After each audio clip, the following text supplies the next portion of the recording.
Good evening. Welcome to the June 20th, 2024 Northampton City Council meeting. I'm Alex Jarrett, and as City Council President, I'll be presiding this evening along with Vice President Rachel Maori. This meeting and all participating in person and on Zoom will be audio and video recorded. The meeting can also be watched on Comcast Channel 15 or by streaming on Northampton Open Media's YouTube channel. Now call the City Council to order. Could you take the roll, please? Sure. Councilor Dobbs. Here. Councilor Elkins. Here. Councilor Jarrett. Here. Councilor Clemmer. Here. Councilor Labarge. Yes. Councilor Maori. Here. Councilor Moulton. Here. Councilor Perry. Here. And Councilor Rothenberg. Here. Council President, you have a quorum. Thank you. Tonight's highlights include the Mayor's proposed fiscal year 2025 budget and an amendment to that budget, the Spring Community Preservation Act funding requests, orders to fund a special education stabilization fund and to accept a gift from Smith College, and an order to put a $3 million operating override on the November 5th, 2024 state election ballot. Public comment. If you wish to make a public comment, please sign up on the sheet at the podium. If you're on Zoom, use the raise hand feature. The raise hand feature is in the bottom menu bar by reactions. If you are calling in by phone, you can raise your hand by hitting *9. If you're having trouble raising your virtual hand, you can turn on your video and physically raise your hand. If you want to submit a written public comment, please email it to citycouncil@northamptonma.gov, and it will be sent to all councilors and will be part of the public record. I'll alternate between people in the room and people on Zoom. Before you begin, please state your name and your city or town for the public record. To ensure everyone has an equal opportunity to speak, the council limits comments to a maximum of 2 minutes. After 2 minutes, I'll ask you to please finish your sentence. And if someone has already said something you agree with, feel free to second their thought. According to the council rules, we do not respond during public comment, as it is your time to speak. Our rules also state that councilors and members of the public shall conduct themselves with civility and respect at all times. Your protected speech is a constitutional right, and one that we ask you to wield with consideration and respect for all, and with recognition that the public space that grants you that freedom is shared equally by everyone. You may speak on any topic. It does not need to be an item on the agenda. If you're on Zoom, I ask that all but the council turn off your video until called upon. Only the person recognized has the floor, and all comments are to be directed to the council. We do have members with hearing accessibility concerns, so if you don't have the floor, please use motions rather than sound while others are speaking. Please don't interrupt anyone while they're speaking. And I believe everyone in the community wants a good outcome from this budget, and I encourage us to listen, assuming that everyone who speaks on it is coming from a place of goodwill. We'll start with in the room. We have Tom Riddell.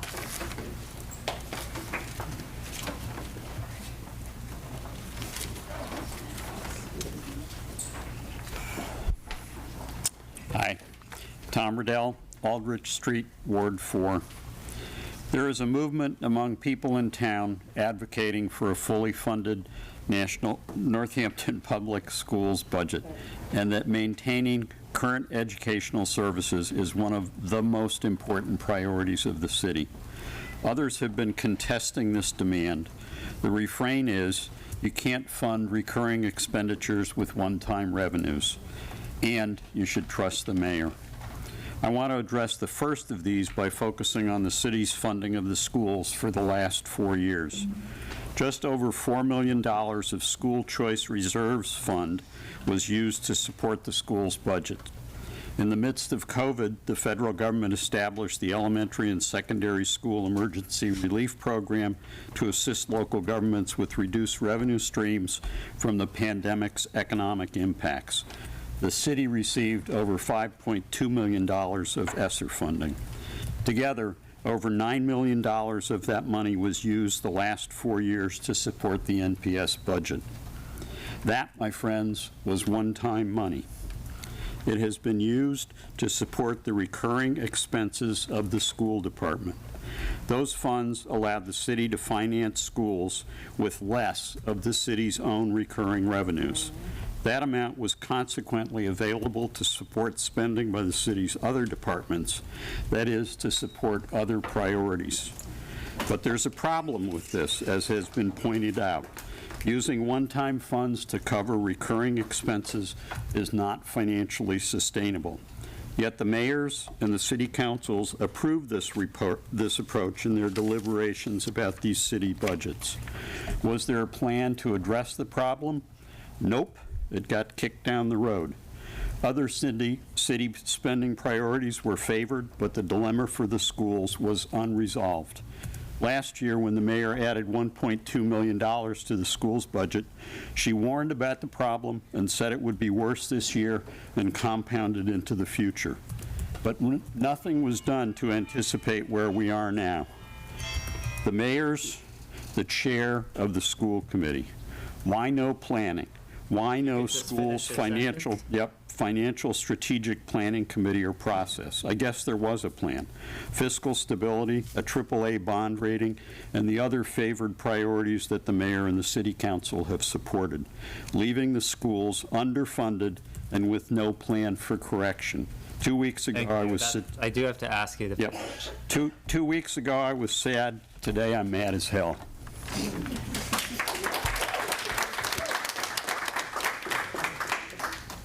Thank you. On Zoom, we have Nan. Nancy Smith, Chapel Street. Councilor Rothenberg's 617 special council meeting presentations are a must-see for real answers. She lays out a comprehensive, community-driven budgeting and auditing model that will deliver the results we need. After too many years of conservative reserve funding, funds are very healthy. We can level service budget our schools right now. Please see Al Simon's eye-opening presentation of just how healthy from that 617 special council meeting. Educator Joanne Morgan tells us of the post-Twins pre-COVID staffing levels being unsafe, with children and staff being physically injured. Union leader Kate Fontaine lets us know the real cost of underfunding our schools, like the elimination of math and reading support specialists, leaving struggling students no choice but to move to an IEP, costing much more. All cities in town need to fix things like boilers or repair buildings from reserves. We know that. They also realize they have an obligation of the highest priority to fund their schools, not just use schools as an excuse to squirrel away excessive funds for personal as opposed to community priorities. All except the Chiara administration and her 6-member support team on the city council, it appears. It claims to be passionate about education. It is anything but. The love and abuse of power permeates. At the 617 meeting, watch Councilor Elkins use a common tactic of this administration to try and discredit and demean anyone speaking truth that challenges the mayor's opponent. She lies about a report having its own webpage not being used, so that research could not be comprehensive. The report was not on the webpage and is based on projections. Al's research was based on real data. The next day, a few people got a private apology, but her false accusations remain. This is all too common. The city is in desperate need of a massive change in leadership. People across the city in so many areas have had it. This is not the end. It is just the beginning. Please see that eye-opening June 16 special council meeting. Teachers, aides, specialists, all staff, you are so appreciated. We will not quit. Thank you.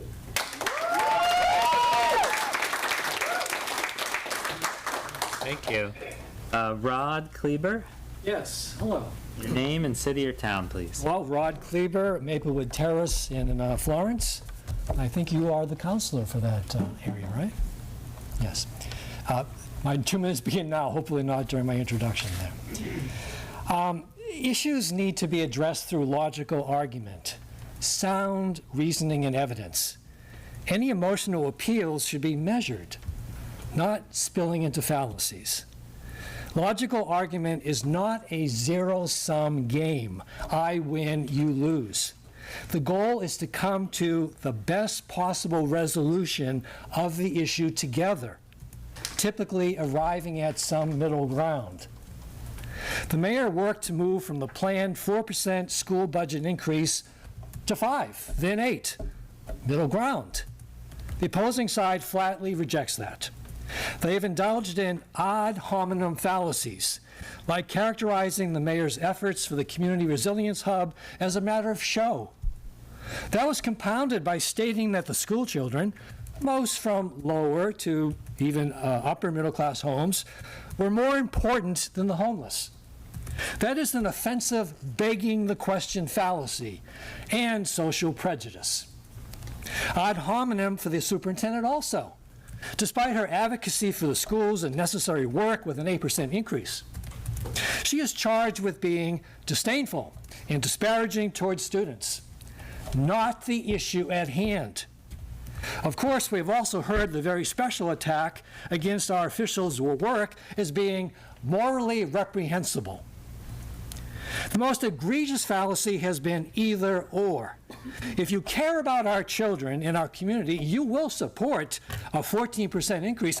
In other words, if you don't support it, you don't care. That's false. Offensive.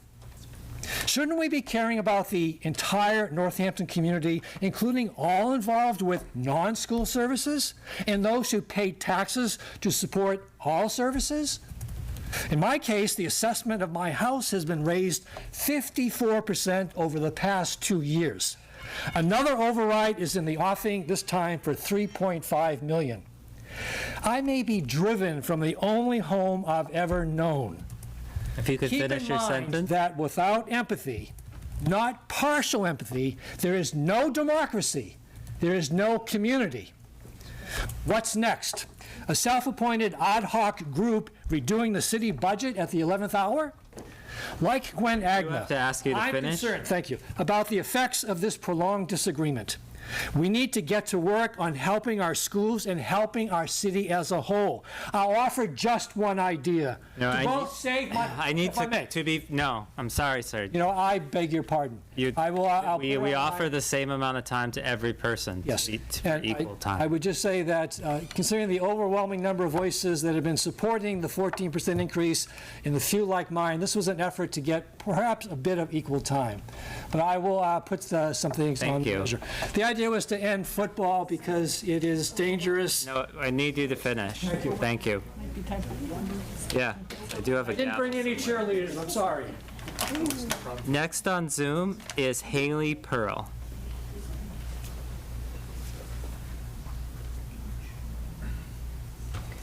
Hi, I'm hoping you can hear me okay. Yes, your name and city or town, please. Hi, I'm Haley Pearl. I'm in Florence.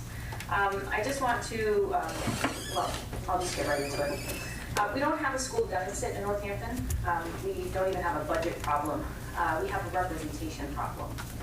Many of our elected officials do not represent us. They represent the mayor and our mission to fund projects and send children.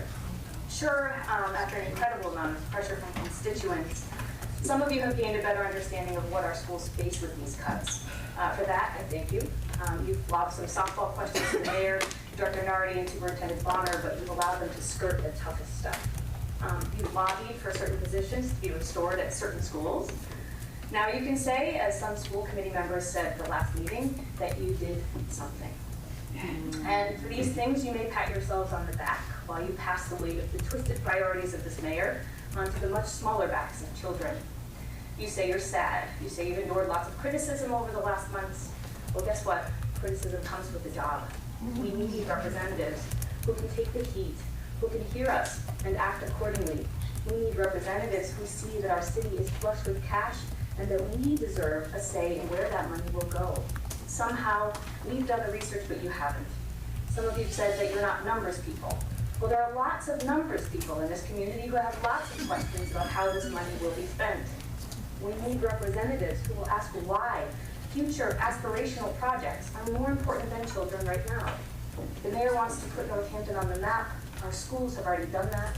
To underfund them will only drive people away. This brings me to my question, which I'll warn you is not a softball. How does it feel to be a human rubber stamp? You may see yourselves as the arbiters of logic and reason amongst an emotional constituency, but really, you are just her human rubber stamps. We implore you to remember your role, find your curiosity, stop playing politics, showing disdain for constituents, toughen up, leave a legacy, not a stain on our city.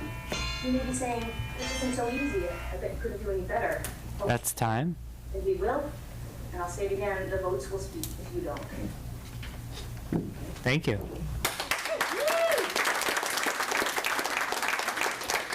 Zara Usman. Okay, Hello, members of the City Council. I am Zara Usman, and I live in Florence, Ward 5.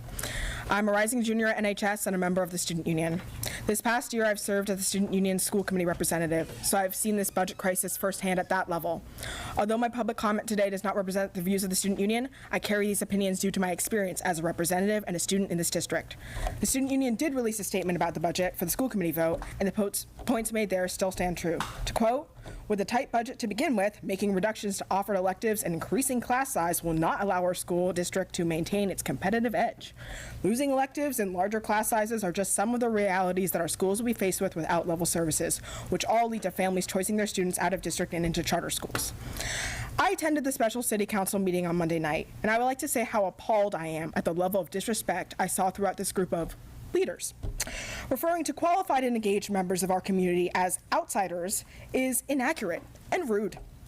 But the panelists aren't just members of our community. To you, they are your constituents. I am an elected representative, albeit one for a high school, but I understand the expectations of my position, and I would never undermine the people I represent or the expertise of my peers. I always offer to attend our student union meetings, but differing opinions are always respectful and not damaging to our working relationships. During the special meeting, Councilor Rothenberg's competence was questioned, but she was excelling in her role, educating herself around the budget crisis, encouraging civic engagement, and representing the views of her ward. I suggest you follow in her footsteps, but also examine your group dynamic. The United States of America was founded on many ideals of democracy, including that of consent of the governed and popular sovereignty. Both of these theories discuss the importance of the government accurately representing the will of its people. You have heard the overwhelming will of your constituents, and I urge you to fulfill the expectations of your position and vote accordingly. I learned about these theories during my time at the high school from my AP history classes, from teachers' positions threatened by budget cuts. Preserve my education and fully fund Northampton Public Schools. Thank you very much.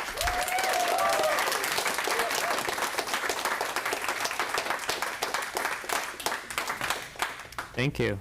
Next on Zoom is Tracy Culver. Hi there. Can you hear me? Yes, go ahead. Your name and city or town, please. Tracy Culver. I lived in Florence for 28 years, and I'd like to second Tom Riddell's comments. He's a smart guy that I worked with at Smith, and we should listen to him. We should ask the big question, why no planning? I also totally sympathize with the older gentleman hoping to stay in his home on a fixed income. I'm there as well. I've grown increasingly happy with our city council and our mayor for several reasons. Our homes were recently reassessed based on inflated COVID sales prices, resulting in huge real estate tax increases. This move by the city was ill-timed and merciless. I lost all respect for our administrators when they did this, and I have not regained any trust. Then a year ago, the city councilors and the mayor gave themselves raises. The mayor's salary increased $37,500 from $92,500 to $130,000. City councilors' pay went from $9,000 to $16,900, an increase of $7,900 for each councilor. A 2% cost of living increase was also approved by those benefiting from this. Our water bills have also seen large increases with the invention of a new base rate. This was put in place because the loss of income from the departure of Coca-Cola was not budgeted for. Why not? The loss of the COVID relief funds for the schools was also not budgeted for. Why not? I don't understand this lack of foresight. Why no planning? The $3 million church purchase that helped enrich Mr. Sewer makes no sense. I must also mention the Teenage Mutant Ninja Turtle manhole covers at Northampton, an international joke. $20,000 that could have gone to our schools. I vote no confidence in our mayor, and there is not a single city councilor I have any faith in. The only way I will vote for an override in November is if that income goes directly into a dedicated fund for our public schools. That was time. I'm not willing to enable our mayor and councilors in their foolish, reckless spending. Thank you. Thank you, Tracy. Scarlett Bowman. Hi, my name is Scarlett Bowman. I live in Florence. I'm a rising sophomore at NHS and part of the student union, though not speaking on behalf of the group.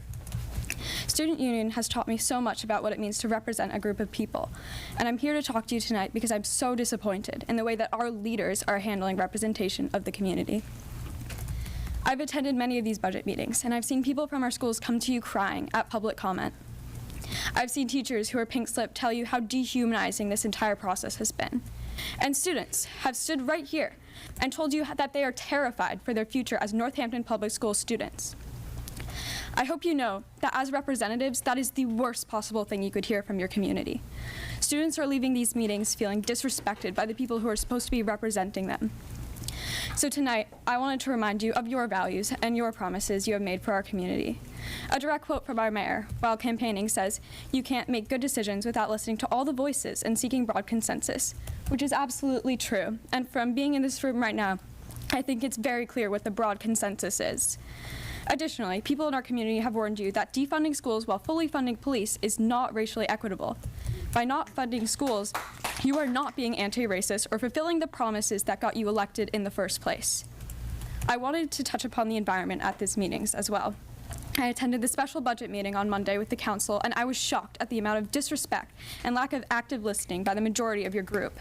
Councilor Rothenberg created an eloquent and informed presentation on better solutions for our budget, clearly stating that our city does not have a deficit. The term deficit was continuously reiterated throughout our meeting, and her panelists from our own community were referred to as outsiders. Councilor Rothenberg was also rudely questioned on her knowledge in finance. So when you vote tonight, if you take anything away from this, I hope you were reminded of what it means to be a representative and make decisions for our community, even if you don't personally agree with them. Please vote for level services. Thank you.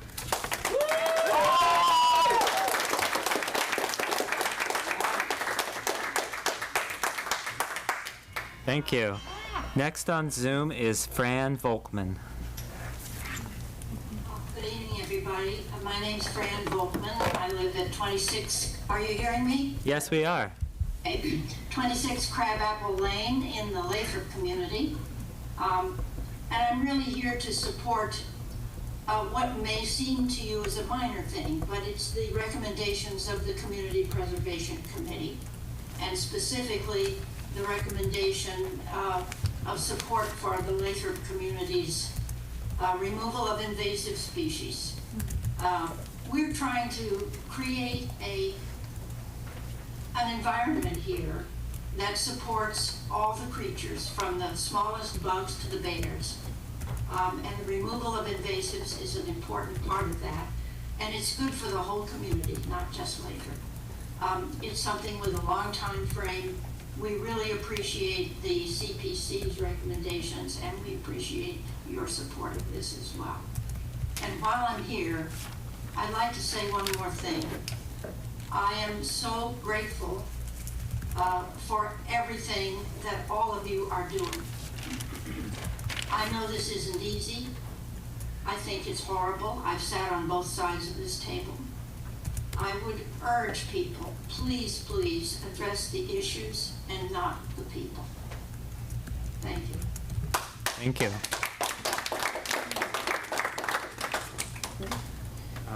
Rowan Hashim? Hello, I am Rowan Hashim, and before you make your vote, I hope you realize that these budget cuts threaten the positions of some of the greatest teachers I have ever had.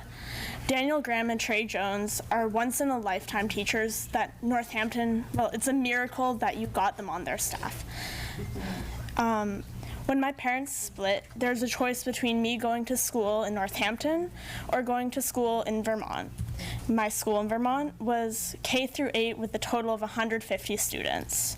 It was not diverse. It was average education compared to Northampton, which we saw as amazing education and where I would really excel. And we chose Northampton because thinking the education would be better quality. Now, as a rising freshman, I and many of my peers worry that our future and education are at stake. Northampton does not have a deficit. It's making a selfish choice that will impact hundreds of students as they rise to the future. Thank you.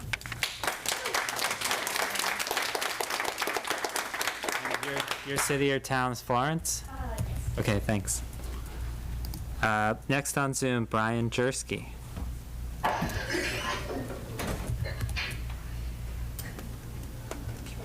Hi, Brian. Hi, Brian. Yeah, go ahead. Yes, go ahead. Brian Jersky, Northampton, Ward 1.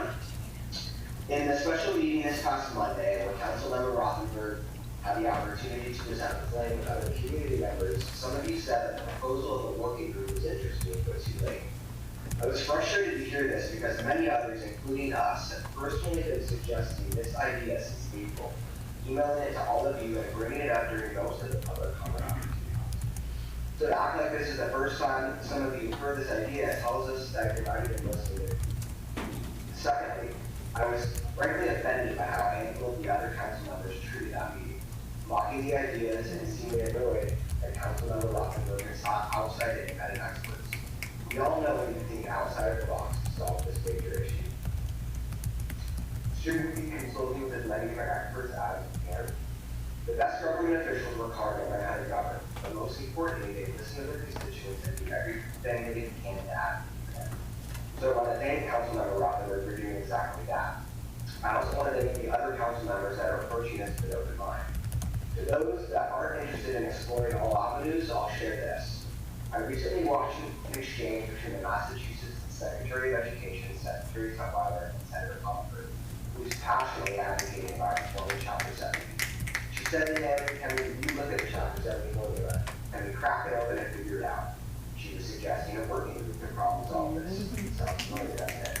And the Secretary graciously said that if the legislator has an appetite for a group, then he'd be a willing partner. And the Senator said that's a beautiful offer. It was such a pleasant exchange between government officials, unlike I saw at a special meeting Monday. And it reminded me that I'm pretty sure we're all on the same side here. We're all in favor of supporting our schools, our teachers, and our students. Maybe we have different perspectives about how to do that. But if that's everyone's goal, then why when one of your colleagues has some ideas to work together and collaborate to solve this issue too long? She's doing what she's elected to do, what we all want her to do, just like Senator Comfort is, just like we want all of you to do. Thank you. Thank you.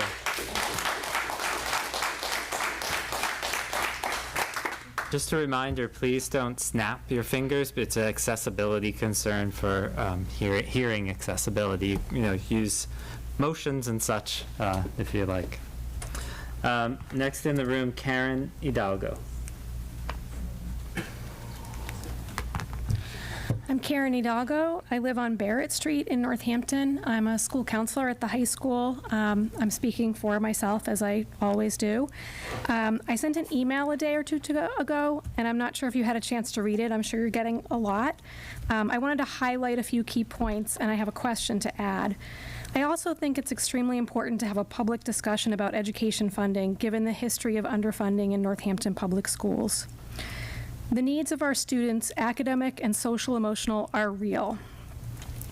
I was interested to learn about where our city ranks in budget reserves. See Monday's presentation by Al Simon or the recent Gazette article.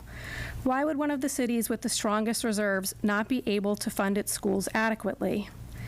Please use all available funds to keep as many essential staff as we can. This includes spending the 2-year Smith College gift in 2 years. This seems like an easy and obvious thing to do. NHS is understaffed relative to other area high schools. I sent you the numbers. We need all of our teachers to fully schedule students, and we really need our regular education adjustment counselor. We hear about a deficit in the school budget. There is more than one way to look at that, but if we use one-time money, the deficit will grow. What does that mean? We would have to lay off staff in the future? We should eliminate jobs now so we don't have to eliminate them in the future? I know you won't answer it right now, but I do have a question. What projection is running out of funds in 2 years based on? Actual revenues over the last several years? How conservative is the estimate of revenues that would result in running out of the reserves in 2 years? And I wanted to thank everyone who's been doing the hard work of advocating for our students and beginning to figure out how to fund our schools. No matter what happens here tonight, the work will need to continue. Thank you.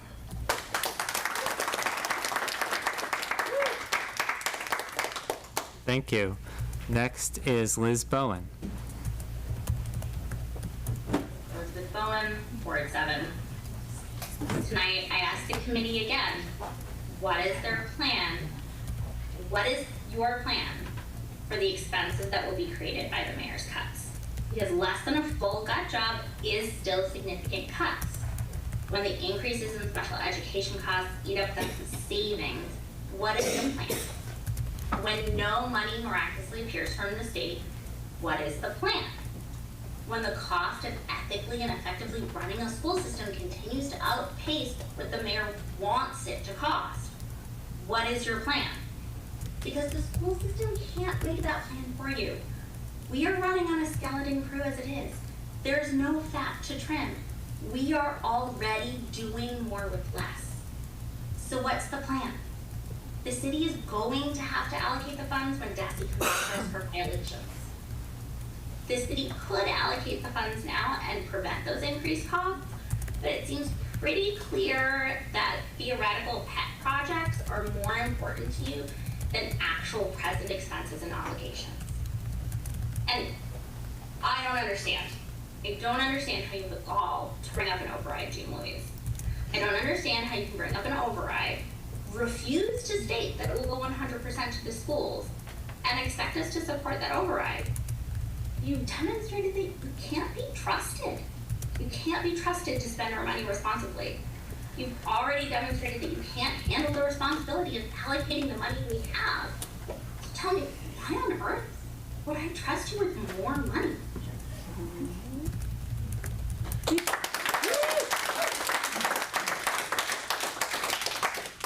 Thank you. Next in the room, Meg Robbins.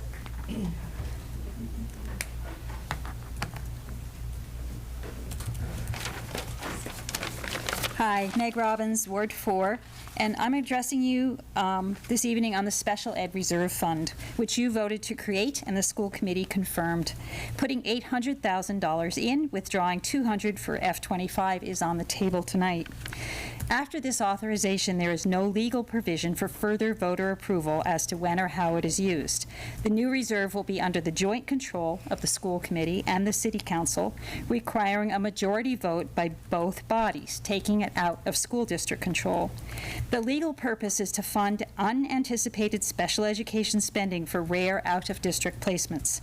This money cannot be used for anticipated special education expenses, which is more than 99% of what we incur and plan for annually. This fund is an accounting mechanism to park a significant amount of taxpayer money in a low-yield return fund. It can only hold up to 2% of the school district's budget, which would be about $820,000. Seeding it at nearly its cap seems extraordinary. The fund is proposed to be annually funded by student Medicaid receipts, taking those monies from school district revenue. Thus, while Mayor Chiara touts this as adding $800,000 to the school budget, it is not. I asked Councilor Elkins last night why council thought putting $800,000 of critically needed city funds in an account that cannot be used to meet the needs of children in front of us today and requires full council vote to release its use for the small possibility there would be a legitimate expenditure was a good idea. Her response was, "We don't trust the school committee." Council is telling the other branch of our city government that they can't be trusted. Councilor Elkins confirmed, saying that the school committee spent down school choice. They cannot be trusted with large amounts of money. City council will be their guardian, and council will decide their allowance. I'm asking you tonight to use the $200,000 you are going to give the schools as seed money for this fund.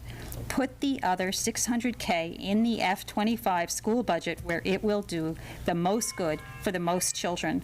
Our house is burning. Please don't bring a full bucket of water to the flames. Throw a few spoonfuls on and pull the bucket away. Thank you.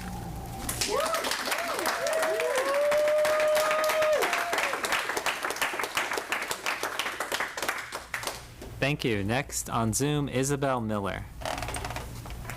Hi, I'm in Northampton. I have brought this up multiple times before. My daughter, excuse me, next year is going to be in a class of 25 students. That class is doubling 50% compared to this year, and that is 95% larger than the other classes in Massachusetts for second grade. And it's amazing the fact that you cannot add more money to help these students. The students who do really well will be fine. The students who do not so great, they may not be fine, but they might get some support. The students in the middle, they're gonna get lost. They're gonna get completely lost in a class that big. And I just wanna say I completely agree with Tracy, what she said. On every single thing she said, I agree with her. And I think we really need to look at Smith College. It's great that they're donating or gifting $500,000, but UMass Amherst, I think, is giving like $5 million over 5 years to their public schools in Amherst. And Smith, their pilot program needs to change. Instead of raising our taxes where we can't afford to live in our own homes, you need to make Smith pay more. They pay the least amount for how much they owe, and you really need to look into that. Thank you. Thank you.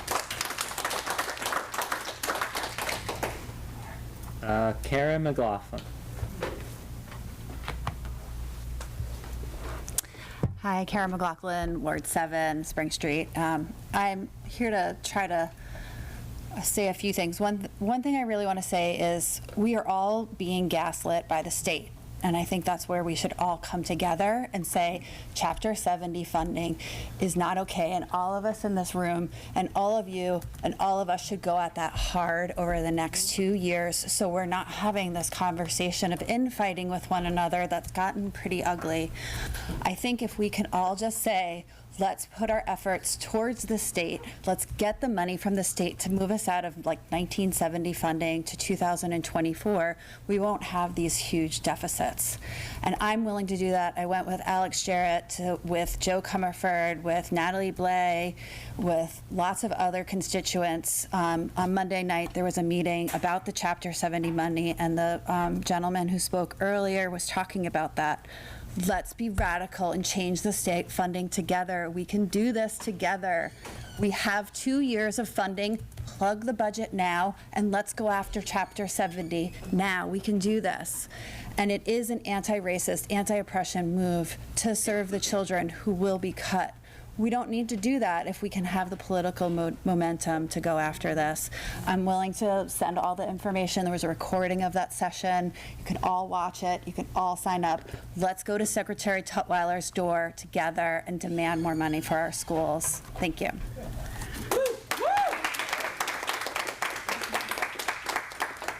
Thank you. On Zoom, Natalie. Natalie, your name and city or town, please. Hello, my name is Natalie. I'm going into 4th grade at Bridge Street School in the fall. The town that I'm in is Northampton.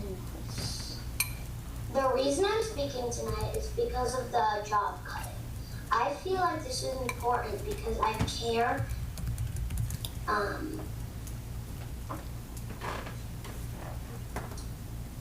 It's because of the job I care about the people who work in the schools and about the people, and I don't want them to lose their jobs. They help kids when they are having a hard time and can't figure it out by themselves. If you cut people next year, you are going to have to hire more people, and you're going to feel sorry for yourself that you cut other people. And when you cut people, more kids are going to leave and go to another school. Teachers need to not lose their jobs. That's why you shouldn't cut people. Thank you. Thank you. Barbara Mavaloni.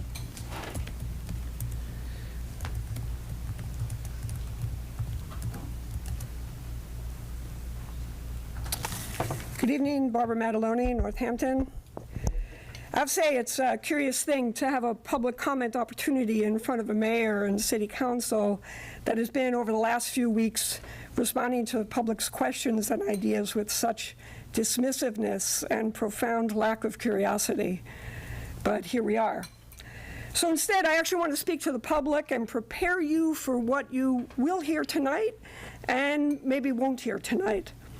First of all, you're going to hear the word deficit. When this happens, I want you to remember that Northampton, in fact, has a surplus. So when you hear deficit, I want you to think underfunding. You will hear the word override, even as we have enough free cash to avoid an override. So when you hear override, I want you to think free cash. You will hear a kind of a fear-generating description of the spiral toward a fiscal cliff that's going to be created by level service funding. When this spiral is being described, remember Councilperson Rothenberg's presentation Monday evening and think municipal appropriation plan.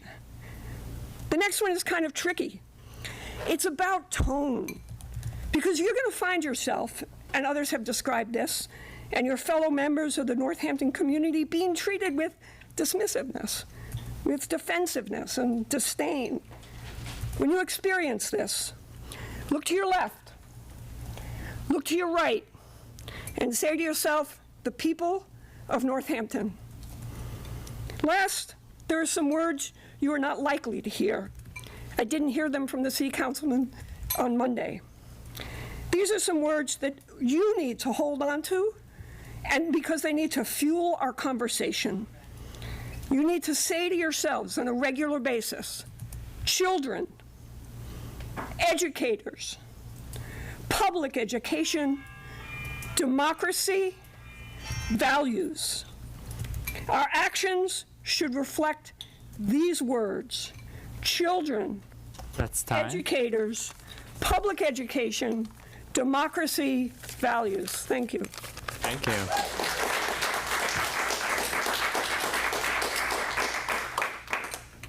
Next on Zoom, Jackie Balance.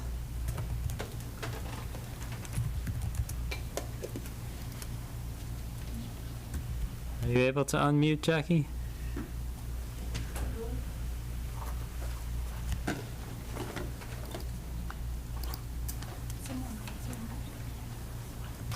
Jackie, we'll come back to you.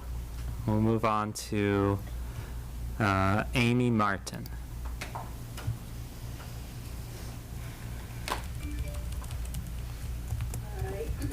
Hi, Amy. I'm Amy Martin, and I live in Ward 5, and I'm a parent to a graduate of the Northampton schools. And I'm speaking tonight on behalf of REAL's coordinating team. REAL, which stands for Racial Equity and Learning in Northampton Public Schools, is a volunteer group of caregivers, parents, and yes, educators and community members. And we support a level funded school budget, and we urge the city council and mayor to make that happen tonight.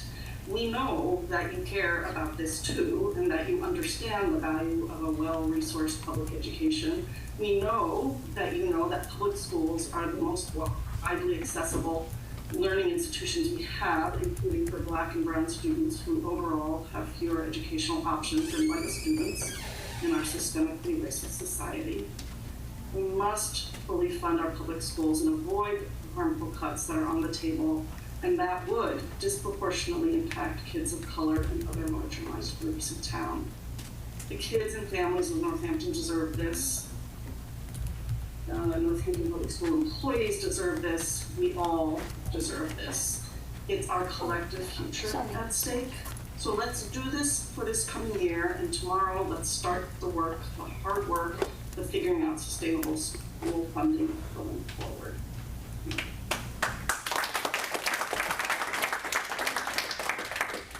Thank you. And let's try Jackie again. There we go. Jackie. Okay, that worked. Jackie Balance, I am from Bay State Village in Florence. I've been listening to public comments on the school funding, seems like for a long time now, and the overwhelming voices are both passionate and reasoned for fully funding the schools.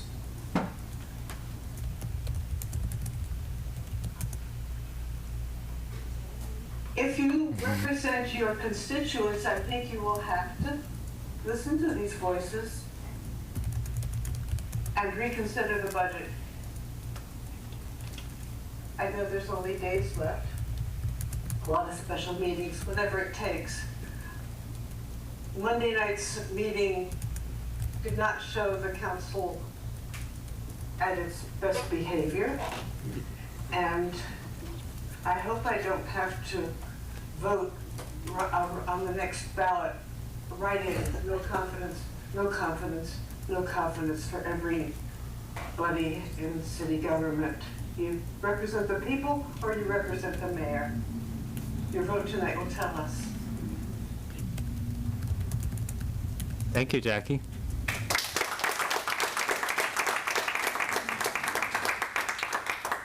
Liz Falco.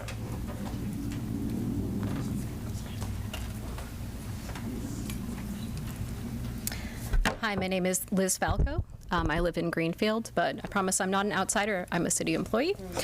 Good evening, though, councilors. I'm speaking to you tonight specifically as an English teacher at Northampton High School who received a RIF notice and has yet to be recalled. So at this moment, I don't have a job. Still, I'm trying to hold out hope for my students, for my department, and for my colleagues all over the district. And not just for the ones who have been riffed, but for the ones who will somehow have to perform the work of several talented and skilled educators at once in their absence. Because I know that once I'm gone, once all the rift educators are gone, there won't be an incentive to bring back our positions in the future. But you know this already. Many of my colleagues have shared personal testimony, statistics, detailed explanations of what exactly happens in a classroom in the year 2024, reminders of both the legal mandates we need to abide by and the direct services that schools offer for which there is no comparable instrument of equity or provider of social services at the municipal level. My colleagues have warned what the immediate and far-reaching consequences of failing to fund the schools will look like. And some of you remain unmoved. Even if I do survive this round of cuts, it has been all but promised that I will be back on the chopping block next year. A demoralizing prospect, and frankly, teaching in Northampton should not be considered a volatile job. This district should be attracting, cultivating, and retaining the best teachers to serve our students. Instead, next year, the city will lose talented and dedicated staff, and not because of the delayed budget vote, but because of active choices to defund the schools. I'm not sure why it's considered fiscally responsible to roll the dice and see what happens to student learning and to staff retention in the long term with these proposed cuts. It's true that Northampton Public Schools already employs incredibly talented educators, support staff, counselors, and specialists, but please do not interpret their hard work, competence, and dedication as an indication that they will always be happy to do more with less. Thank you.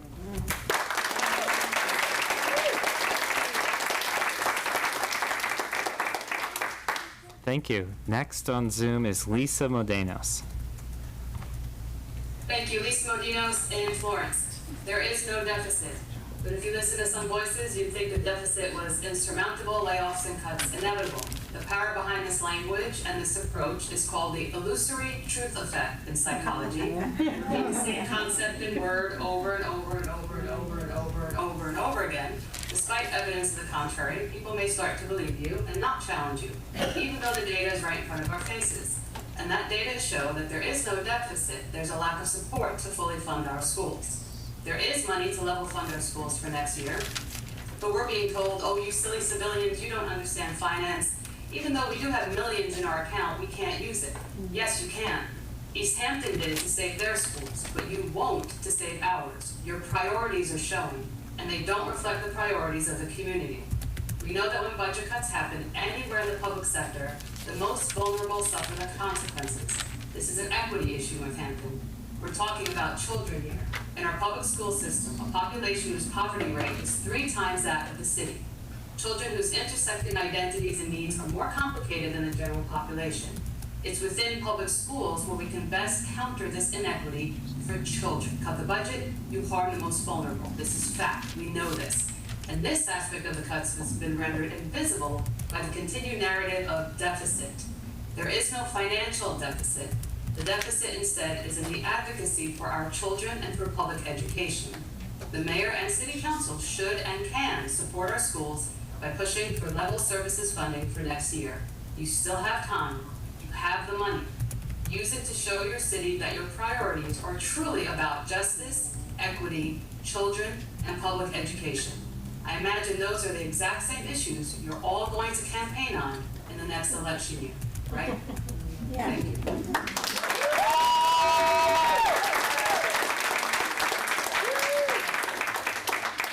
Thank you. Next is Mike Stein.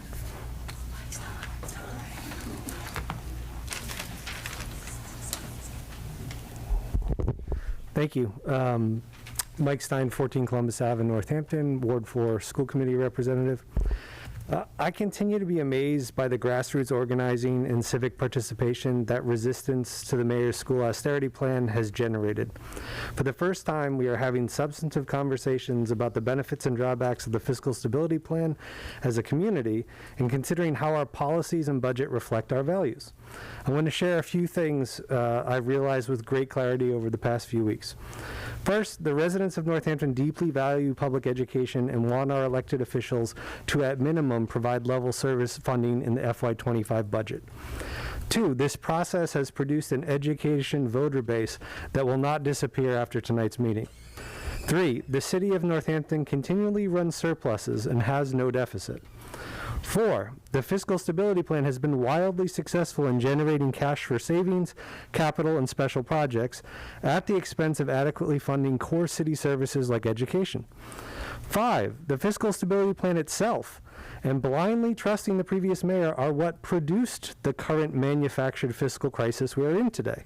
Those who retort that we should stop complaining, take our medicine, and simply trust the mayor today have learned nothing.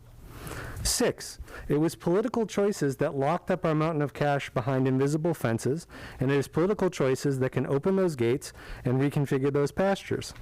What we lack is the political vision or will to rethink our policies in the face of their failure to fund our schools. Seven, the mayor and a majority of this council do not have a plan to fix, nor do they want to fix, the city's inability to fund the operations of Northampton Public Schools. Rather, they would prefer to continue generating excessive amounts of cash for other priorities.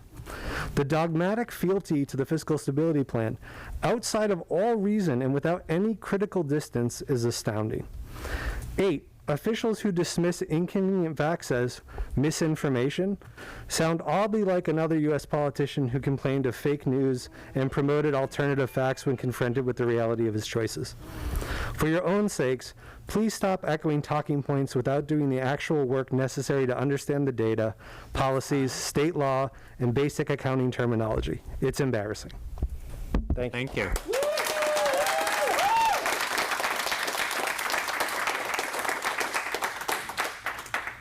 Next is iPhone 2. Your name and city or town, please.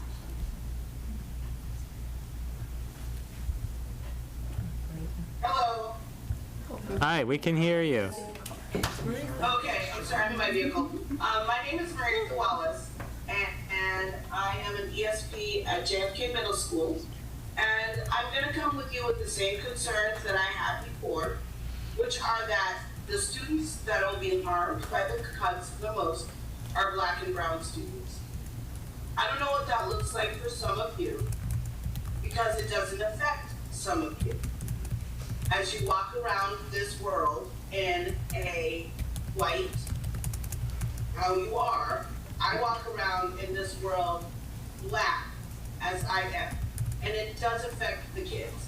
It has affected my own students in a way that they don't see anybody who looks like them except for me and 4 other Black people in our building.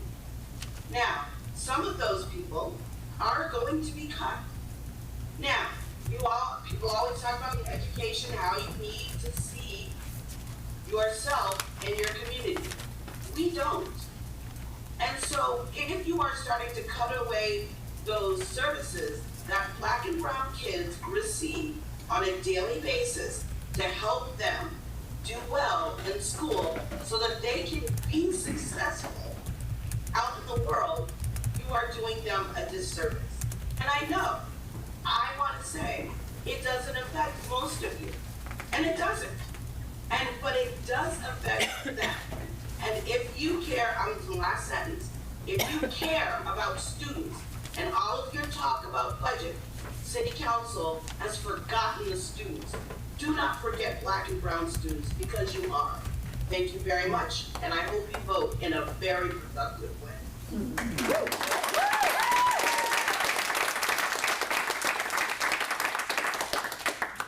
Thank you. Next is Daniel Kennedy.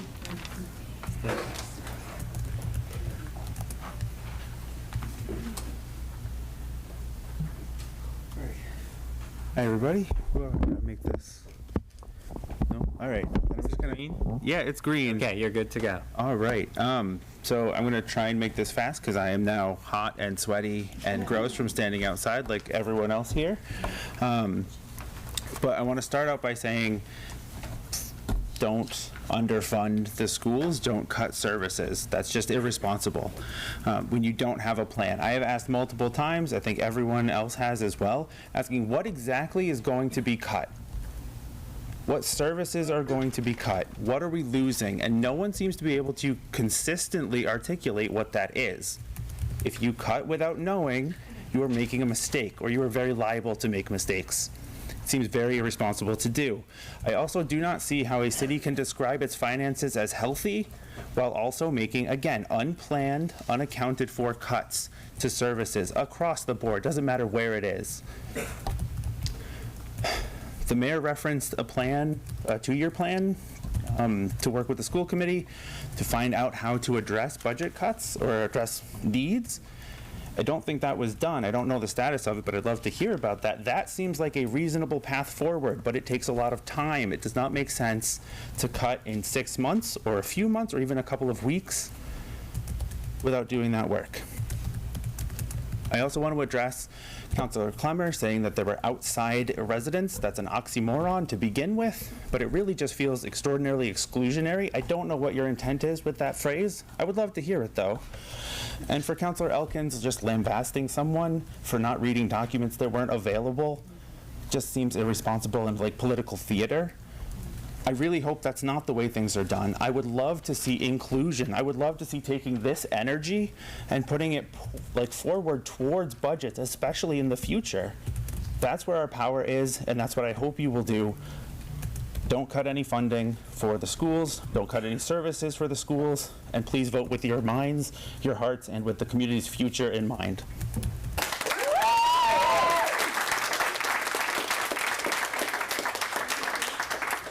Thank you. Next on Zoom is Deborah.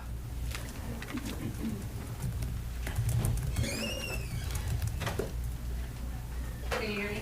Yes. Your name and city or town, please. I'm trying to mute so it doesn't bounce off audio. My name is Deborah Thompson and I live in Florence, Massachusetts. I've watched your attendance several months of community meetings around these budget challenges. And these discussions have created an environment of anger and mistrust. I've seen the majority of public comment advocating at minimum for a level of service budget for the schools. Rather than emphasizing new groundbreaking ideas that the city seems to love to be honored for, this budget is barely covering many legal obligations this current year and is already lacking adequate teacher development days or workshops for students guiding and allowing practices towards innovative ideas. For example, my son's math class doesn't have enough desks unless somebody doesn't show up that day. Anyway, I've seen fewer folks advocating on behalf of budget cuts to the schools. And as a newer resident of this town, it seems those folks often have a long, intertwined history of friendships and connections here. Based on these observations and letters in the local paper, it does not feel to me that our advocating majority's needs are being represented or heard, and that the budget and agendas are being pushed forth anyway. As an advocate on behalf of my student and the school community as a whole, I do not appreciate our work being ignored. We would like to see adequately funded schools be a priority in the budget. We've all seen disturbing behavior from some of our community leaders in these meetings that has been dismissive, rude, patronizing, and at times deliberately misleading to the community and each other. It's felt more like watching British Parliament. I have seen viral and whispering and mobile phone checking while students and teachers cry and plead for their jobs or support services. We only need to look back at the last city council meeting, as many of us watched in horror as councilors gaslighted Councilor Doves as he tried to educate the group about the effects of how ableist comments felt to someone in our disability community, which were then responded with dismissive comments. I recommend you all go back and watch yourselves at some of these meetings, and it's horrifying. In a community that prides itself in reputation on striving for a just, equitable, diverse town, I will remind us all that being less classist, anti-ableist, and anti-racist is more than just a lawn sign. These cuts are hypocritical. You've heard the brave. That was time. Cuts will hurt all students, but especially those who have less means, are black or brown, or need supportive services. Stop fighting and do the work to actually properly fund the schools. If you could finish your sentence. Don't vote for something that will then hurt something for that person. These cuts will have devastating effects on the young people of Northampton, and they are watching.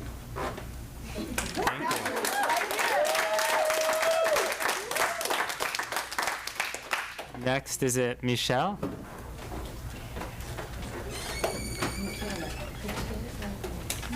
Good evening, councillors. Michael Ronco, citizen of Northampton, Ward 1. I chose to live in Northampton because it was famous for its progressive values. Right?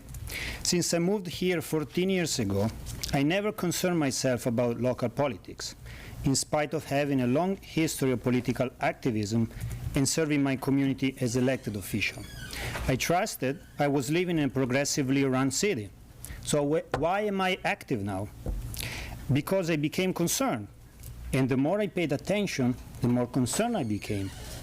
I saw a mayor who ran for office claiming a progressive agenda, but instead proposing fiscal conservatism instead. This is not about being in favor or against the mayor, that vote we will take November next year. All the concerns around this budget are about needs and priorities. We have a city council who needs to keep the mayor in balance and in check and ensure oversight based on the needs of the community, and I felt a lack of action on that front. The lack of city council oversight means that the concerned citizens like me have to step in and ensure the oversight. And here I am, and here we are, here and across the city. We're all putting extra time into this because the kids are worth it. Right? We just remember that education means emancipation, right? We just celebrated Juneteenth, let's not forget about it. As a council, please choose the progressive and collaborative path, right? We have 10 more days to work on the needs for this year's budget and 12 more months to work on the next budget, right? We can work as a community and get it done right. Thank you.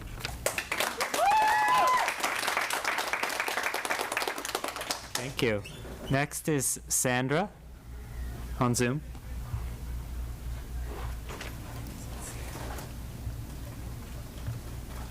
Are you able to unmute?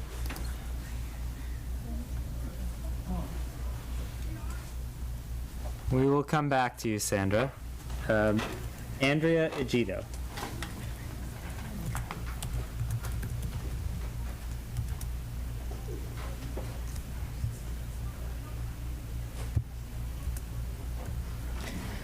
Good evening.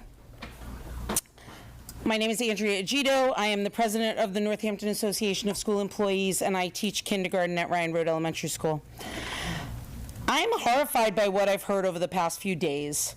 The display of gaslighting and disdain I heard on Monday directed towards Councilor Rothenberg, teachers, and members of our community.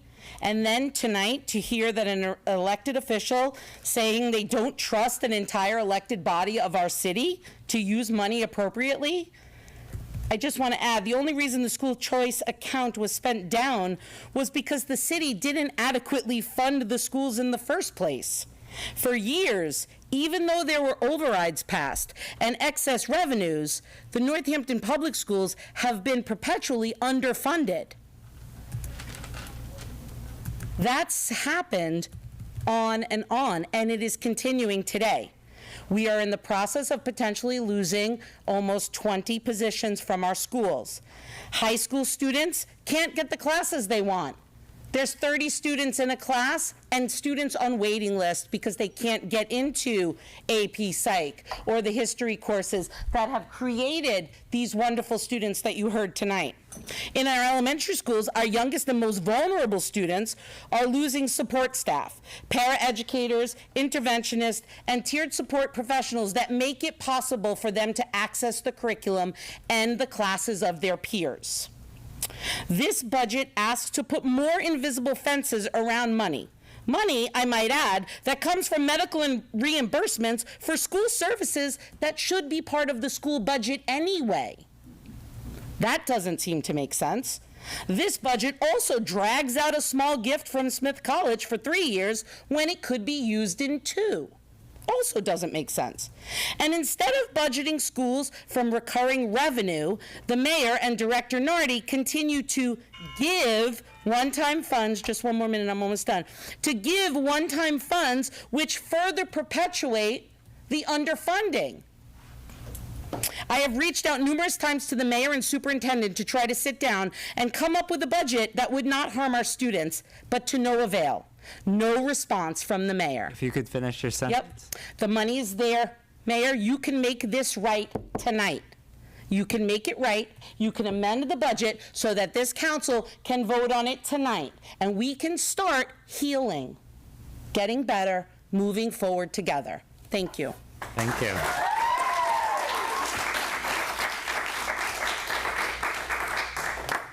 We'll go back to Sandra on Zoom. Are you able to unmute, Sandra?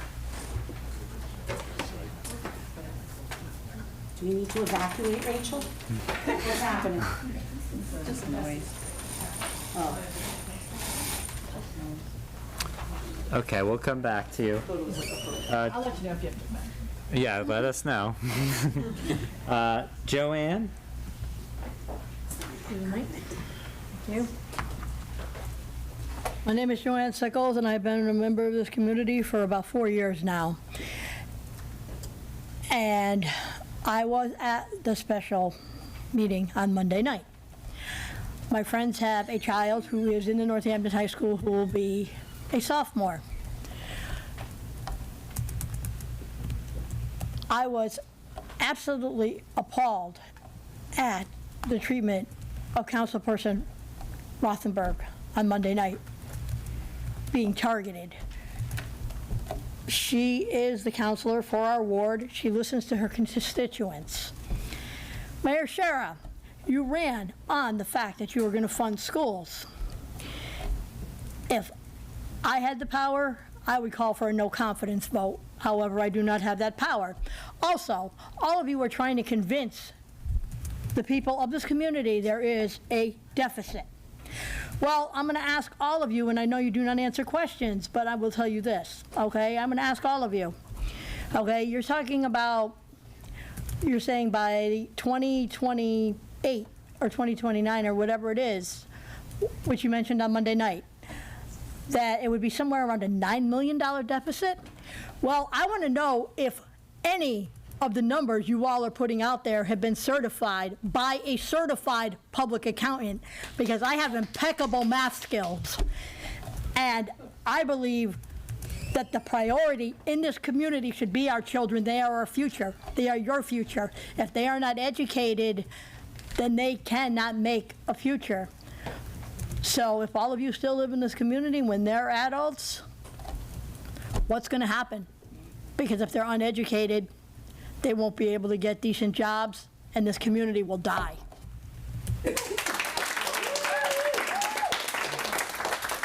Thank you. We'll try one last time for Sandra. On Zoom. Oh, yay, there you are. Thank you. Your name and city or town, please. Sandy Bombard. I'm in Ward 6 in Florence. I didn't have any intention on speaking tonight, but after listening, I found that I really have to. At this point, I feel shame on our city councilors. You are supposed to represent your residents. Your residents are supposed to be your priority, not the mayor. You need to fund our schools. There were several years that teachers took 0% raises. I'm also a Northampton public school employee. At one point, I took 5 years with a 0% raise for our schools. I feel that also the fact the mayor being rude, many times I see speakers up there talking and she's leaning over and talking to other people. That's very rude. I want to talk about my taxes. My taxes have gone up 7 times what I originally paid when I first bought my home in Florence. My house has not gone up 7 times in value. We have the sewer tax, the conservation tax, the water runoff fees, and the tax increases. There is money there. Our mayor has the money to fund our schools. Again, there's SNAP money that comes in to the schools, well, to the mayor, or we get back from the state. She puts that into an account of her choosing. That money does not go back to the schools, and it should. It's coming in on the backs of students. Also, I just want to say, I truly believe there is plenty of money in Northampton. We are supposed to be one of the wealthiest communities here. That's time. Thank you. Has anyone else signed up at the podium? Could someone check the sign-up sheet there? Sorry, what? There's 2 signatures. There's another list. Okay, great. Thanks, Laura. 805.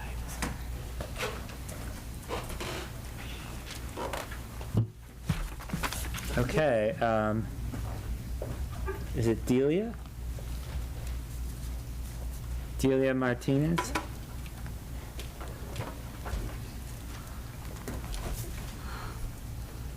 Hello, my name is Delia Martinez.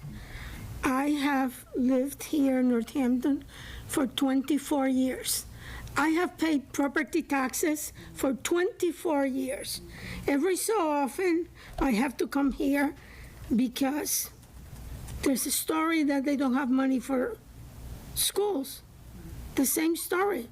And then what happens is that the times that they have given us an override, that money is being used for something else. Because then, if they were used for the schools, then they would have had enough. But this is not happening. And it's not for the teachers, that's for sure. I have 3 children that graduated from the high school, and they graduated from college, and they did extremely well in college because those teachers are very well licensed and prepared, and they prepare the children very well. And they cannot be ignored. And what happened is that many teachers that come in to apply for positions, if they make more than $60,000 and they have 1 or 2 or 3 teachers' licenses, then they don't even interview them. How do I know that? There's a website for Northampton, and tons of people that live here and pay taxes like I do and all these people do. They talk about the experiences that they have. I was really surprised when I read multiple times that I don't know exactly how many of you agreed to it, but $3 million were paid for a church next to Smith. For months and months and months, nothing is being done to that. Okay? I know because I drive by there every day. My house is on Elm Street. That's time. 1 minute. If you could finish your I sentence. expect people to please look at your finances and take care of these teachers and kids, because we cannot continue to throw money away and use it for other things, pet projects, instead of for the schools. Thank you.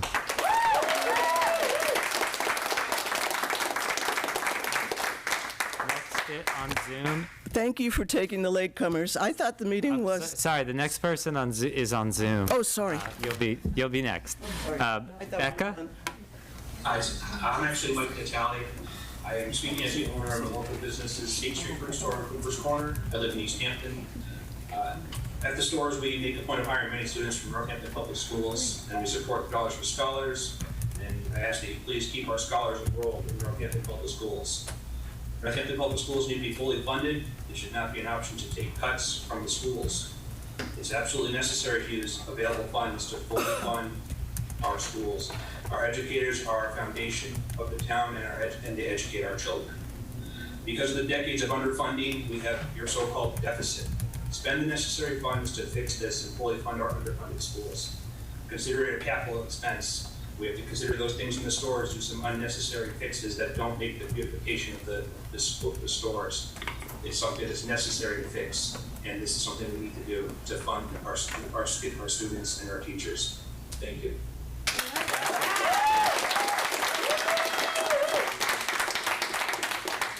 Thank you. Now it's Sue Timberlake.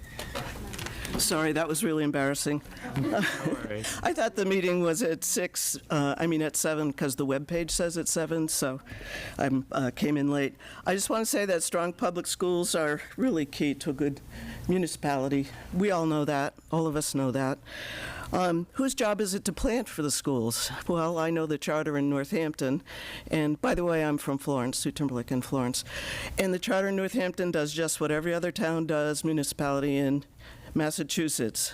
The school committee gets a budget number. They plan based on that budget number. In this town, the school committee, the city council and the mayor set that number, and they're the ones who are accountable and responsible for what happens. And I think to some degree we're mixing up the roles in this. It sounds like every town in the Commonwealth is having the same problem. I'd like to correct an earlier speaker. East Hampton actually did a whole bunch of things to get where they were. They didn't just use their rainy day fund. They're actually in very good financial shape. So who's accountable and responsible? The city council and the mayor.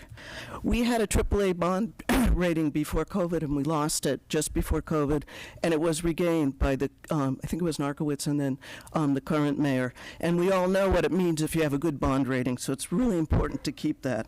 If you're looking for someone, excuse me, to blame, my party, I'm a Republican lifelong, we always look somewhere else to blame, right? Don't do that. This is a great community. Don't find someone else to blame. We need to stick together. Well-run communities plan well, excuse me, and they trust that people are going to do their jobs. And you all have different jobs, and I know you're all trying to do them, and we're all tired and we're hot. And so I hope you guys stand firm in whatever your vote is, that you stick with your beliefs, and that everybody works on this next year, whatever the outcome of this meeting tonight, so that we get the kind of planning that we need and the kind of services that we need, because a strong public school is the keystone of a foundation. But you can't do it. We're in bed with everybody else. Nobody has money this year. Thank you. Thank you. Would anyone else like to speak? I'd like to speak. Come on up. Thanks, everybody. So I want to echo some comments that people... Your name and city or town? Kathy McNally, 2 Gleason Road, Northampton. I want to echo some comments that people had made about the sort of quality of thought that's gone into what's happening right now. And the only way we have to know the quality of what you're thinking is your words, right? So we can't look into your head. We can't see that you have a really great process. You're telling us that you have thought about it. You've thought about it a lot. But you don't use words that demonstrate what you've thought about, why you've rejected it, except for these really just very general statements. It's not good. And I feel like there's a real disincentive to think independently in this room. And I know we've talked about the difficult behavior on Monday night, but I want to talk about something else. And I believe this started at the organizational meeting in January. Councilor Maori was going to be wanted to be the president of the council. She is the counselor who has the unique quality of vision that is not evident here. She is thoughtful, she is kind to people, but she articulates that vision, and she is willing to vote no sometimes. So she has voted no on the mayor's budget in past years when she had a substantive difficulty with it. There seemed to be an extremely choreographed behavior to humiliate her that night. People had all sorts of euphemisms to humiliate her. It was the cruelest, most official-looking cruelty and subtlety and subtext. So I just want to say, that's what people see happens to independent thinkers who are sometimes disobedient. Obedience is the value here. Thanks. Thank you.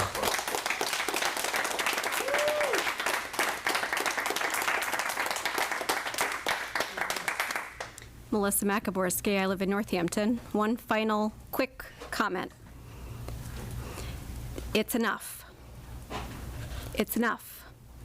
It's time to fund our schools. We all know that the kids need this. The only apology that suffices to the community, to the teachers, to the students, to the parents that have come after work every day in the heat, even though we're tired, and we still come, is that you fund the budget this year and you have a plan for doing that going forward so we never have to do this again. Respect the teachers. Yep. Thank you.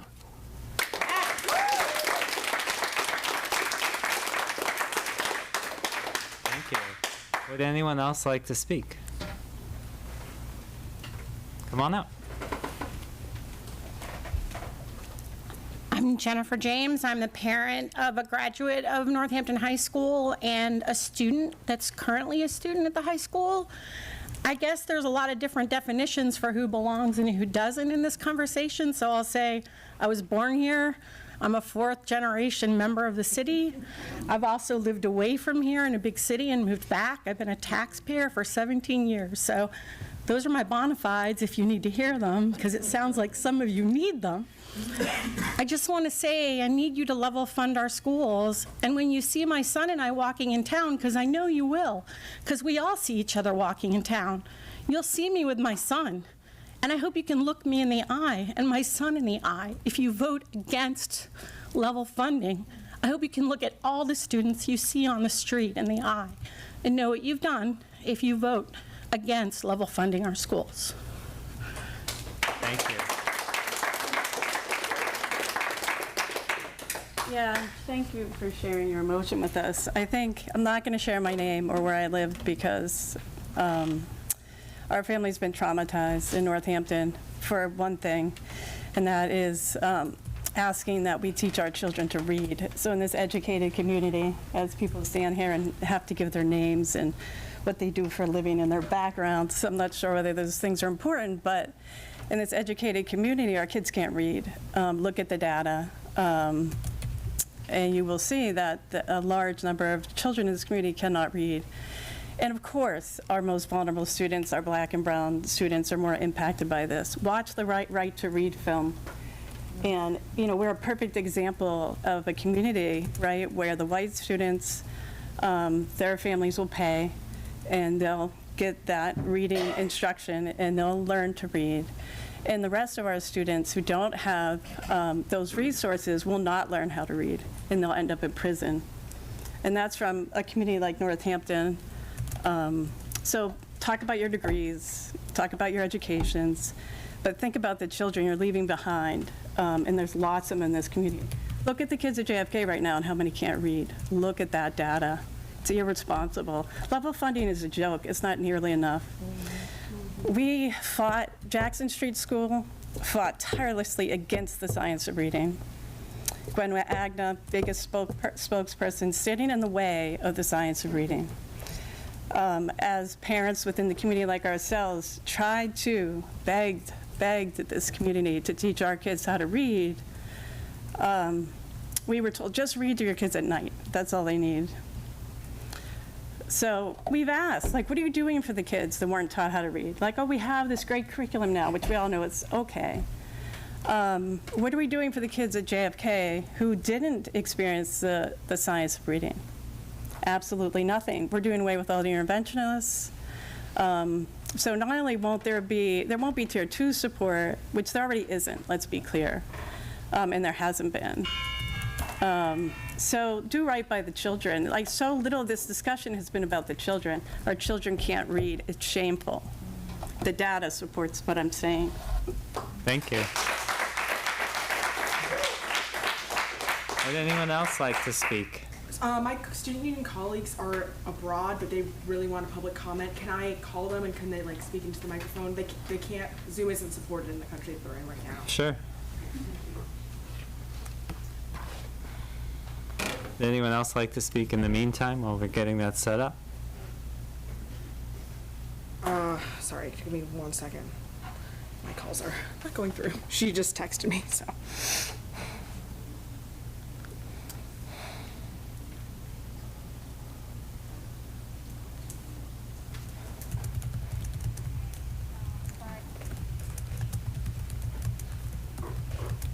Okay, 1 second. Trying to join.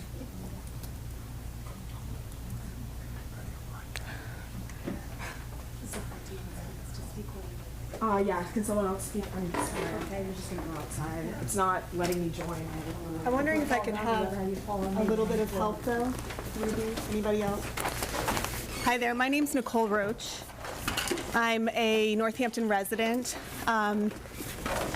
This is my daughter Ruby. These are some amazing members of the teachers union. So I'm a parent of 3 kids in the Northampton public schools. 3 graduates of Bridge Street School, like GL's kids, who are wonderful kids of mine, went to school together.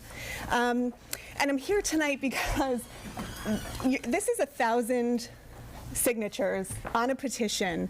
It represents a much broader community than what's in this room. They're not tall enough. So just like you are representatives of your community here, and you get to vote, the rest of us in here are representatives of our community. And we were outside in the heat, so we're all sweaty, and it smells really bad in here. And we were standing together as union members and teachers and students and all kinds of folks, local business owners, and we were standing in the heat and demanding that you provide level services to our students. That is the bare minimum. Northampton is such a wonderful community that I'm really proud to live in.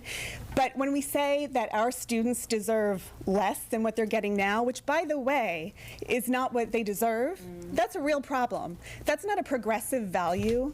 That's something that you'd hear out of, I don't know, the Trump administration. And so what I'd like to say to you tonight is, one more thing. So I saw 2 counselors out there today, and it was Quaverly Rothenberg and Jeremy Dubbs, and I've seen Rachel out there too. Those are the counselors that we've seen in public standing up with the students and the teachers and our community members and saying we really need level services funding here.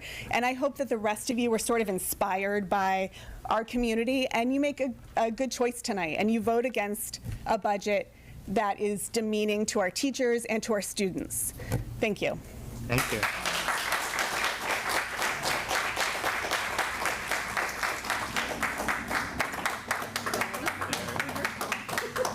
There's 5 minutes left in the public comment period if anyone else would like to speak. I got it. Great. Okay. You guys are on. Okay. Hello, we're Giselle and Anna Lucia Ohm. We live in Ward 2. And we are speaking on our summer vacation. Giselle, yell. Yell. Just like, okay. Hi, I'm Giselle, and I'm with Anna Lucia Ohm. We live in Ward 2, and we are calling in on summer vacation, just as Zara and Scarlett and Rowan and all the other students who spoke tonight. We are actually calling from our vacation. We're in the Korean airport right now, but we have been watching this meeting because it means everything to us. And I'm going to hand over to Anna Lucia. Growing up, I was very proud to be born and raised in Northampton. I still am, but after seeing how councilors and Mayor Shara have handled the budget, I'm not sure I can be a proud Northampton resident. To me, along with many other students, teachers, and community members, it seems that many of the councilors do not want to level fund the schools. If they do, other than a select few, they are not advocating for it as much as they should.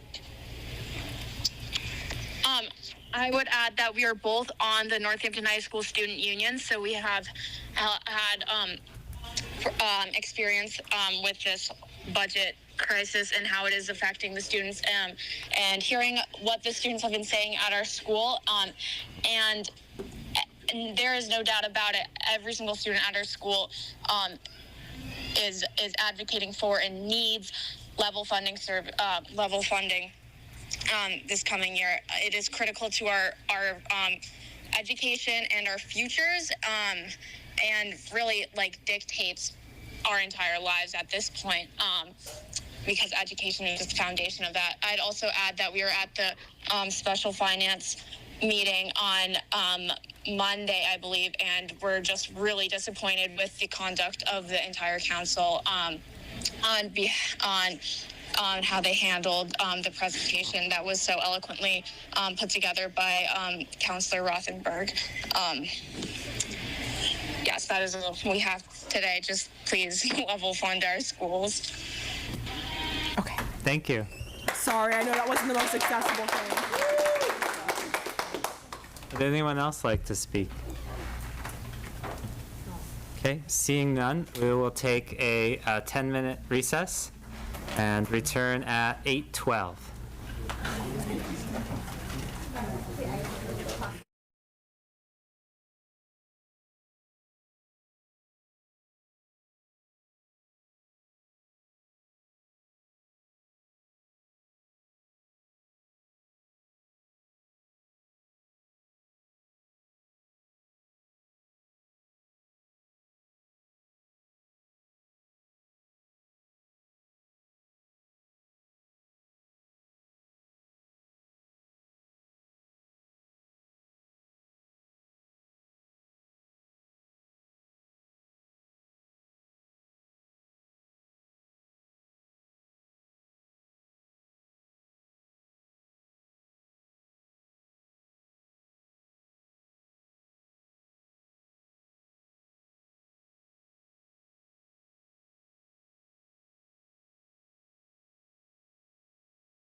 Hey, welcome back to the Northampton City Council. Next on our agenda are announcements from councilors and the mayor. And let me just make sure I have, okay, Councilor Clemmer. Thank you.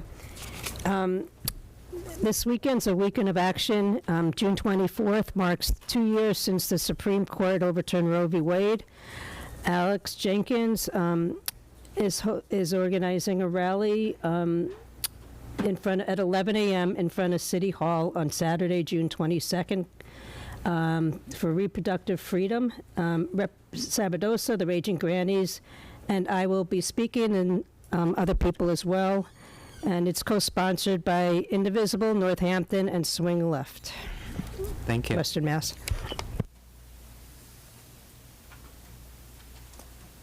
Councilor Elkins.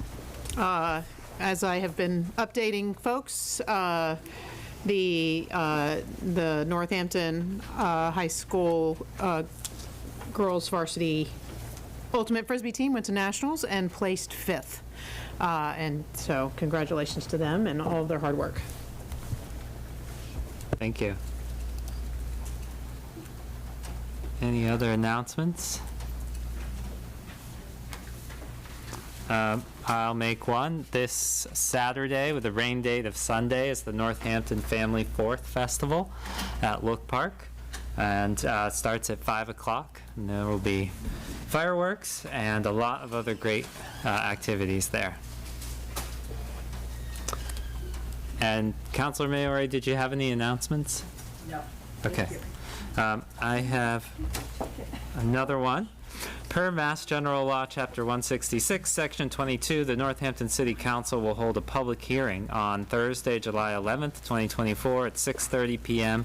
in Council Chambers, 212 Main Street, Northampton, on National Grid/Verizon's petition to install one jointly owned pole on King Street, 260 feet south of the center line of the intersection with Damon Road, for service for EV chargers at number 375 King Street.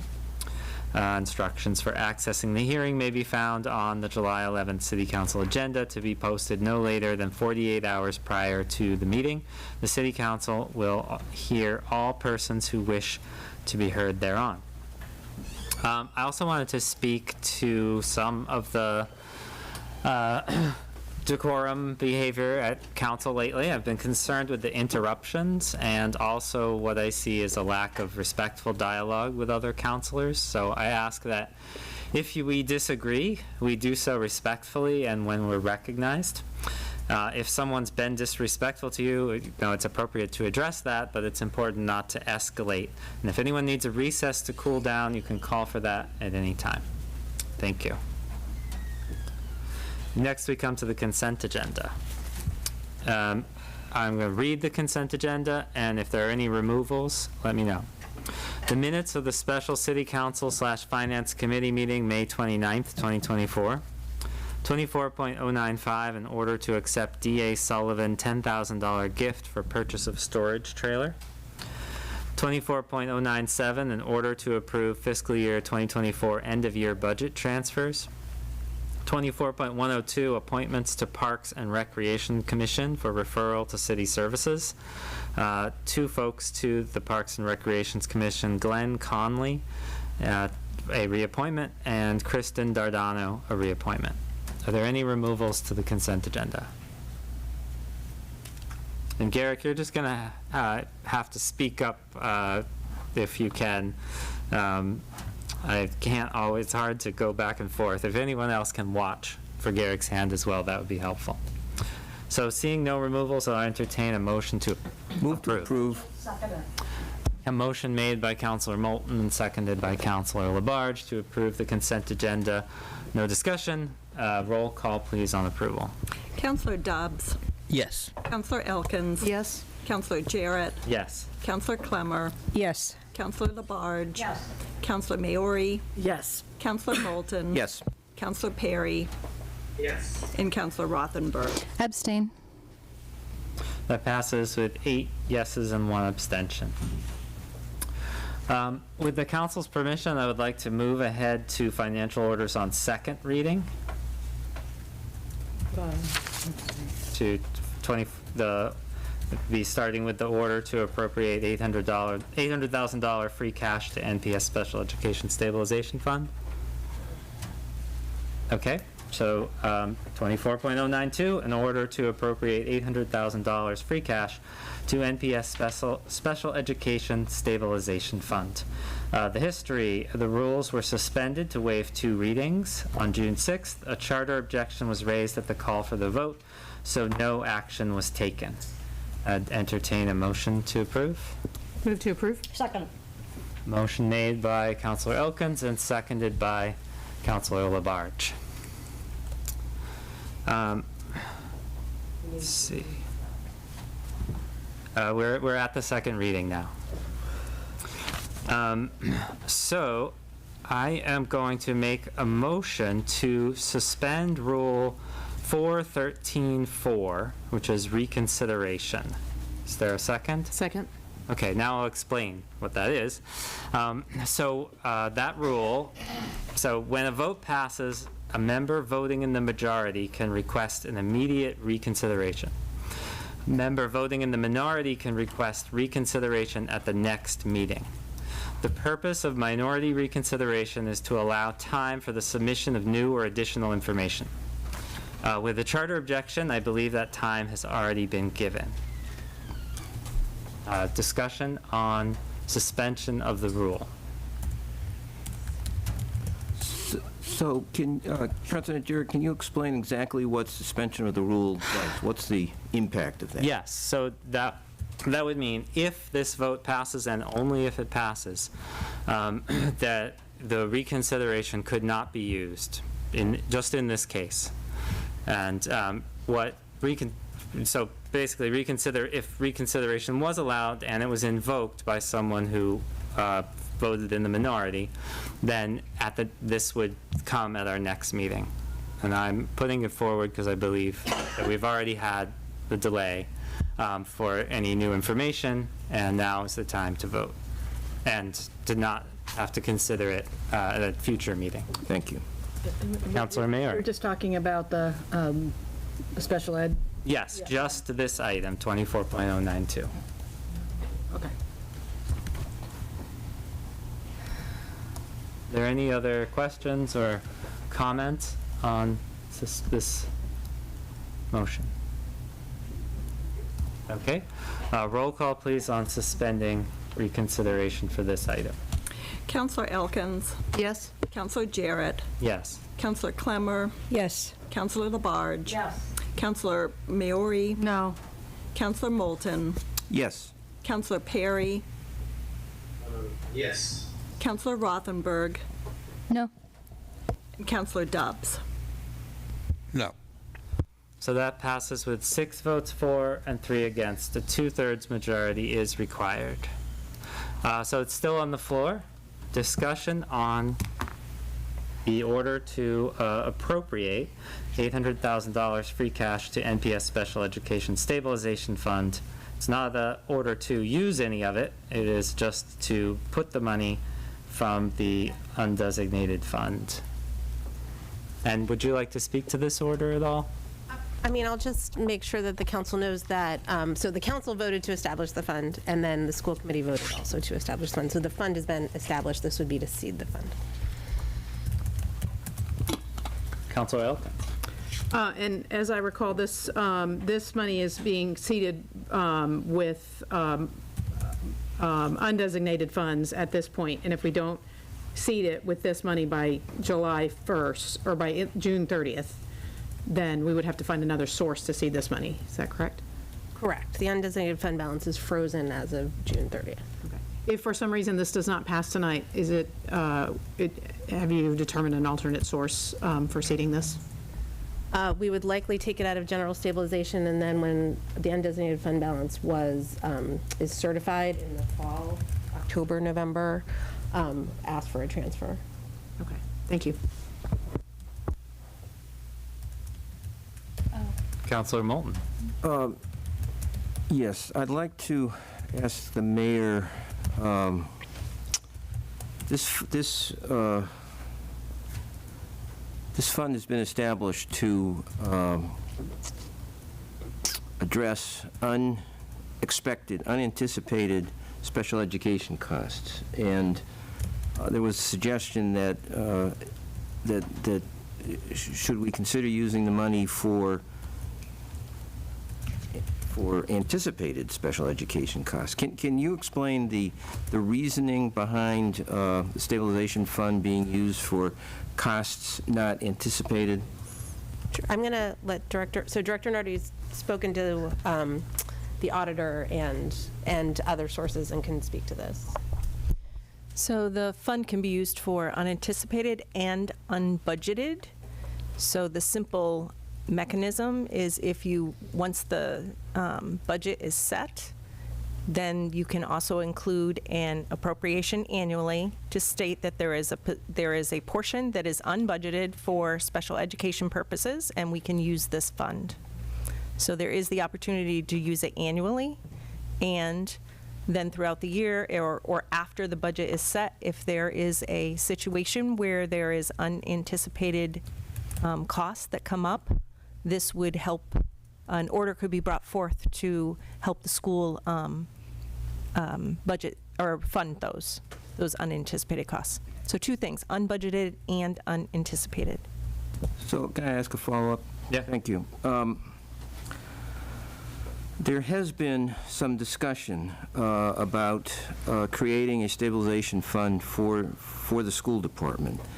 And I'm assuming, Mayor, as chair of the school committee, that you have witnessed the need from time to time to cover unanticipated special education costs. Is that, I mean, there is logic to why this fund is targeting special education costs. Is that correct? Yes. Well, it's one of the fastest rising costs, right, in education. It's one of the things that across the Commonwealth, probably across the country, we're talked about the most, is the just rapid rise in special ed costs.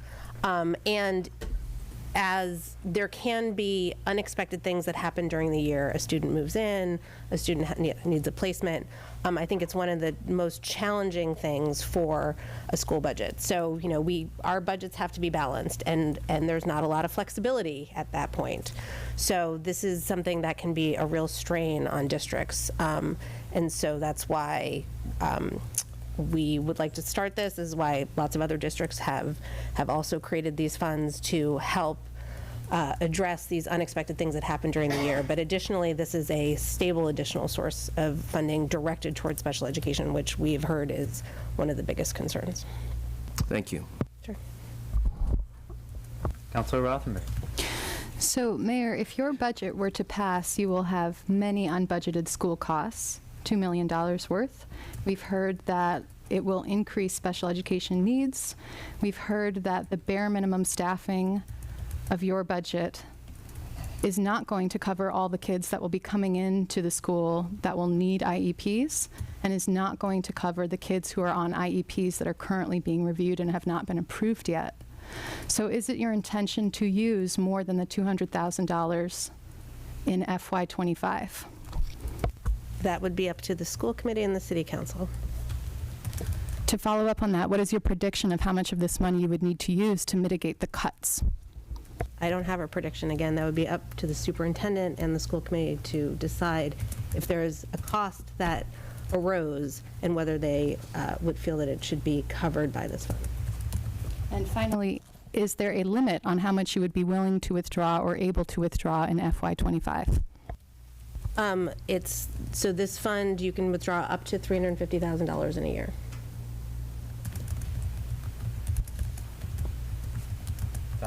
I have follow-ups, but I can wait.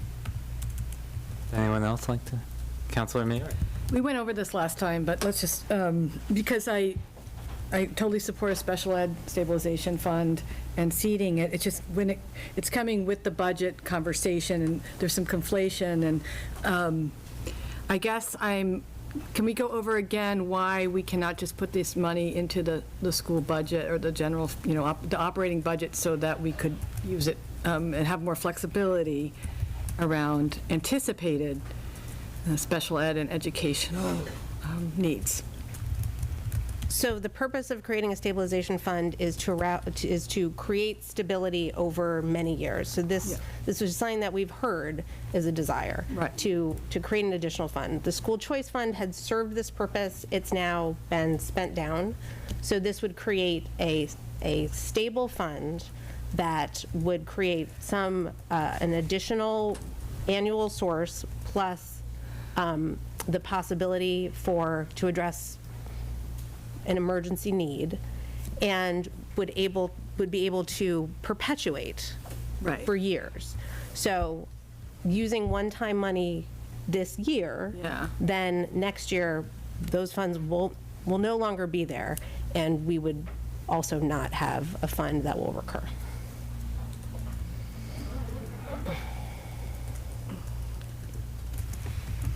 Any other councilors who haven't spoken?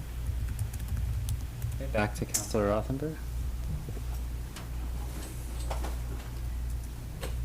Mayor, do you think it makes sense to take $600,000 out of free cash that could be given to the schools to stave off an increase in special education needs, so that you are then going to save the money you will otherwise have to spend on special education services? In other words, if you paid for interventionists, if you paid for smaller class sizes now, today, with that $600,000, wouldn't that be cheaper than having to dip into this account and use that same money, those same dollars, for more expensive services for children who are in a deeper state of learning loss now because of not using that $600,000 this year? I think it makes sense to create a recurring fund that can be used for years, including this year, and not just this year.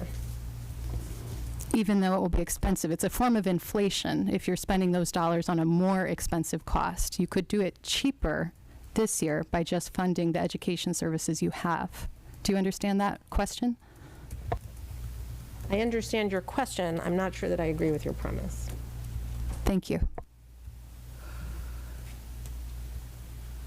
Councilor Maori. Right, so I think that's a great idea to have this for recurring. I guess my thing is, if I kind of feel we have this urgent situation in front of us, and if it's an either or, I would fund the urgent situation with more flexibility. So it's like, it's not that I disagree with the idea of a fund. Can you tell me more about the source of the, so you're saying the seed money that to use, tell me more about why. I mean, I'm not sure why why we can't, I understand that it's one time, but why can't we address what's in front of us and then seed it for future years? I guess I see this urgent situation and I see what you're saying. It makes total sense. And I just don't, I mean, the problem is, I feel like we need to address with more flexibility the urgent situation in front of us with the budget, the school budget. And I wish it wasn't kind of either or. I wish we're having like two conversations, because of course I do support this. But if it's in lieu of giving that money to the, even if it is one-time funds, I'm hesitant. And I'm really torn about this, because I do see your vision. I'm just trying to really think it through, because, yeah, I guess that's where I'm at. I feel a little torn about it, because I think it's a great vision. I was really happy that you did it. I think it was really, smart thing to do to start this. It's just coming at the same time as the budget, and so it's kind of this tug. That's hard. Yeah.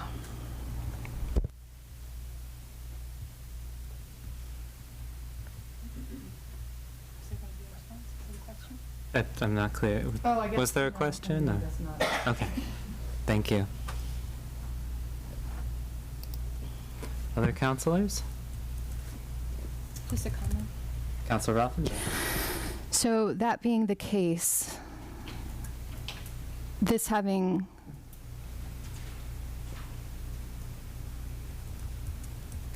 very little, if nothing, to do with solving the budget situation for this year. This is, in my opinion, not an appropriate time to be moving this money. I do support the idea of this kind of a fund. I do support having it on hand. It makes no sense to create more special education needs just to create an account for special education savings and spendings. If you were to do both, I would fully support this. But putting this money away right now is going to cause immediate harm if you're not fully funding the schools with this money, or if you're not fully funding the schools with other money. So this will be an abstention for me because this is not the right time for this order. Thank you. Councilor Moulton. Well, don't I understand correctly that the 800,000 that we're talking about includes $200,528 that is part of the amended budget for the school department? So it will have an immediate impact on the FY25 school budget. Yes. Thank you. Councilor Clemmer. So if we spent all this money on the school budget this year, the free cash, then next year there'll be no fund and no $800,000 in free cash either, $600,000. Right. I mean, so free cash is an ever-changing number, and as we've talked about now many times, we have really been much more aggressive with our revenue projections this year to be able to upfront more money for the school budget. So we will not be generating the same amount next year. Right, so it's either, if we spend it this year on a one-time situation, it could create a larger deficit next year. Right, because we'll have no fund, and then we won't have the $600,000 next year. Yeah. Thank you. And you mentioned you didn't agree with Councilor Rothenberg's premise about that we will be creating more special education needs due to the level at which this is funded. And, I've had conversations with some school staff and with school committee members who do agree with that bringing this up, not the original proposal that you had, but bringing it up to where it is now, it's workable. Could you speak to that? I mean, obviously there are differing opinions, but what I would agree, and what I've heard from the superintendent and from conversations is that while there are still cuts, and that is just the reality that we're in, that where we have gotten the budget at this point is not going to have such a detrimental effect. Thank you. Councilor Rothenberg. To Councilor Moulton, I believe the $200,000 is already available in our budget every year for the city. It doesn't create the $200,000. It sounds like it does create $150,000 on top of that she might be willing to take out in a year. It sounds like the other $450,000 would be for future years. I hear the mayor say that she has aggressively rolled back the free cash estimates. I'd like Director Nardi to let us know how aggressively in terms of dollar amounts total. So we have not ended the year, so I don't have those dollar amounts. We have estimates of what the new money would be. If all the orders are passed tonight, we will have $1.7 million in regular free cash left, and there will be $3.4 million, actually less than that, 3.1 in the ARPA lost revenue funds, because there's orders before you tonight. And then we expect about $3.6 million worth of new money next year. And how much less is that next year than you would have expected if you hadn't aggressively changed that estimate? So projections are not an exact science. I don't have, based on what, if I did something different, how much more we would have had. We were looking, as we talked about our reports every quarter, that we were going to push the hotel, motel, and meals, and we pushed parking more in FY 2025. So all those that we saw come back, we pushed higher revenues, looking at the 5-year average plus what we saw in 2023.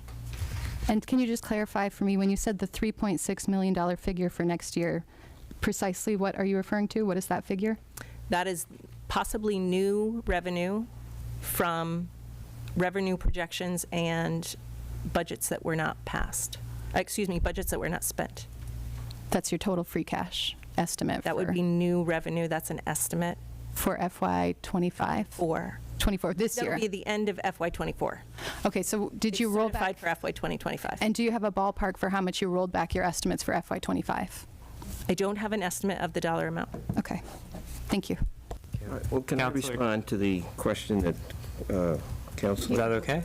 Okay. Rothenberg Councilor directed to me, and I will ask the mayor, if we don't pass this $800,000 appropriation, is in fact there another source for the $200,528 that is part of the amended general fund budget that you submitted? Right, that if you don't fund the special stabilization, the order that is before you is to take $200,528 from that fund after you fund it. So yes, it is part of that $800,000. Yes, so my question is, if the $800,000 appropriation does not pass, would there be another source for that 200,000 plus that you would substitute in the amended general fund budget, or would that be lost? I mean, if the stabilization fund, isn't seeded with money, then there's nothing to take out of it, and what's been voted is to take it from that fund. Okay, so I guess my answer, Councilor Rothenberg, is there is no other source. Could I respond? There may be a miscommunication. What I'm trying to express is that $200,000 comes from the Medicaid reimbursements and is in our budget and available to us every year, whether or not we create this. It sounds like you're talking about whether there would be $200,000 for a savings account. But if you're just perpetually taking out of the savings account, it's the same as having it accessible, in my eyes, this year, as having it accessible the way that it already is. It's not the same as having it set aside for only special education, but it doesn't create a new $200,000 source of revenue for the city, right? It just repurposes it and moves it from general fund to a savings account that just gets tapped for one purpose. So I think we're on the same page, but maybe just misunderstood what each other was saying. I'll respond by saying I agree with you that we're not printing money here, but this is a designated source of that $200,000 that would be lost in the amended general fund budget if we don't approve the $800,000 appropriation. Well, I would suggest it would be added to the general fund budget because it wouldn't be tied up in the special education account, and it would be available to the regular school budget. Could we clarify, all of this $800,000 is coming from undesignated fund. Is it next year it will then, whatever the Medicaid reimbursement will then go into that fund? It won't automatically, yes, you are correct, but it won't automatically go in. An order would have to happen after free cash is certified, undesignated fund balance is certified. We would have to bring an order forward, and council would move that money into the special education. And then the school would have the opportunity to use that as part of their budget. Okay. Councilor Clemmer has had her hand. Thank you. Hang on, let me just think of my question again. Okay, so if we spent this $800,000 and gave to the school, and then we had an emergency in the middle of the year, a significant one, where they said some of the schools cost over $100,000 without transportation, would we have money to pay for that just from some fund, or? So generally, then the schools themselves have to, they figure that out. So they make some cuts or changes, or they move. The schools have a lot of discretion to move money around in a way that the city side doesn't. So they would move to cover that expense if needed. So they'd have to take it from somewhere of their own, in their own budget, or their own money. So this is kind of guaranteeing the money's just going to be waiting, and they don't have to make any cuts anywhere. It's a fund that they could tap for something like that. Yeah, and they won't have to make cuts in their middle of the year budget or anything, because this money will be available to them. That's the purpose for starting it. Thank you. Other comments, questions? Okay. I guess I appreciate your clarification. I think the point still stands that then in all the years following, it takes the $200,000 out of what could be the operating budget. Not this year, but in the years coming. So I think we've clarified a lot, and I hold the same position. It's not the right time. That money that's in free cash needs to go to the schools this year, is my opinion. So it's just not the right time. Thank you. Councilor Elkins. sorry. Did you want to respond? Medicaid reimbursement had not been going to the schools, so this is now taking that Medicaid reimbursement and directing it to the schools. Councilor? I think that was essentially my question. It's the plan going forward to always put the Medicaid money into this fund, and also going forward to always appropriate out. I've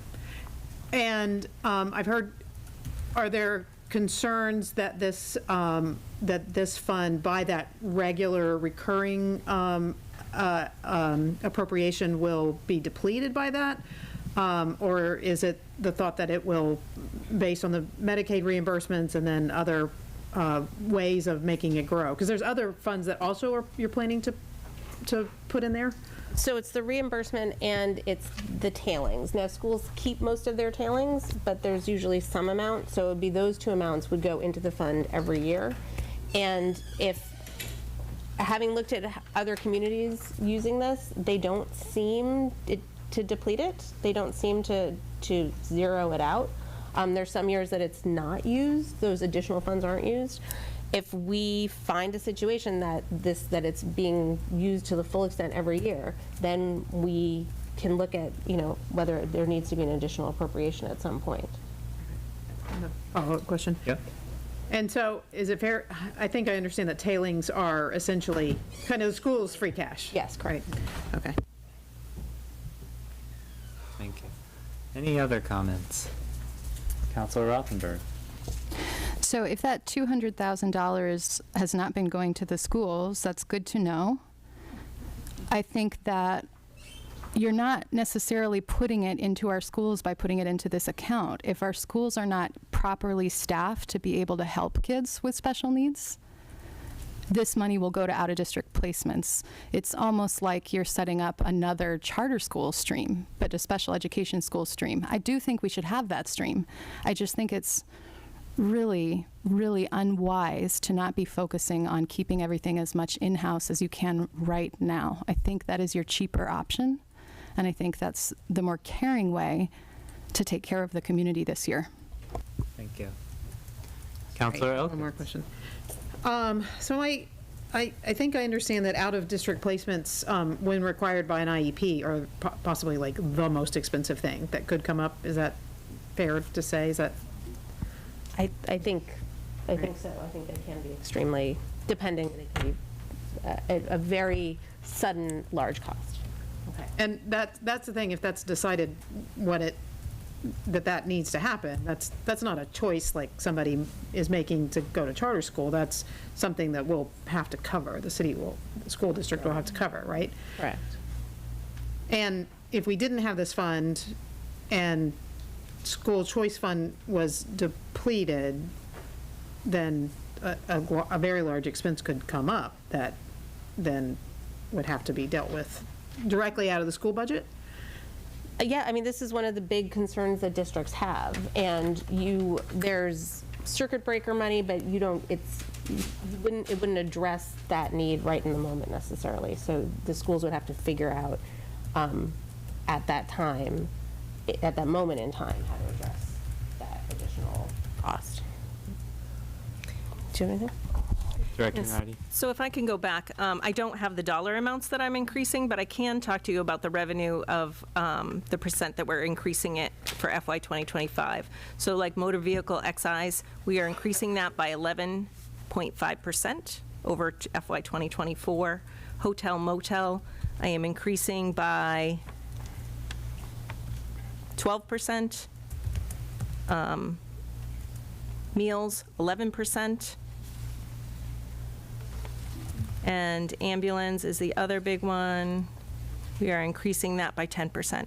So those are all revenues that we're increasing from FY '24 to FY '25. What that will actually look like in numbers, I don't have that information. Councilor Rothenberg?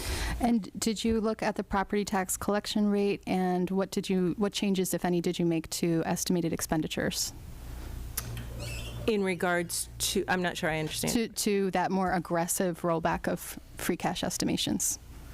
Did you look at how, so when I say property tax collection rate, I don't mean the mill rate, right? I mean your success of collecting. Did you tweak that at all? And did you tweak your expenditures? I think we usually generate something like, is it 2 to 3 million pretty consistently in terms of savings on expenditures? Did you change that at all?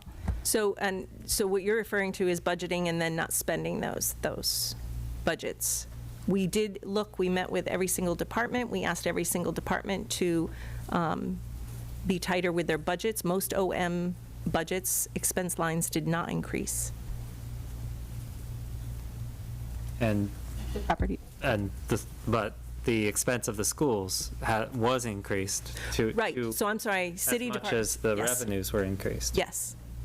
Yeah. Yes, well, all of those changes helped support, so the, helped support the increase that the mayor is funding the schools or in her amended budget, yes. And the property tax collection rate? It has not been changed. Okay, thank you. Sorry if I missed that. We also decreased the amount that we are putting into capital and into OPEB. And was that by $25,000 capital?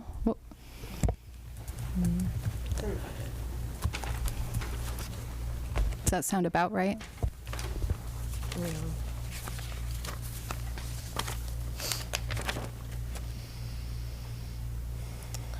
Capital was cut by 175,000. And then OPEB by 200, is that right? I'm having trouble finding it. Well, because it's so tiny, I don't know how you can read that. I can't read it, that's my problem. I think 200,000 to OPEB and 175. And that still leaves sort of a chunk of change for capital, even though we have many capital funding sources outside of the budget, right? What's left over for capital is something like 400,000, is that right? I don't have my book in front of me, but. So 200,000, the order we're considering tonight? Cash capital. Cash capital? Cash capital is 200,000. Yes, that's one of the ones that was reduced. I thought I remembered that there was something like in the 400,000s total in our budget for capital. It has been. Yeah, and that's what you brought it down. You brought that down. Thanks. Did you think about using that to seed this special education fund? To seed it? Yeah, since you have Recurring revenues, we put those closer in the budget to help increase the budget to the schools. Sorry? So we reduced all of those so that the 737,000. Oh, yes. No, I'm talking about the remaining. Did you think about taking that remaining money? All of it? Yeah. Because I think there is still a priority to put infrastructure or to maintain our infrastructure. I think we've seen over the years when you have deferred maintenance, what happens, the costs are greater. We're seeing that with a lot of our buildings at this point. So I think taking it entirely out of the budget is not wise to do. And you don't think you can afford that, even though you have capital accounts and other ways to fund capital and the stabilization accounts? At this point, no. Okay, thank you. Any other discussion? Councilor Maori? Yeah, no, I guess I'm surprised, but these come out of school services, so why weren't they going to the schools? Like, right? I mean, these come out of the Medicaid? Yeah, the Medicaid.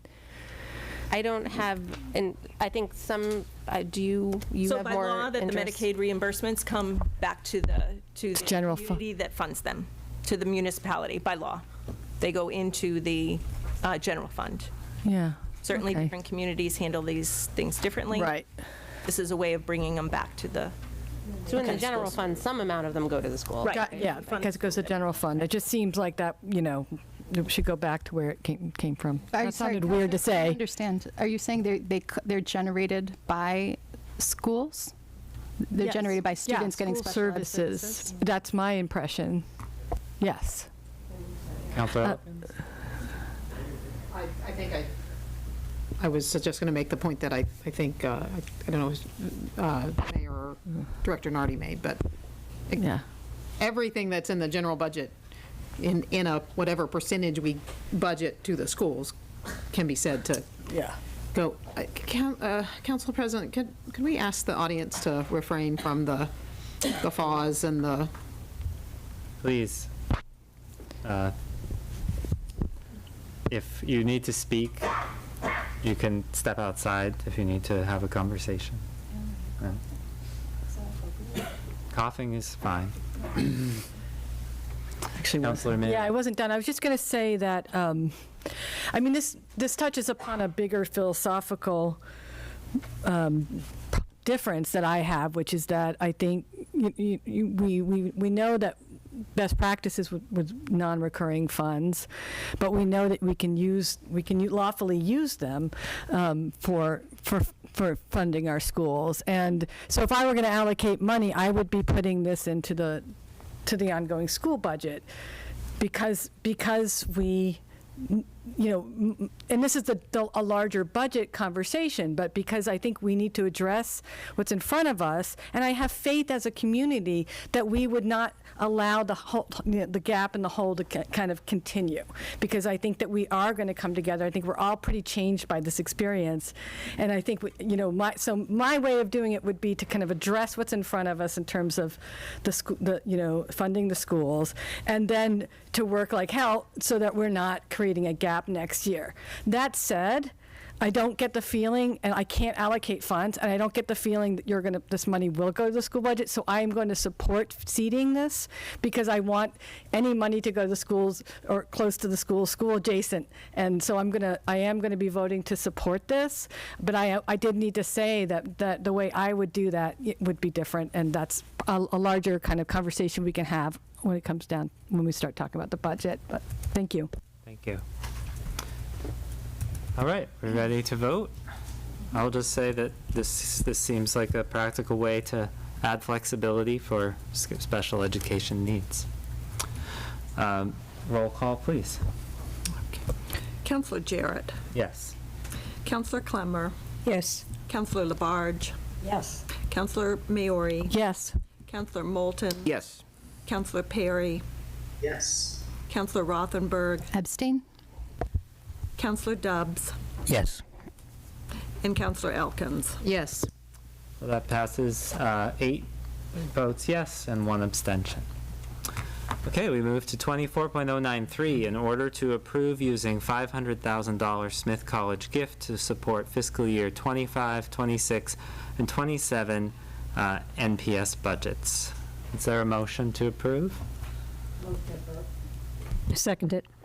Motion made by Councilor Labarge and seconded by Councilor Clemmer.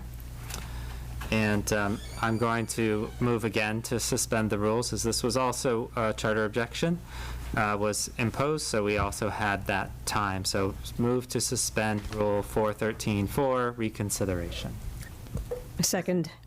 Motion made by Councilor Jarrett and seconded by Councilor Clemmer. Any discussion on that reconsideration suspension? Councilor Rothenberg.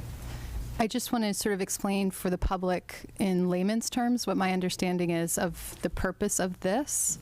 This is in case there's any kind of procedure that we as counselors, as minority counselors, not voting to pass something, if there's any kind of procedure that we could use that would raise this again or have to revisit it. So this is a strategy that closes those doors and just make sure that after this vote, the door stays closed. That's my understanding. I would- Correct me if I'm wrong. Yeah, I would clarify, our rules state that the purpose of minority reconsideration is to allow time for the submission of new or additional information. So the argument is the charter objection allowed for that time. Any other discussion? Councilor Elkins. And I just would also note that it's my, I believe, school committee has a meeting tomorrow that they need to have a passed budget that includes these amendments in order to be able to make the decisions that need to be made and approve the budgets, and most importantly, recall any teachers that whose jobs would be preserved by additions of any funds, including the Smith gift, the seating of this special education fund, and the additional $740,000 that was added to the budget since May 16th, that until we pass that budget with those past amendments, that it's my understanding that the schools cannot recall pink slip teachers. And so I feel a sense of urgency because I'm already hearing that that teachers that would be recalled if we passed it have been lost, that they have found other opportunities and are gone. I have heard that. So I would like to get those we can bring back to work as soon as possible so that the schools can go to make their point. Thank you. Any further discussion on suspension of rules? Councilor Mayor. Well, this is maybe, I mean, perhaps we should talk about, that was a little off the subject of the suspending the rules. I want to have that conversation with you, but that seemed like that was. We'll have a chance to have that. Yeah. I do think it was relevant because it's about the timeline, and it's about and we're suspending the rules to achieve a certain timeline. Okay, well then I just need to say that we need to listen to what those teachers are saying, and they are saying, that's not what they are saying. They're not saying, do this as fast as possible so that we know what's going on. That's not what I'm hearing from, but, that's one of. May I respond? I do know for sure that I heard that we all received an email from the principal of Jackson Street School specifically asking us. Sorry, is that funny? Please. If I could respond. Hang on. No, I'm not finished, actually. Councilor Elkins. Councilor Elkins. That we did hear specifically from the principal of Jackson Street School.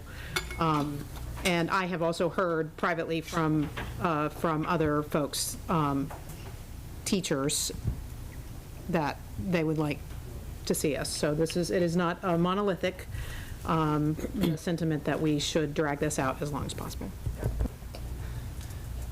Councilor Rothenberg, did you want to? Yes, just on behalf of constituents, I presume that the response to the mention of principals had a response from the public who's present, just because the jobs of administrators and the jobs of teachers are different. And of course, it's quite a lot more convenient and appropriate for administrators to be able to do that kind of recall work early. But of course, the majority of the teachers on the other side of this fence have different concerns and different needs, and that is to preserve as many jobs as possible for as long as possible. So I think that was just to clarify sort of on behalf of the constituents who don't have a microphone here. Thank you. Okay, seeing no further, roll call please on suspension of rules. Councilor Clemmer. Yes. Councilor Maori. No. Sorry. Councilor Labarge. Yes. Councilor Maori. No, thank you. Councilor Moulton. Yes. Councilor Perry. Yes. Councilor Rothenberg. No. Councilor Dobbs. No. Councilor Elkins. Yes. And Councilor Jarrett. Yes. So that passes with 6-3, and the rules have been suspended, and we're back to discussing the order to approve. Mayor Scher, would you like to speak to this? I think we've talked about it before. So, after the budget was printed, but right before our meeting, so between those 2 points, Smith committed, sorry. Yeah, start over. Sorry, it was Councilor Perry's excellent hand gestures that alerted me to that fact, sorry. I was saying that after the budget was printed, but before the meeting where it was introduced, in those like 2 days, Smith committed a $500,000 gift over 2 years. This is a one-time gift. It is not a recurring gift. We had some really good conversations, the president and I, and her staff and my staff, and we are committed to having ongoing conversations. But at this point, she did not feel like they were able to commit to a recurring annual gift. So this is a one-time gift over 2 years. Their previous gift had been over 3 years, so it's more in that regard, but not more in terms of total money. So what we have built into the budget is spreading this over 3 years. So again, this is a one-time gift. Normally, you wouldn't use a gift like this for the operating budget because it is one-time money and it has no guarantee of recurring and being available in the future. But due to the situation, I've committed it to not just the operating budget, but the school's operating budget, but over 3 years, so to help mitigate the possibility that if it does not recur, that we will have then, a $250,000 hole that would have to be filled. So it's a little bit of less of a amount that would have to be found to not have a deficit that comes with it. $166,000, et cetera, $1,000 hole. Right, yep. Councilor Maori. I just want to thank you for doing that. That was a really big accomplishment. It was great to see that, and thank you for doing that. We've all been a little frustrated with Smith sometimes, and thank you for persisting with that. Thank you, and thank you for that. And I have to thank President Willie LeBreton, who has been very warm and open and interested in the community since she arrived here almost about a year. I think she was here last July, so she's been here almost a year. And there's been a lot of open communication. She's had a lot of interest in this community and in understanding what the needs are and trying to find ways where the directions that Smith wants to go in can kind of dovetail with Northampton and figure out things that we both can work on, both entities can work on together as a community. And I think she's very community-minded and wants to kind of really immerse herself in this community in a way that I found really lovely. So I'm grateful to her. Councilor Moulton. So there's a trade-off here. In the past, the Smith College gift has been used for equipment. Capital, yeah. Yes? Yes. One-time expense. I don't know that I can say that. That's what the last gift was used for. I think it often has been used, directed towards the schools, but more for capital technology generally. So the trade-off being that recognizing the budget needs, immediate budget needs for NPS, decided to put it toward that, but because, again, it's a non-recurring fund, you are spreading out the potential pain if it's lost over 3 years rather than 2. Correct. That's the reasoning? Yes. Okay, thank you. And I'll just add, we will work to try and get that gift renewed, and this just gives a little bit more time. We didn't want to suddenly be in a position where we have a $250,000 hole that needs to be filled and not a promise of renewal. So if we can get a renewal in the second year, then we can continue that. Thank you. Councilor Rothenberg. So it sounds like the difference between splitting it up over 3 years instead of 2 years is $84,000 for this year that we won't be able to have.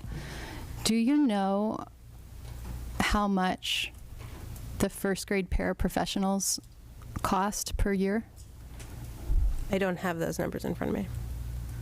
Would you say that you could save at least one first grade paraprofessional with that $84,000? That wouldn't be my decision to make. Would you say that that's probably likely that that's financially possible in terms of the cost? Do you think that it's likely that a first grade paraprofessional costs less than $84,000 per year? Yes. Do you think maybe 2 first grade paraprofessionals cost less? I'm not sure. And for 3, you would not be sure either, then? So I just really want to center us again in the cost, the size of the whole that you talk about. The whole is the 3 first grade paraprofessionals. That's a whole that's being created. I'm not really compelled by the idea that 3 years from now, it would be very hard for a city of our wealth to fill an $84,000 hole. I think it will be very hard for 3 first grade teachers to fill the hole of 3 first grade paraprofessionals. How do you weigh that?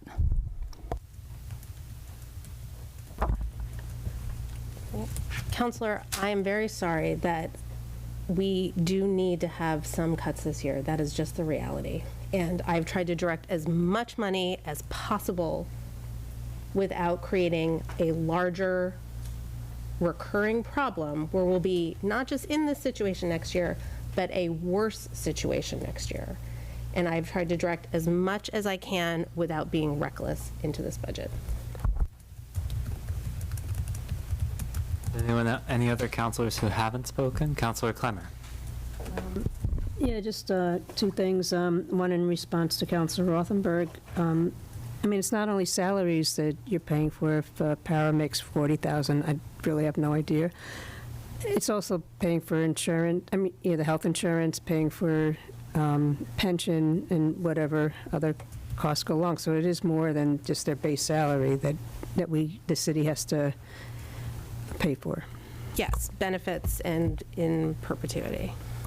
And then the second part, so since, you're continuing to talk to Smith and they've been generous, so say next year, they said we can give you another $500,000. I'm pulling numbers out. The year after the 2 years, would you readjust the amount then instead of next year? Would you look at it again, how much we have left from this? And then if they say it's recurring?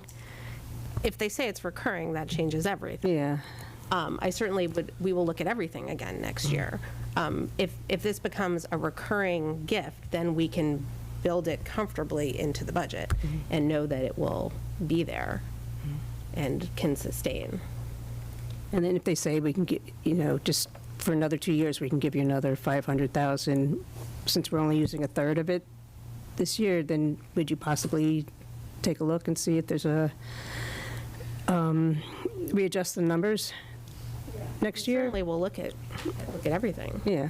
Yeah. So it's not set in stone, depends on Smith, what they are able to do for us, too. Yes, if they come forward with another proposal, then we would open the books. Yeah, we would look at it again. Okay, thank you. Councilor Labarge. Yes, thank you. Your microphone. Thank you, Councilor. Thank you, Councilor, for what you just talked about, because I know we all heard a resident come up, a school committee member come up and talk about the new special education stabilization fund. And at $800,000, we're going to be, when are we starting this? On the year 25, correct? That money will start accumulating, Mayor, in that fund? So are you you're talking about the Special Education Stabilization Fund or the Smith College gift? The Smith College one, at 500, and also the 800 one too, because I've heard people ask about that. So the Smith College gift, the first, do you know when we're expecting the first? We'll get it the first of the year. First of the fiscal year. Excuse me, yes. So we will get the first half of the gift from Smith in July. and then would not get the next half Right, for, because I know for a year. hearing about the Smith College Fund at the 500,000. If you would look at bringing it forth sooner than what you were planning on? So we have built 166,000 into the budget for use in FY25. Yeah, I thought so. And same thing with the Special Education Stabilization Fund, the $200,528 have been built into Right, because that was the FY25. question brought up, and I wanted to clarify that. Those amendments have been built into the amended budget that was Thank you very given. much. Sure, you're welcome. Councilor Rothenberg. I just want to see if I can get a response to my question, and I'll try to frame it a little more clearly. You have a finance director, an auditor, an economic development director, a lawyer, a head of CAPA who seems to be touting his ability to make things more efficient and affordable, and yourself. And I'm imagining it's a combined salary of something like approaching $1 million. Do you think that it is harder for 3 first-grade teachers to cover the work of 3 paraprofessionals indefinitely than it is for you to find $84,000?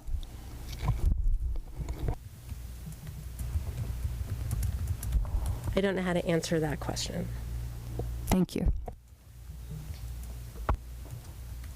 Councilors. I see Councilor Perry? No. Okay. Okay. Is there no more discussion? Roll call, please, on approval of 24.093 in order to approve using the college gift. Councilor Labarge? Yes. Councilor Maori? Yes. Councilor Moulton? Yes. Councilor Perry? Yes. Councilor Rothenberg? I appreciate the gift. I don't appreciate the apportioning. It is an abstention. Okay. Councilor Dubs? Yes. Councilor Elkins? Yes.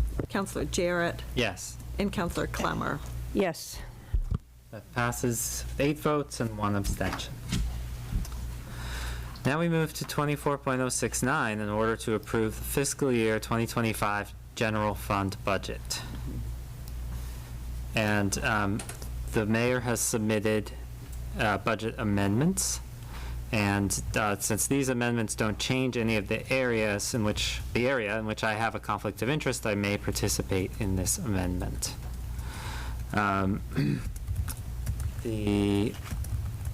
So I would be looking for a motion to accept the mayor's amendment. Accept the budget as amended. I make a motion to Or accept. the mayor's amendment to the budget. I make a motion to. Yeah. Moved by Councilor Clemmer and seconded by Councilor Labarge. So this is not the budget, this is the amendment. This is the Right, amendment. That is critical, that distinction. Yes, The yes. amendments that we're considering. Yes, we're considering the amendments. If adopted, then we would consider the budget as Yes. amended. So this amendment increases the whole general fund budget by $1,104,750. It does that by drawing $737,556 more from the Fiscal Stability Stabilization Fund, $200,528 from the Northampton Public Schools Special Education Stabilization Fund, and $166,666 from the Smith College Gift, and applies all of it to the Northampton School Department. We will also, I'm also going to move that we suspend Rule 413.4 to not allow reconsideration, as this was also a charter objection from last time. So moved. Seconded. Motion made by Councilor Jarrett, seconded by Councilor Clemmer. Discussion on suspension of reconsideration rule just for accepting this amendment.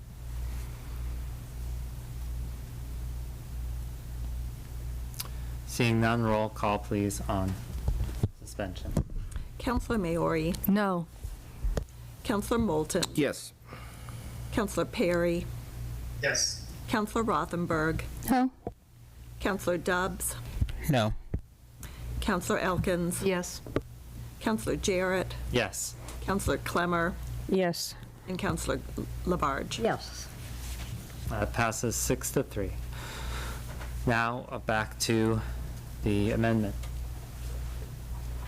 Discussion.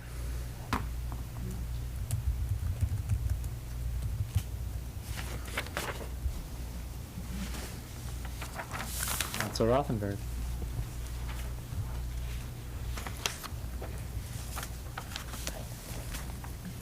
This amendment creates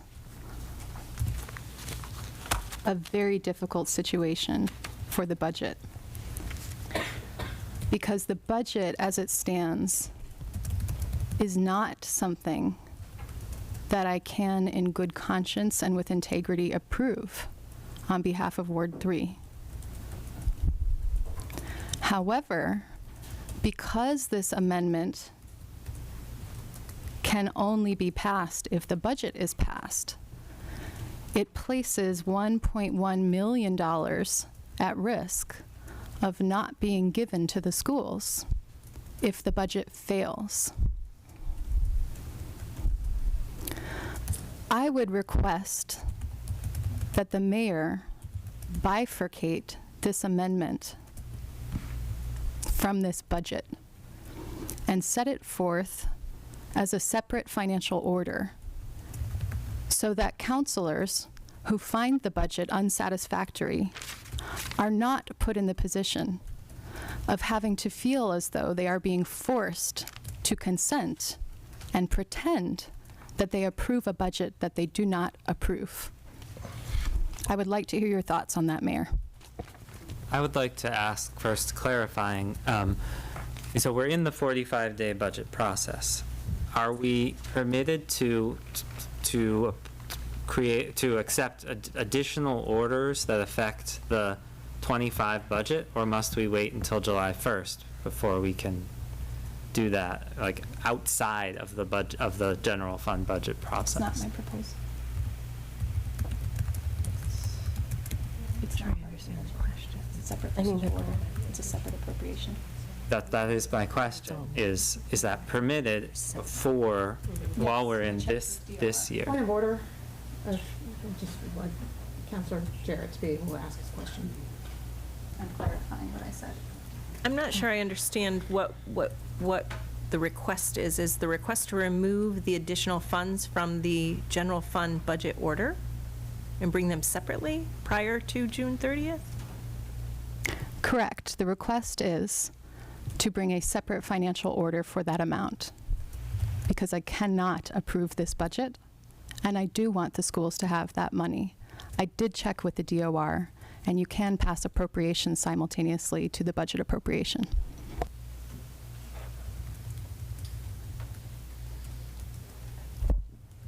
The amended budget is the budget that I've put forward. If it doesn't get voted, then I'm certainly not going to not appropriate that money to the schools. It would have to come in July. Why would it have to come in July? Because I am not, this is the amended budget, and that's the budget before you. But I am committed to these additional funds that we've worked incredibly hard to get into this budget, so. So are we. And, yeah, that, we could say schedule a special meeting for July 1st, have that happen. Of course, the other additional factor is that the school committee has to have a special meeting before, because they're accepting, in order to accept the budget, so that would have to be scheduled as well. But it doesn't really change the timeline. I mean, maybe a day. Sorry, did you ask for? I asked for a recess. Could you turn your microphone on, please? Could we have a recess, President Jarrett? Yes. Thank you. Recess will be granted. And can we try for 8 minutes? See if we can do our bathroom things and such? At 9:33. No, I can't do 8 minutes. 10. Yes, thank you.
Welcome back to the Northampton City Council. We are in the middle of considering proposed amendments to the general fund budget, fiscal year 2025.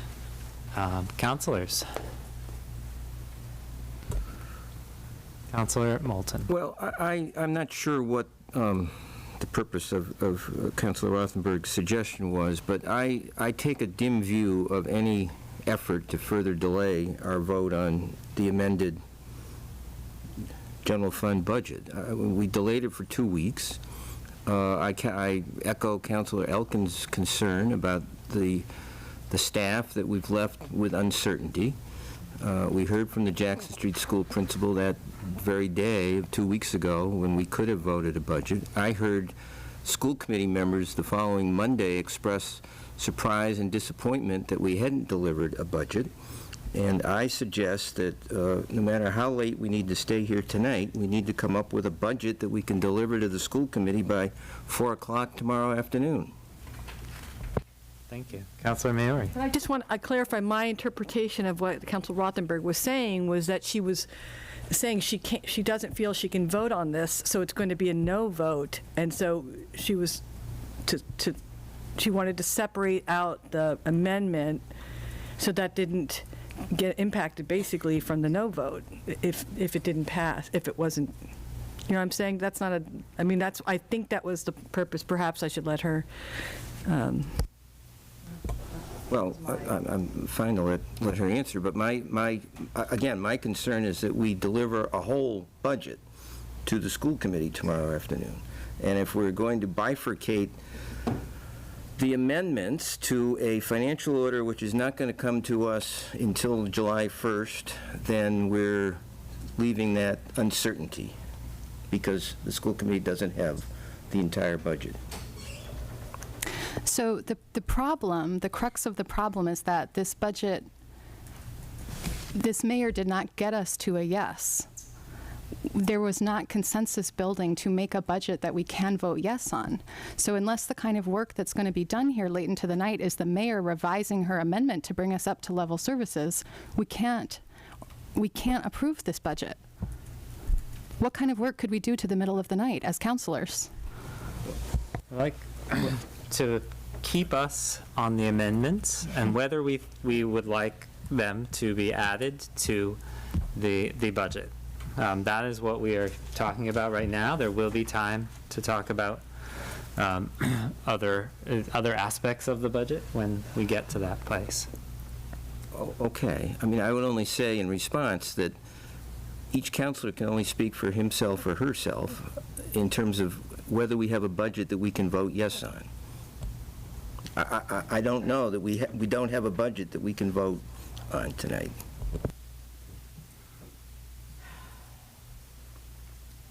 I'm sorry, I've kind of lost track. Is there a motion on the floor to amend the budget? Okay, thank you. Yes, there is. Councilor Clemmer.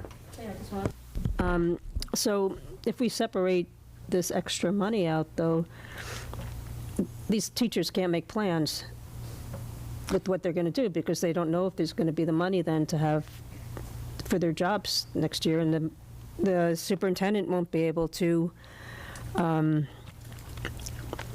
decide what, to figure out what kind of cuts she needs to make or not make, so, or how many jobs will be available for people.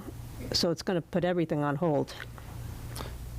Right, it puts it on, if the budget doesn't pass tonight, I'm talking about this part of it. If we take the amendment out, say the budget passes, but the amendment's out, the school's not going to know if it has this money or not, or how it can be used till July 1st.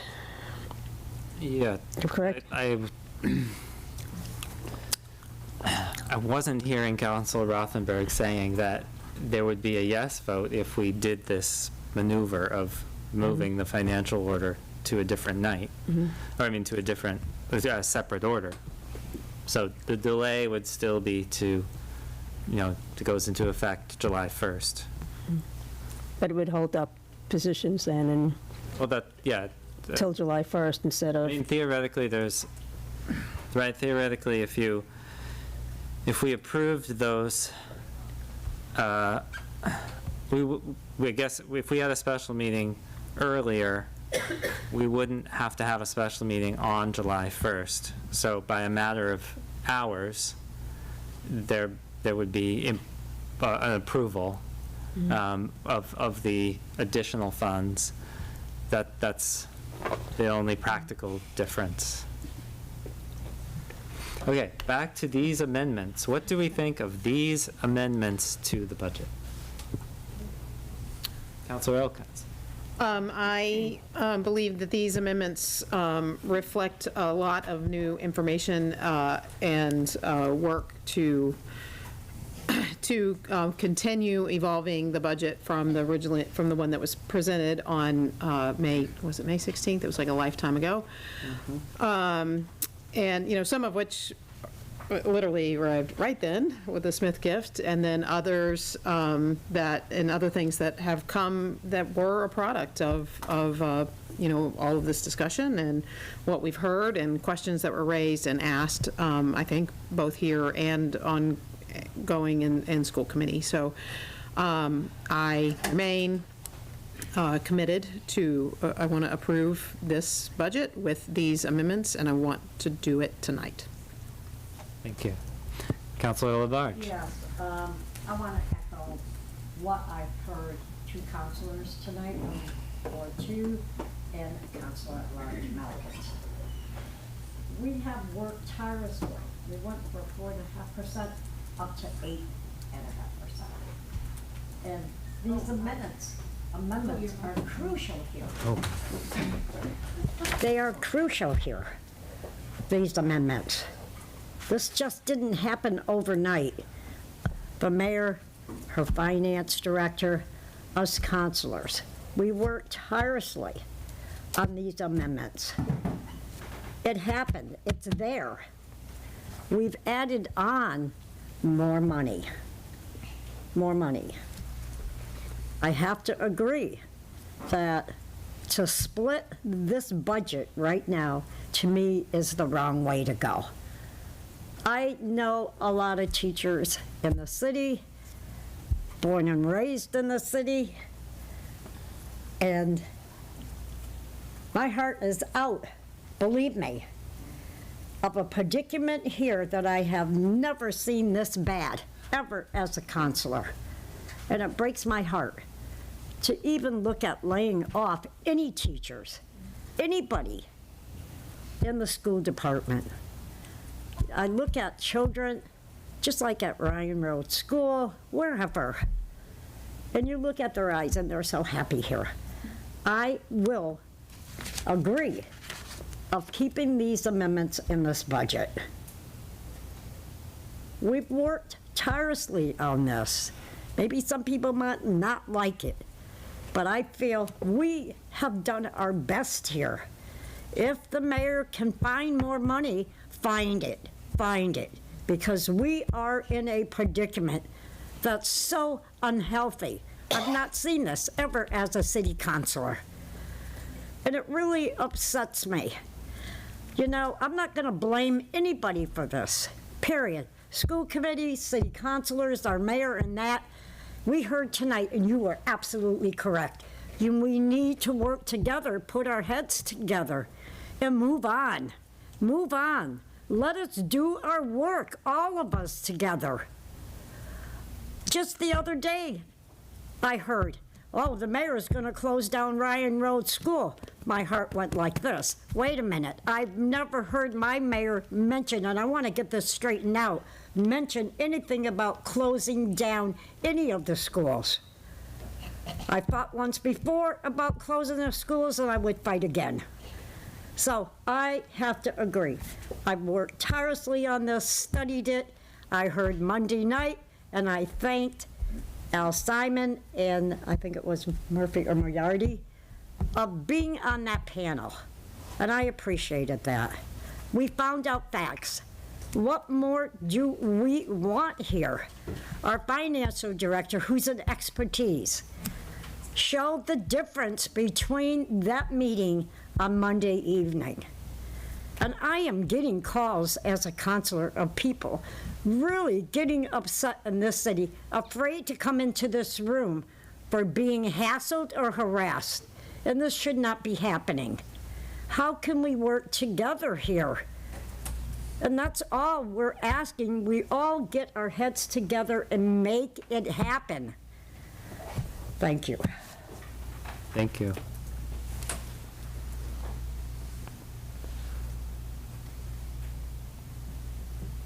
Councilors, further discussion on these amendments?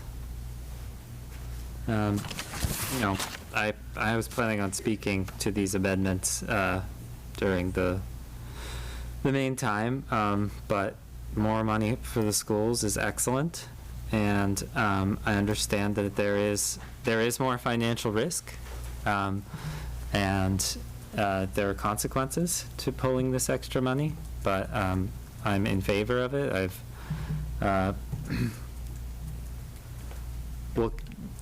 Looking at this number as a minimum is where I'm at. Forgive me if you said this amount and I missed it, but I just want to make sure that people understand. So this is a $4.2 million increase over the base last year. Right. And the important thing is that we are building it into the base, that increase. Mm-hmm. That is the critical thing. So the goal is for this to be an increase that is forever in there. It's not one-time money. The goal is to build this into the base. So at 8%, this is the largest increase in at least 32 years, and it will be forever in there as long as the override passes, because that's how we need to create the recurring revenue. That's 8% above what we have this year, including the 1.2 million of one-time funds. Yes. Right. It would be 11.52 if you didn't include that, right? That is correct. Got it. Councilor Moulton, then Councilor Rothenberg. Yeah, and I think the mayor just made an important point of this is a commitment that we're making to build it into the base. There was some confusion last year on the part of some people about that 1.2 million, and I'm comfortable with another 2 million almost from the fiscal stability fund. Although, as Councilor Jarrett said, and as the mayor has acknowledged, and Director Nardi, there is some risk to that, and it makes it very important for the community to understand why we're considering later on tonight the placement of the override on the ballot in November, $3 million override, and comment. Yeah. What? I heard a hiss. And I would heard a hiss? I did. I can't imagine. Anyway, the point being, base, it's built into the base, but it does make it important to explain to the community why the override is needed. Councilor Rothenberg.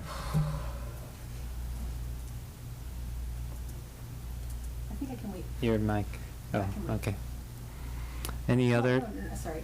I want to correct it while it's still fresh, or address it while it's still fresh. Go ahead. I just, again, I said this on Monday night. I want to say this again.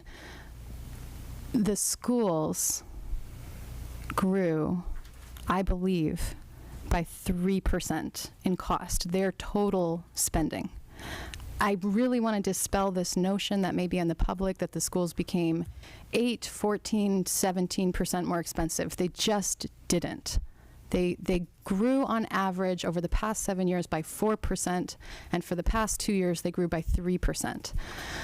It's a little bit probably confusing to lay people that the schools' share of the budget and how much that grows is not representative of how much school spending grows. The budget is just one way that we fund the schools. And what we've all been talking about this year and what the mayor is talking about right now is trying to grow that permanent share of recurring revenue for the schools.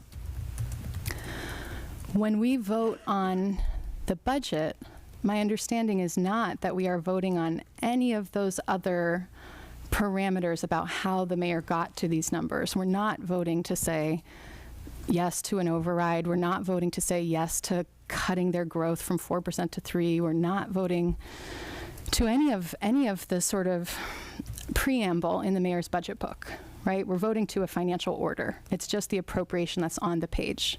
So I really commend the mayor for starting to do this work to grow the base budget of the school. And I have been trying to tell all of you since January that we need to do more to grow that more. I really think, again, the auditing is important, the operational efficiencies. I really think looking at those free cash estimates and targets is important. I really think looking at perhaps some outside help for economic development is important. I think giving the downtown a chance to have their venues open is important. Your mic? I feel like we have strayed from the motion. So to bring it back, that's fine. To bring it back, my point is there are many, many ways to grow the budget, to make permanent full room for the schools. We didn't do that this year. This budget didn't do that this year. And that's not necessarily even where I am stuck this year, because I recognize that we didn't do that work and that it's very late now in the season. Where I'm stuck is that we didn't make a commitment to fully fill that gap between now and the time we do that work. So this 8% number, it's just not satisfactory for Ward 3. And it just distorts how expensive the schools are. They're really not. They're very stable, and they just need to be fully funded. And all of these considerations about timing, can we wait an extra 10 days? None of that outweighs the fact that our job is to say whether or not this budget is approvable by the people we represent. And is it an improvement? And am I glad that you're improving things? And do I expect that you're going to keep making that base bigger? Yeah, I do. But that's not what we're voting on. We're voting on the appropriation, and the appropriation is not sufficient. So that's where I am. The amendment to me is kind of a moot point, except insofar as it's not big enough, and that's why the budget can't pass this year. If you wanted to amend it on the floor tonight and come to level services, then I could pass this budget and this amendment. I can't really say anything more than that. There's no work that we can do. We didn't opt in. We can't give the schools more money. Only the mayor can. Thank you.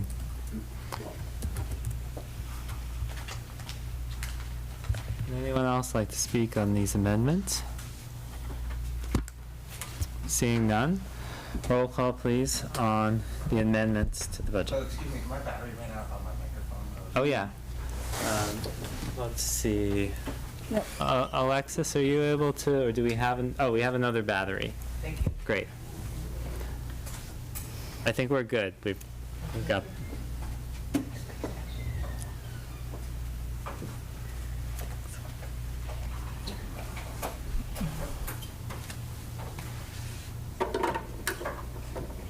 Just waiting for the microphone to be ready.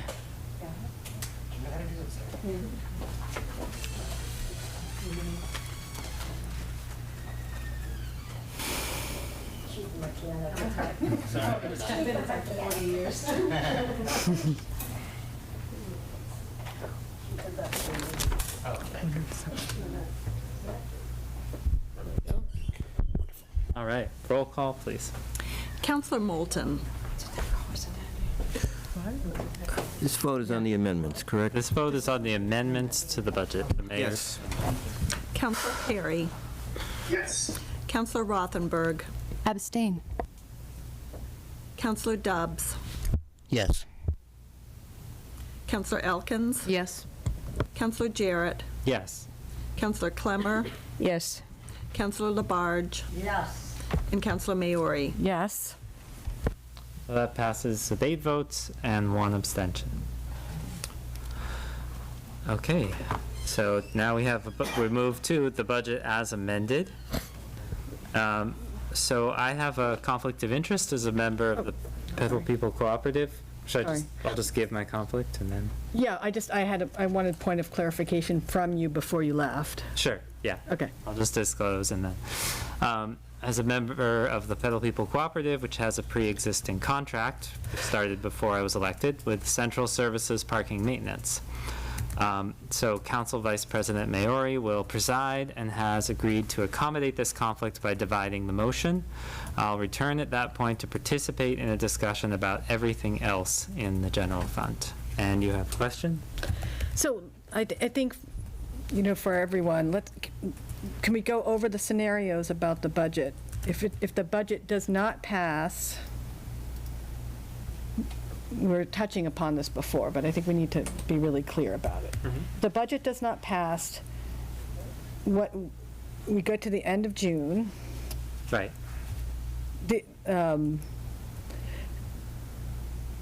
I just say this because it was an unusual thing to learn early in my council career, that when the budget doesn't pass, unless we take a council takes an alternative action, the mayor's original budget goes into effect, which would be the May 16th budget. But that doesn't happen until July 1st, right. Correct? Right. If we chose, we could meet again and attempt to pass the budget again. And that But when? Between Before? now and June 30th. Between now and June 30th. Okay. But it is worth noting that we would have to have a quorum for any additional added meeting between now and June 30th. Yep, that's always the case. Right.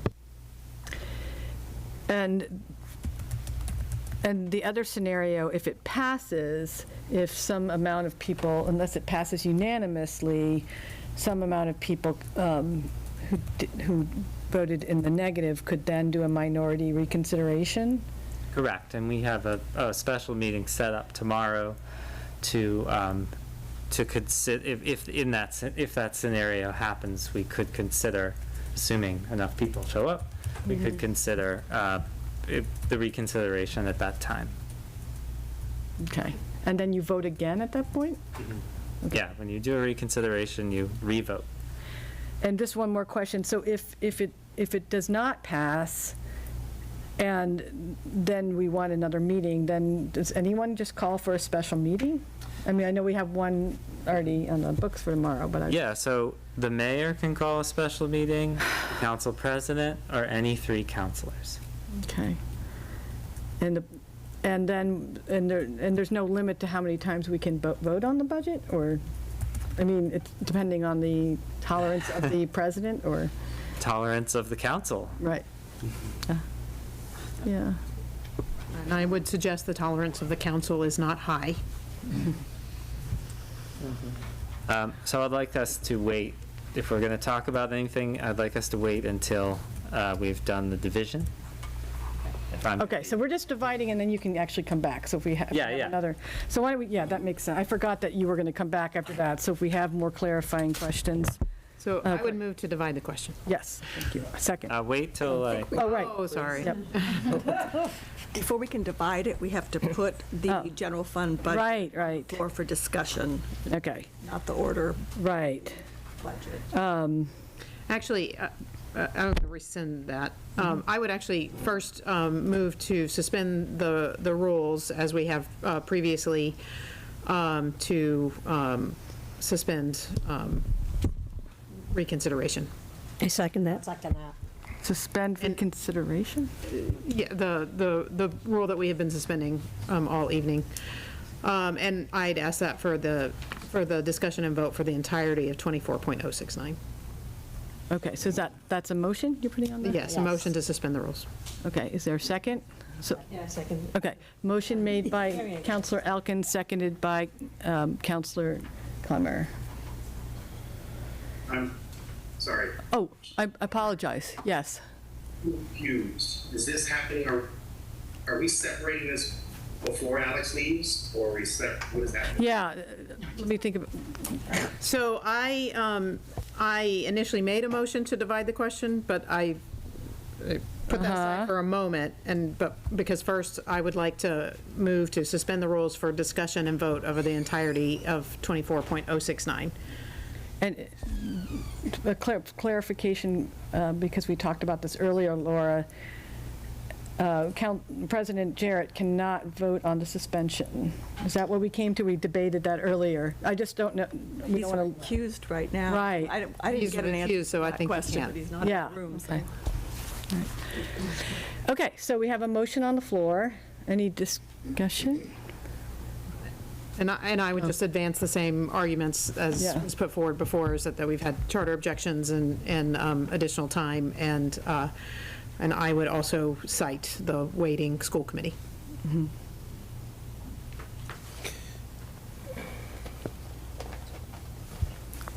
Any other comments or questions before we roll call?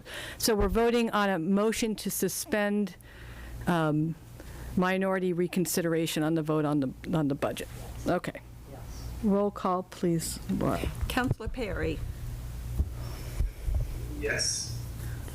Councilor Rothenberg. No. Councilor Dobbs. No. Councilor Elkins. Yes. Councilor Clemmer. Yes. Councilor Labarge. Yes. Councilor Maori. No. Councilor Moulton. Yes. Motion to divide the question? So Yeah. that motion, it takes a vote of 2/3 of the council to Right, suspend the rules. right. That So failed. if that failed, I should have announced that. Yep. Okay, so now we have a motion to divide the question. I think we have to put the budget on Oh, the right, floor. yes, we forgot to, yes. Amendment to, yes.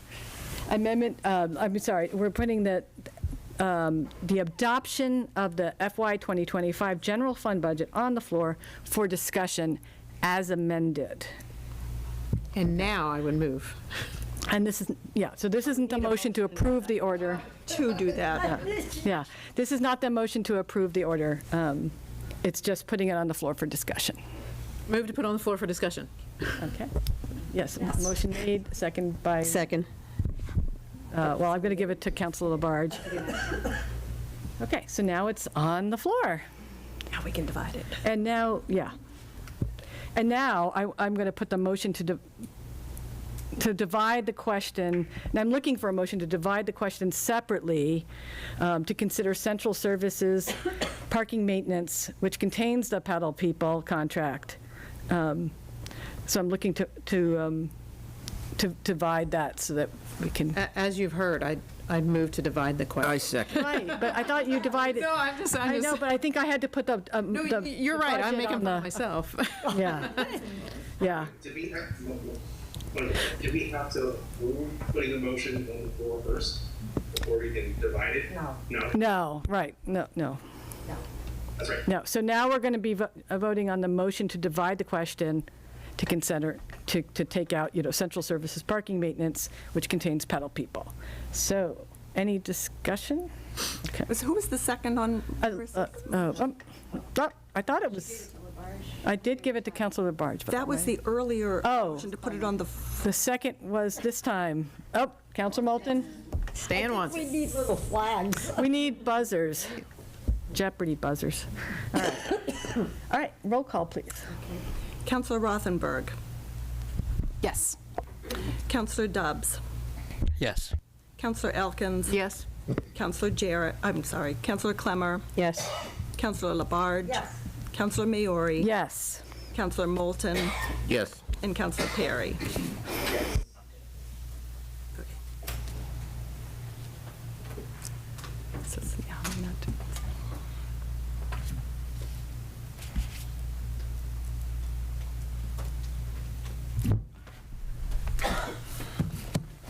Okay, thank you all so much for accommodating me. I really appreciate it. So now we have on the floor the general fund budget of everything in the general fund budget except the central services parking maintenance budget for discussion. Could you repeat that again? Sure. So we have on the floor everything in the general fund budget except the central services parking management budget. So we can talk about everything but that. I want to talk about the central services parking. You'll get your time.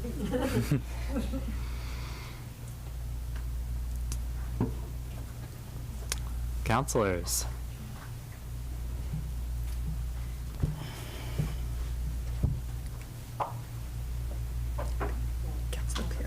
Councilor Perry.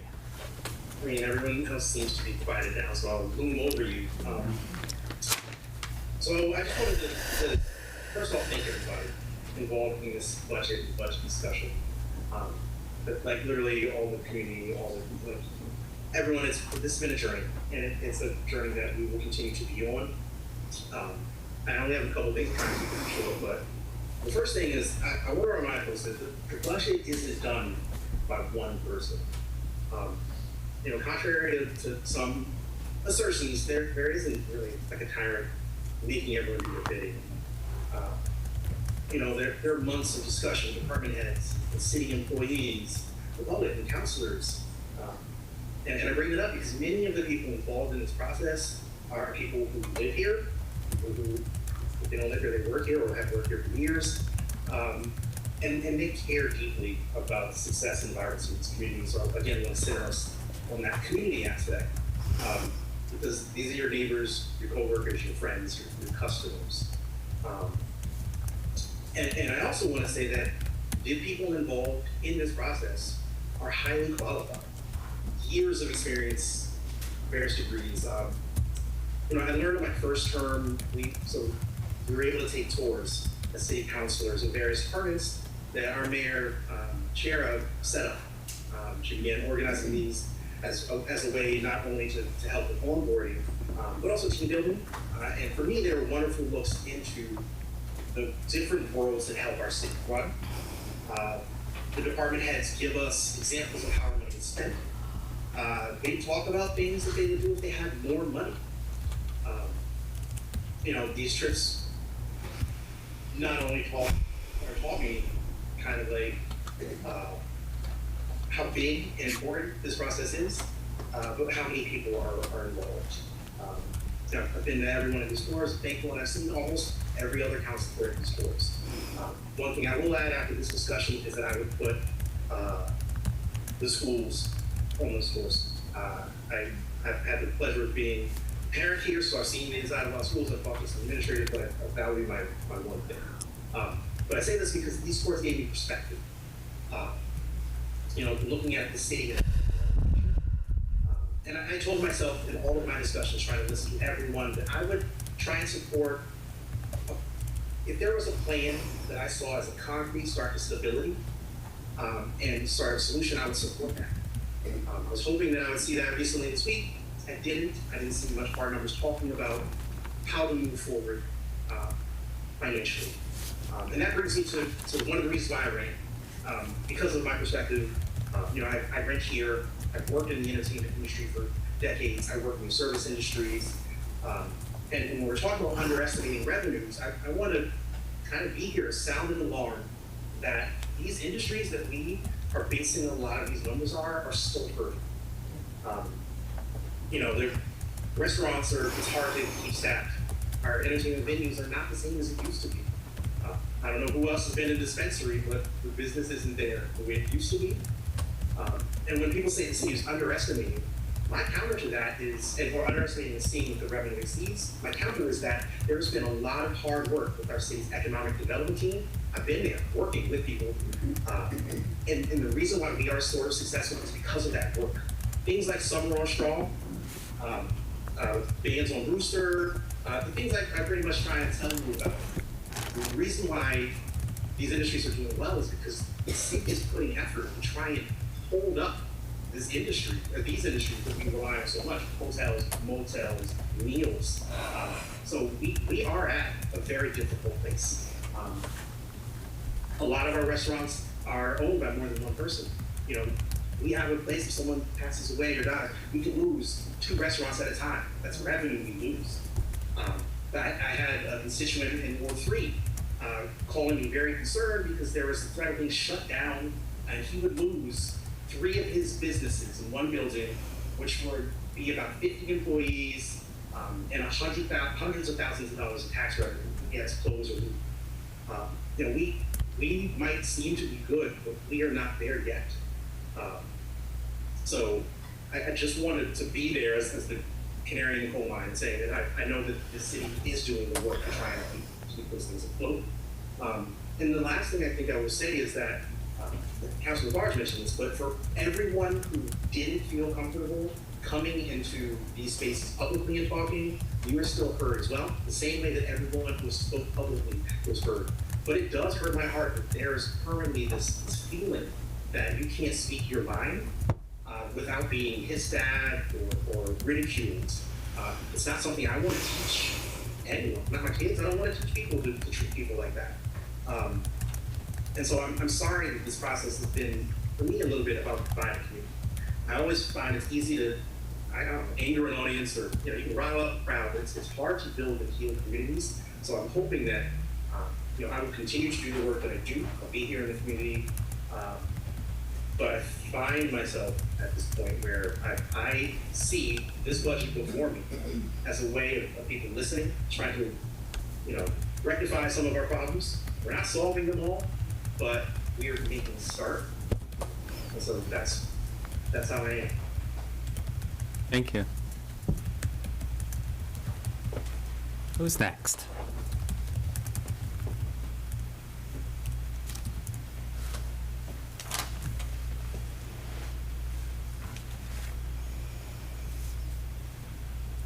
Don't all go at once. Well, often the council president kind of waits and lets others go, but I'm okay with going if no one else wants to. So, yeah, this has been a long and painful process, and I'd say especially for school staff and parents and students. A couple of weeks ago, I asked the mayor why we couldn't have arrived at this number earlier, because the fluctuation has been really difficult. I understand the reasons, and thank you for explaining those, and I understand them, but it's still upsetting how much that delay, how difficult that has been. And our charter requires us to approve a budget, and I can't say I feel good approving it because it's a very difficult compromise between student needs, wider community needs, long-term fiscal responsibility, painful choices. And, after listening to many voices, I advocated with the mayor for the additional funding, and I thank you for putting that forward. I agree with many who advocate for taking the holistic view of the city's needs and funding them appropriately, regardless of what the funding was in the past years. But given that sustainable funding that meets all the needs isn't possible, we have to find that compromise. And I wanted to speak about a couple of the other departments. As we've heard, several other departments have cuts or level funding, especially in operations and maintenance, the non-personnel side. There are departments like central services and IT that support the schools, as well as we have a significant portion of employee benefits that supports the schools. Fire rescue has had a tremendous increase in call volume with the same staffing for years, and they now we got a tour of fire rescue a couple months ago, and they used to be able to get sleep on their 24-hour shifts, and that's pretty rare now. I'm amazed that they prefer that, to have a 24-hour shift, because I don't think I could handle it without sleep, but I appreciate them and that work. I stand by the recommendations of the Policing Review Commission. I want to see more responses transferred from the police department. And I see the work that's being done to integrate, to be able to be legal, to integrate Division of Community Care into dispatch. But in the meantime, they are the ones responding to ever more requests from the public, and still have much forced overtime. And someone needs to respond. But I think there's more appropriate response, but someone that hopefully we will get to, but someone needs to respond. I think the Public Works getting a 1% cut, they don't have the resources already to meet the maintenance needs of our streets and sidewalks, plus requests for traffic calming and safety improvements. That's very hard. And we heard about the Health and Human Services Department and all the work they're doing, and it's important to remember that supporting the adults in families supports children. That's true of so many different areas. And then we have culture and recreation, which is our 2 libraries, Parks and Recreation and Arts and Culture. It supports the wider community culturally and economically. Any cuts to them would have a large impact on their services, but provide little relief to the schools. So to conclude on that side about thinking about other departments, there are very tough choices involved, and there are significant impacts. And I don't see a better option for sustainable funding than what's currently on the table. Do want to talk about, I mentioned, with this budget, there's more financial risk. We've heard the less conservative revenue expectations, the lower capital funding, and when you don't fund capital now, you have to fund it more later. And so that's a concern I hope we're able to keep up. And then without pandemic funding, we'll be more reliant on our undesignated fund and our reserves. And if we entered a recession, if we encounter a public health emergency or other emergency we haven't planned for, we're going to need all the dollars in the Emergency Stabilization Fund to maintain the services while we get through that period. And the undesignated fund, significant portion of that each year funds our capital needs, as I mentioned. To the override, I think an override passing in November is critical to maintain these levels for the schools and other departments. And kind of one of the most concerning things I've heard is that we can fund everything without an override. And that's true only in the very short term by completely depleting our reserves. So, without the override, by my calculations, it would only be a few years before the undesignated fund, the fiscal stability fund, the emergency stabilization fund would be gone, and we'd see tremendous cuts across the board. And those funds were built up over 12 years, and that included additional pandemic funding. So, it's awful. The choices are awful. I'm willing to vote for this budget, but I don't like it. And I guess, I would ask the mayor, will you be adding anything more to this budget? Because that's the only path for additional funds. If not, and I'm not advocating for that because I understand the situation, but as we said, clarified earlier, if we don't pass it tonight, the one submitted on May 16th will go into effect July 1st, and then on July 1st, you've indicated if it doesn't pass, you will submit those orders that add back in the amendments we approved tonight. And so, the practical effect, you've indicated to me you're not going to be adding more, but I'm happy if you'd like to say that yourself. If the practical effect of this delay is that staff will have to wait longer to be recalled, which means we potentially lose people who are looking for other jobs because the school committee can't figure out, or the superintendent with the school committee can't figure out exactly who will be kept. And I'm personally not willing to attend a meeting to discuss this before July 1st, given that the mayor's not going to introduce anything anymore, there's no action the council can take. So that's where I'm at. And did you want to speak to that? Sure, I can respond. So, many votes involve compromises and imperfections and difficult choices, and we've had to make many difficult choices in crafting this budget.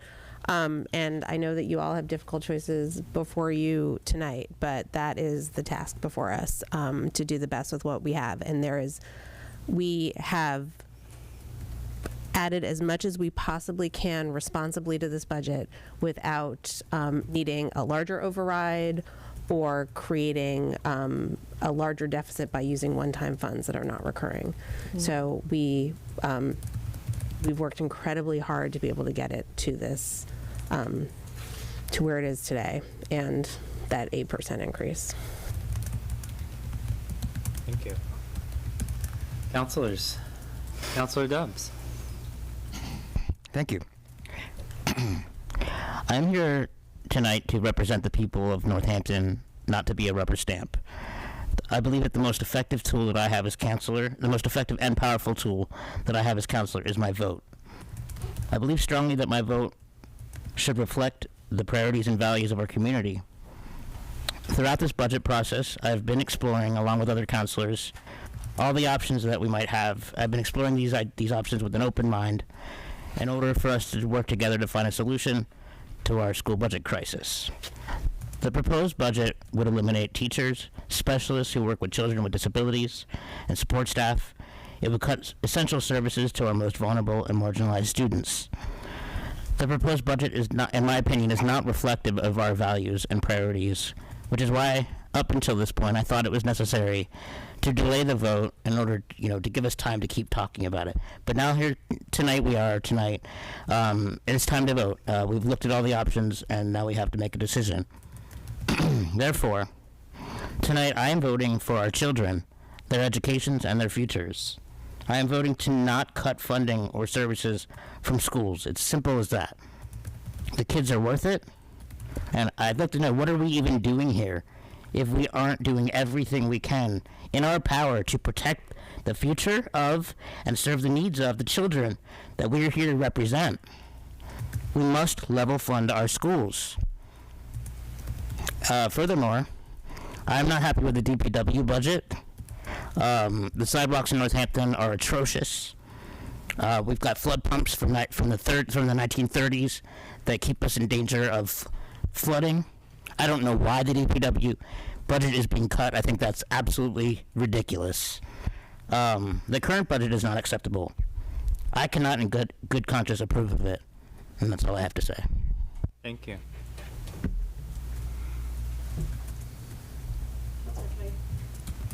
Yes, Mayor. So the cuts in the DPW budget, there are 2 positions that are not filled, that are just not being funded for this year. They have been not filled for a while, and instead of keeping that revenue there, which then would generate more free cash, those positions are not being funded for the year. That's the main part. And then the additional cut was, I'm trying to remember. What's that? I think there were some funds that Director LaScalia felt that she could use that meant she did not need to add that additional appropriation this year. So this won't be, sorry. It's not like there's going to be a service reduction or there are going to be less things done. These are positions that were not filled. Okay. And but are these positions not being filled? Does that have an impact on the services? They weren't anticipated. That one has been not filled for a few years, and it's just not anticipated that it's going to be filled just yet. In the future, it may need to be filled, but yeah, it's an administrative position that Director LaScalia hasn't filled. Okay. Councilor Dubs. Thank you for saying that, Mayor. I would just respectfully just add that I just don't understand how cutting staff is gonna help services for DPW, and besides that point, maybe the budget isn't being cut more than that from the DPW, but we're definitely not giving any more money for sidewalks and more money for the things that we need from the DPW, and so therefore I don't approve. I just think that it's wrong. Thank you. Clarification. So the sidewalks I'm so sorry. I could see you before and now I can't anymore. The sidewalks are part of the capital improvement program, and we do have additional funds that are going towards sidewalks this year, more than had been previously appropriated. Is it more than $250,000? Yes, I think do you remember the total? I think was 400 or I can get you that number in a moment.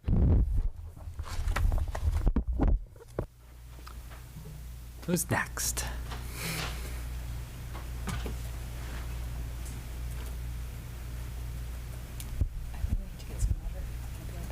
Sure.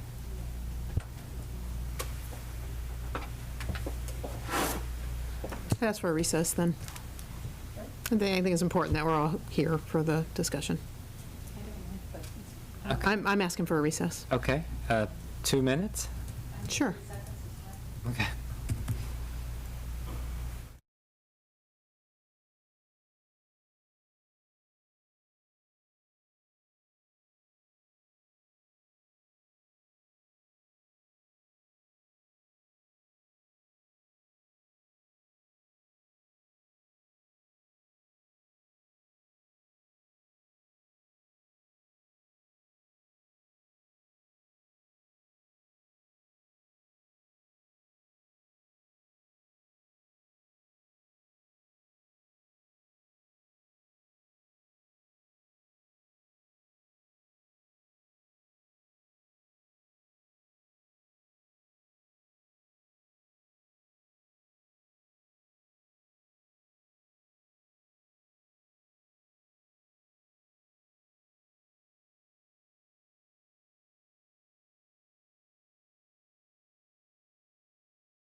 Welcome back to the Northampton City Council. We are considering the general fund budget minus central services parking maintenance budget.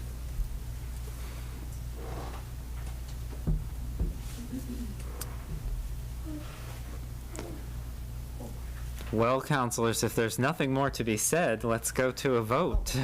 Okay. No, I'm sorry. Could you turn your mic off? Someone has told me, Laura. Turn mine. The typing, maybe? Yeah. Oh, I got a okay. message. Yep. Sorry. Yeah.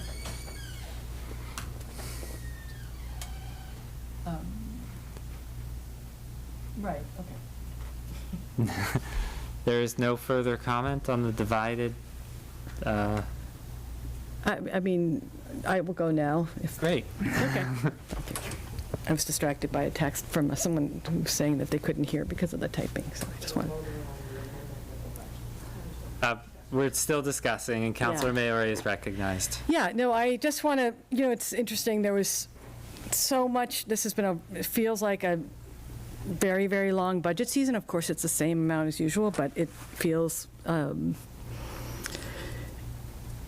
I feel like there's so many things to say that I actually couldn't, it was really hard to even focus in on what to address. It's almost like we needed to have interim meetings to process everything that's happening here. I think we all agree we are in a nearly impossible situation. This is a problem that's bigger than all of us, including our mayor. It's too much. It's too much for the mayor. It's too much for everyone. We see this nationally. We're seeing it at the state level. It's heartbreaking, and something needs to change, and I applaud my Ward 7 resident, Carl McLaughlin, who suggested that we really take on the State House. I know we've said that, but I think the stress of this budget season has really clarified that we need to do that. I believe that I believe that the mayor has done what she feels she can do with this. I think that we have I think there's a fundamental kind of visionary disagreement about how to proceed, and that I understand the fiscal responsibility concerns. I also feel like the issue with the schools for me is that it's, we don't have years in these children's lives. We just don't. Like, it's not something we can ever give them back. And so I wasn't looking necessarily. I would love level funding. I think we need much better than level funding, and I think that's not really all on Northampton. I think that's, as I said, a national and state trend. But I look at this, and I'm holding this responsibility to every line item in here. Every line item in here. Can we really say tonight that everything in here, every line is more important than this math interventionist, than this para? That's my concern. And maybe I should have worked harder to look through that, to say that. To say, no, this line item is more important. But I feel like I can't say where we could get.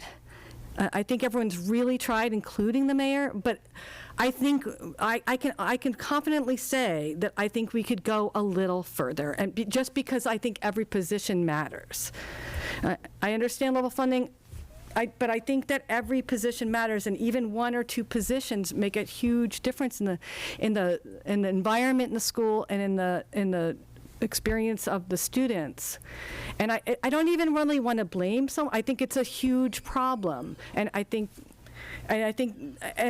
will say the one kind of process comment I'll make is Northampton's can be a very polite type of place. And the flip side of that is it is hard for us, I think, sometimes to disagree in a way that's productive, because I think what it would have taken to get to a more livable budget is more creative, out-of-the-box thinking, and that would have taken collaboration. And I'm not pointing fingers, but I'm saying I don't think we actually got there. And so we missed out on new ideas and fresh, a fresh look to find just anything. And maybe the conversation was too much all or nothing, level funding or not. Because now that I'm sitting here and thinking of the specter of this, I really wish I could grab anything I can for the schools. And I do want to just say to people, folks out there, that there's a lot of drama around this budget season. But we move money all the time outside the budget season, and I know that if the mayor sees an opportunity, she will do that. She will try to. And it sounds like, to be honest, we are going to have to fill voids almost as soon as we get through budget season. And I know the mayor will do her best, and council will too. So I do want to just emphasize that, we will end this budget season, but this city government is just constantly in motion, and that's something to think about. So I know how very, very hard everyone has worked. I have been so impressed with, all these hardworking school staff, who's sending us like sometimes 5 times 8-page letters with details about their day. I mean, I'm floored. The presentation on Monday, thank you, Councilor Rothenberg and Kate Fontaine, Joanne L. Simon. I mean, just the thought, like we should have just appreciated the thought and the desire and the hard work they put into it. And I didn't feel that way. And I have to say, that was a point of pain for me because I feel like, President Jarrett, to say that you were providing an opportunity to Councilor Rothenberg is disingenuous if you do not call her and I think it erodes the institution of city council when when she's compelled by the charter through an email to give a presentation. It didn't feel good. I understand even wanting that presentation, but if you feel that people are disrespecting you, you do not respond with disrespect. We are leaders and we need to model better behavior. That's why we are here. And so I understand it's a stressful time and none of us are perfect, but I was disappointed by that. I think that wasn't the right thing to do, and I think it hurts council when we do that. So anyway, that's an aside. So I'm stuck at a place where it's like, I see the stress. I am under so much personal stress. You all know that, and you've been really lovely to me, and I had a big loss in my life. And I see the stress here. I see the stress on our mayor. That's not going to be good for anyone, But I did not put myself in this position of, there's no reason that I feel like I need to vote on a budget. This is the problem. It's not the level funding. It's that I think we could have found just a few more positions. That's the conversation I feel like we didn't have. And I take responsibility for my part in maybe not putting an amendment. That's something council can do, put amendments and take further action. I think it was just too much for all of it. It's a big problem to solve. So I'm not here to cause more stress. I'm not here to look for lots of special meetings. I'm not getting the feeling that the mayor is in a week or in 3 days going to come up with something. I think we could look at the capital stabilization fund and get $275,000, $500,000 to get a few more positions, and that's something we can think about. But in the end, I have to vote with my conscience. I don't think this budget is all we could do. And I don't want to put that in anyone's lap in particular, because I think we all had times when we tried and all had times when we kind of failed, including myself. But that's where I'm at right now. I'm very torn about it. I've gone back and forth, but that's where I am. Thank you. Councilor Moulton. Thank you. Well, first, I want to say, Councilor Maori, I appreciate your being here and you're saying that with the loss that you've had. Thank you. So, I think it's important that we emerge from this. This has been one of the most contentious and very difficult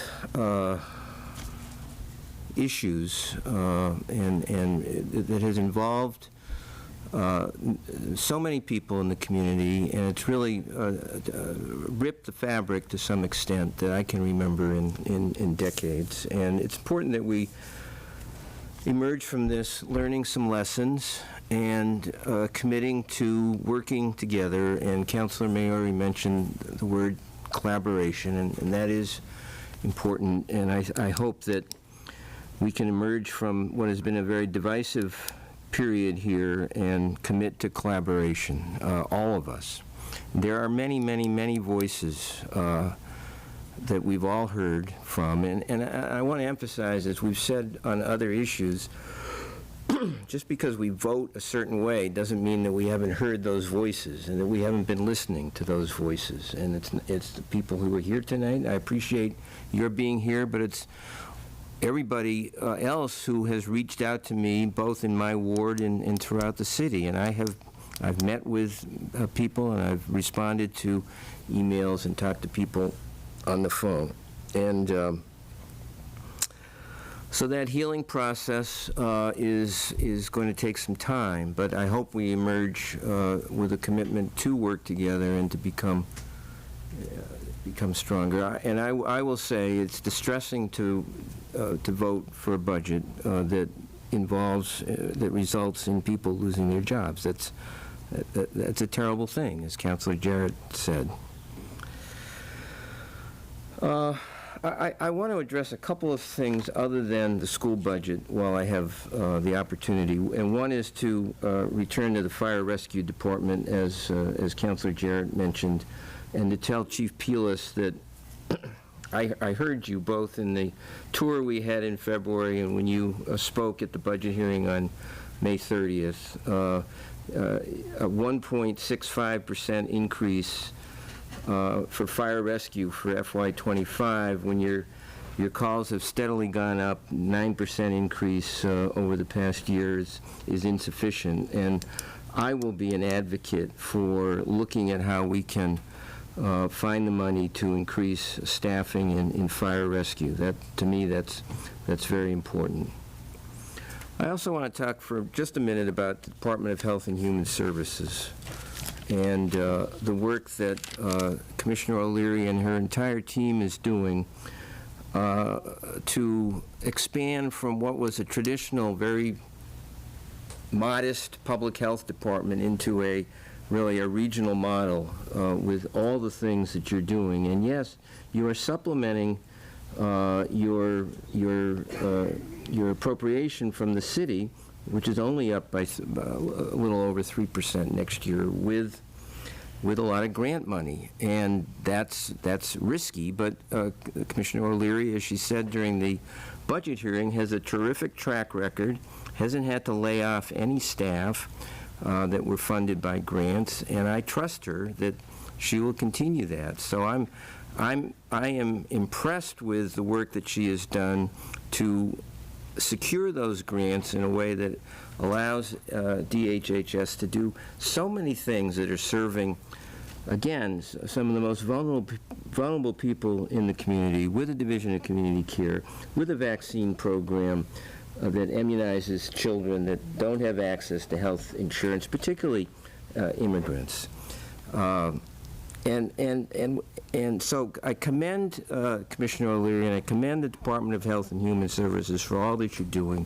And I was very disturbed by the suggestion that somehow the Resilience Hub is being done for show in Northampton. It is not. It is a project that has emerged from a number of years of really considering how we can help people who need to be connected to services who are on the streets. And I think as a community, Northampton has both the resources and the will to serve offer services to vulnerable people, whether they're in the streets or in the schools. And I'm glad that we have a mayor that sees the vision for being able to do that as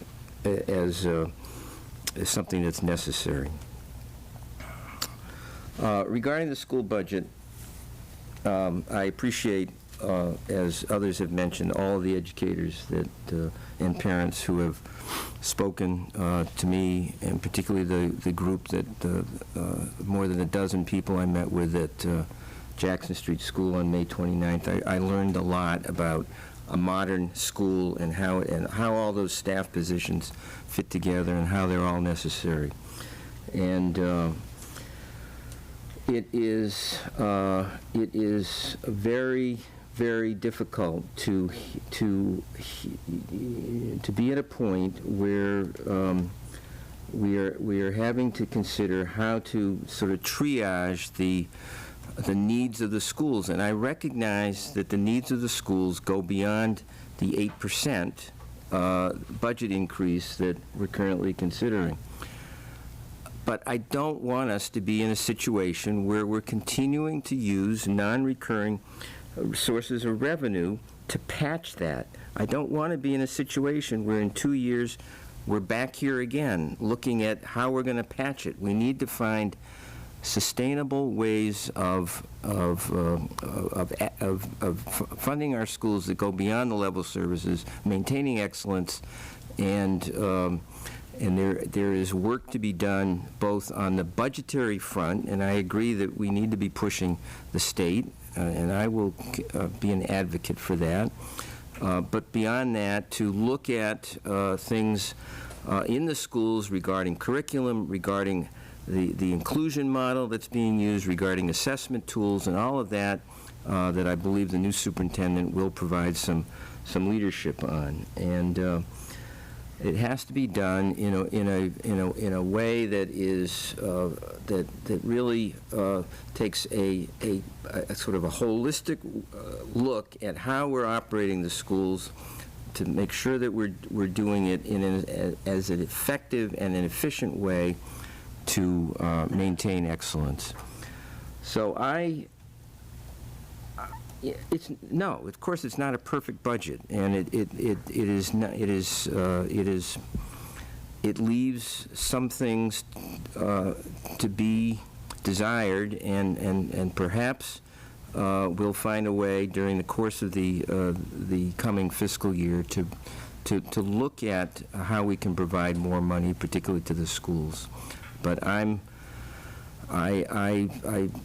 feel that we've done at this point what we can to address holistically the needs throughout the city, and to do that in as sustainable a way as we can. So I will vote for this budget, and I also want to say that my vote for the budget, and particularly the school department and NPS portion of it, is a vote of confidence in the superintendent. And I appreciate her leadership this year.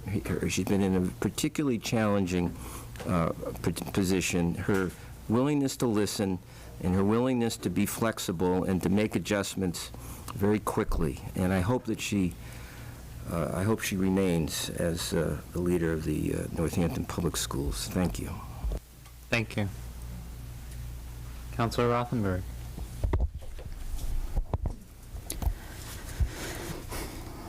I really appreciate your comments, and I hope that we will get to work in September on thinking about how we can get a jump on our budgeting processes and do them in more depth so that we can do the kind of work that you're suggesting would be beneficial.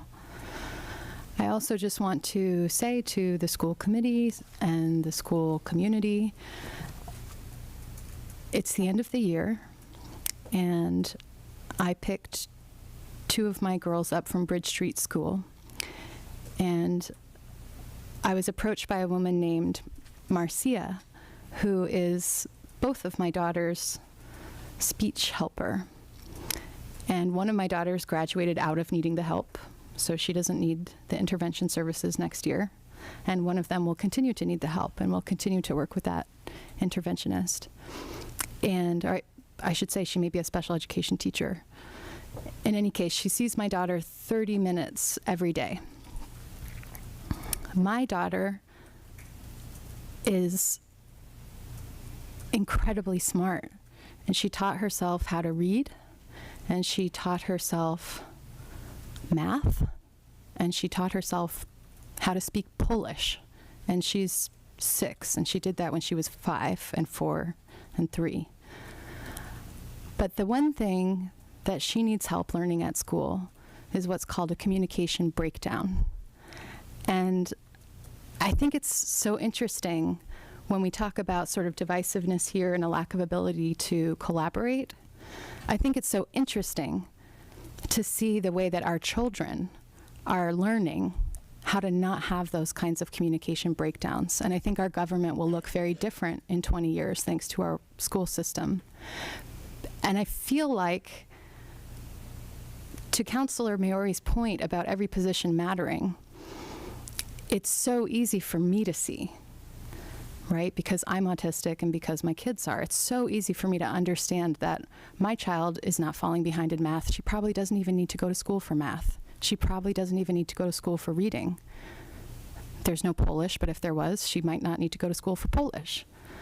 What she needs to go to school for is the communication breakdown, because she's autistic and she doesn't understand necessarily what does it mean when someone taps you on the shoulder, or how gently should you tap them on the shoulder so you're not poking them and scaring them. Those things don't come naturally to her. She has to learn them intellectually, just like I've had to learn them intellectually. And I am deeply apologetic if there is anything about my affect that you ever misunderstand as having some other kind of intent. I always come here with courage and kindness. And so does my daughter, but she needs a lot of help.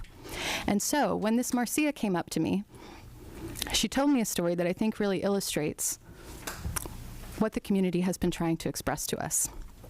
Teacher Appreciation Week, all of the kids always rush to give their general ed classroom teacher, in this case it was Dr. Joanne Morgan, their card to say, we appreciate you so much, and each kid makes their own card. And my daughter was the first person ever who made a beeline to Marcia, who she sees 30 minutes a day, identified her as her teacher. And she said, I appreciate you so much. I love working on communication breakdowns. Her card said, who loves working on communication breakdowns? I do. And I think that what this tells us is that we don't know and we can't decide what it is that each child in our community needs to learn. We don't know why they are going to school. And we are so lucky to live in the Pioneer Valley, where our educators have helped us develop a model, and where our parents have advocated for us to have a model, and where our administrators have found ways to start working in that model that allows all of these kids to have their different needs met. And so it's really not for us to say that an interventionist is not needed. That could be the most important teacher and the only teacher that that student needs. And I just hope that as we move forward, we really try to open our minds and understand what the schools today in Northampton look like. They don't look like the schools we went to 30, 40, 50, 60 years ago. They just don't. They provide different services and essential services and the kinds of services that change the world. And that's why it's an essential value to our community. And I want to thank the community for engaging. Everyone who has written to me, with the exception of 2 or 3 people, have been able to engage productively in wonderful civic participation. And I was so thrilled getting to know all of you who have been showing up to advocate for schools, and to discover particularly that you don't know each other. You don't come from the same social groups and social classes. You just are a random sampling of our community. And I think that speaks volumes as well. So I thank you very much. We will see you again in September. We will be back to school and back to school funding.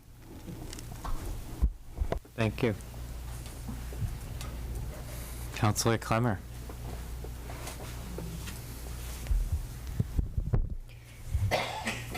I care deeply about students, teachers, and all the support staff. My father and grandmother were teachers. My father-in-law was a school superintendent. 2 of my brothers-in-law were teachers. I fully support people that want to make changes, but to make these big changes, I feel it is also important to work with your colleagues, to learn from the ones that have been on the job longer and have more knowledge and experience.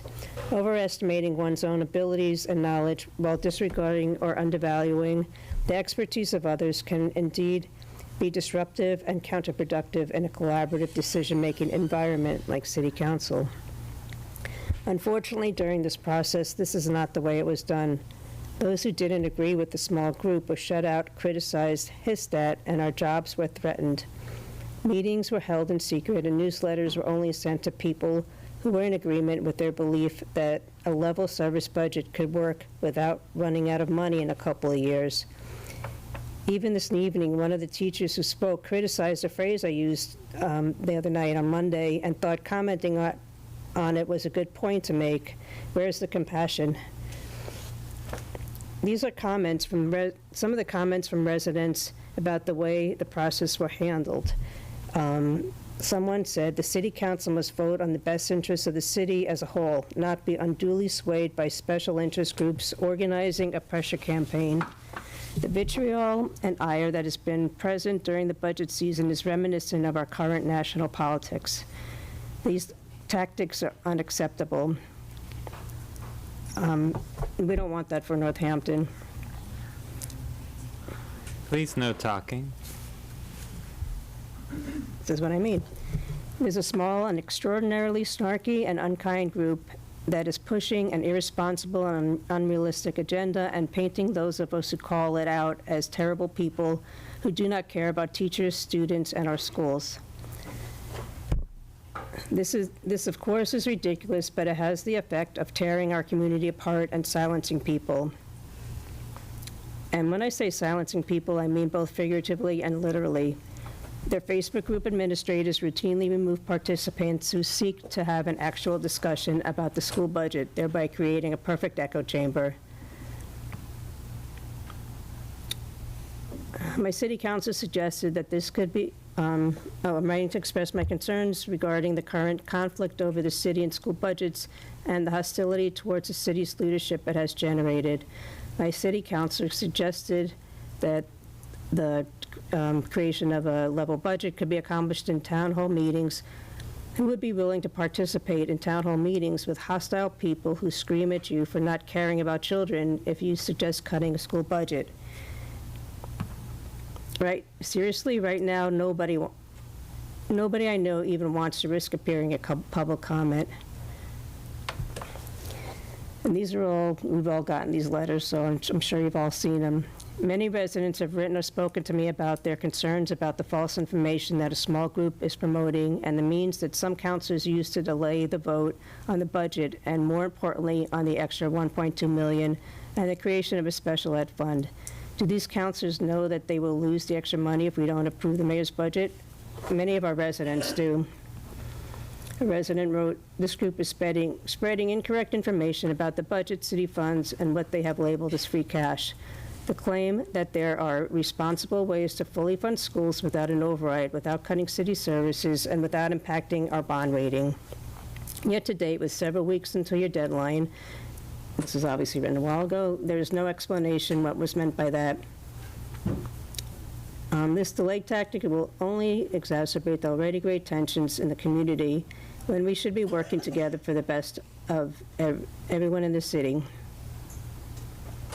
At Monday's special meeting, there was no immediate plan to fully fund the schools. Mr. Simon presented a couple of graphs that were posted on Facebook, and the suggestion was to use the free cash to fund the schools with no plan to replenish it.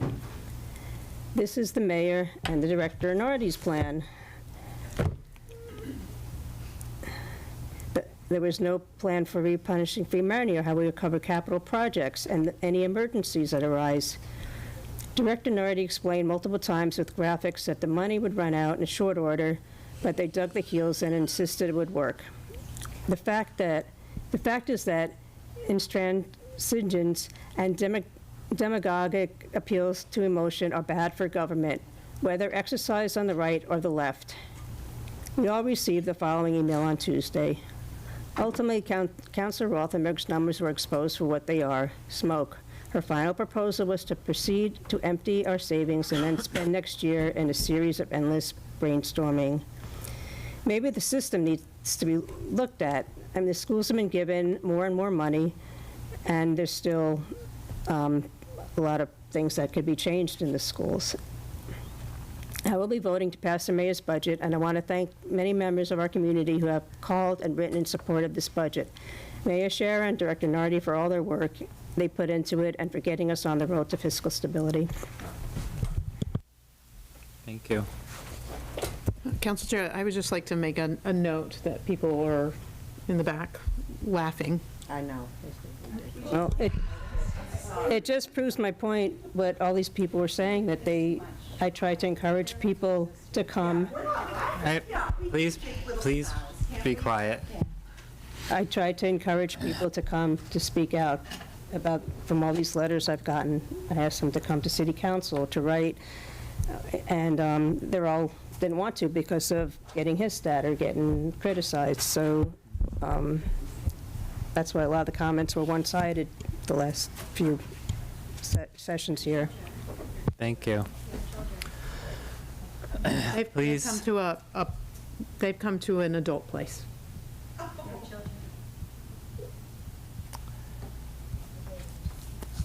Can we get back to the budget?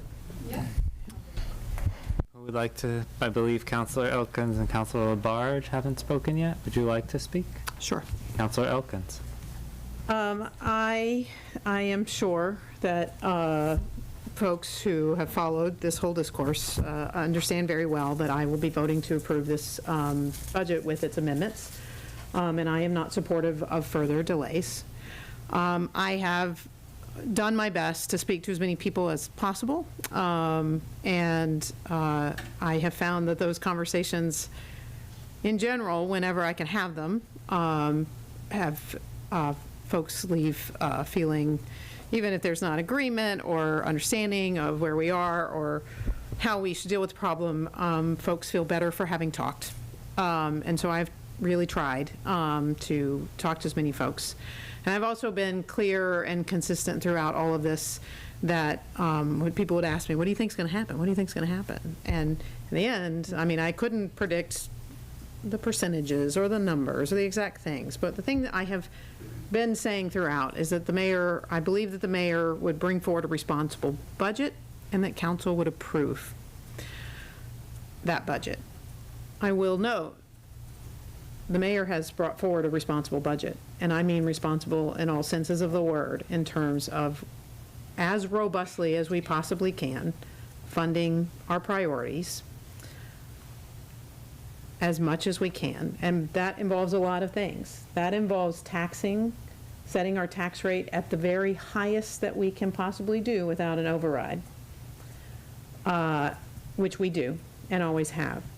That involves spending the greatest percentage of our budget on schools, and spending in excess of net school spending, which is the minimum that we have to spend. We spend well in excess of that. I think with the budget we finally arrived at, that will eventually go into effect, hopefully tonight, that we are around 140% of net school spending.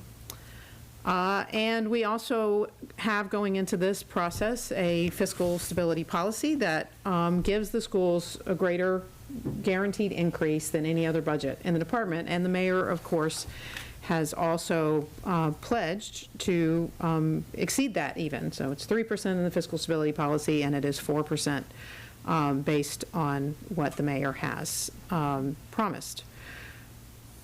I have to say, I continue, this is my third year, my second term, and I have, throughout all of this, been struck, as I always am, when we go and tour the departments, and when we tour the departments and we see all the work that people are doing, when we work on our legislative initiatives outside of the budget process.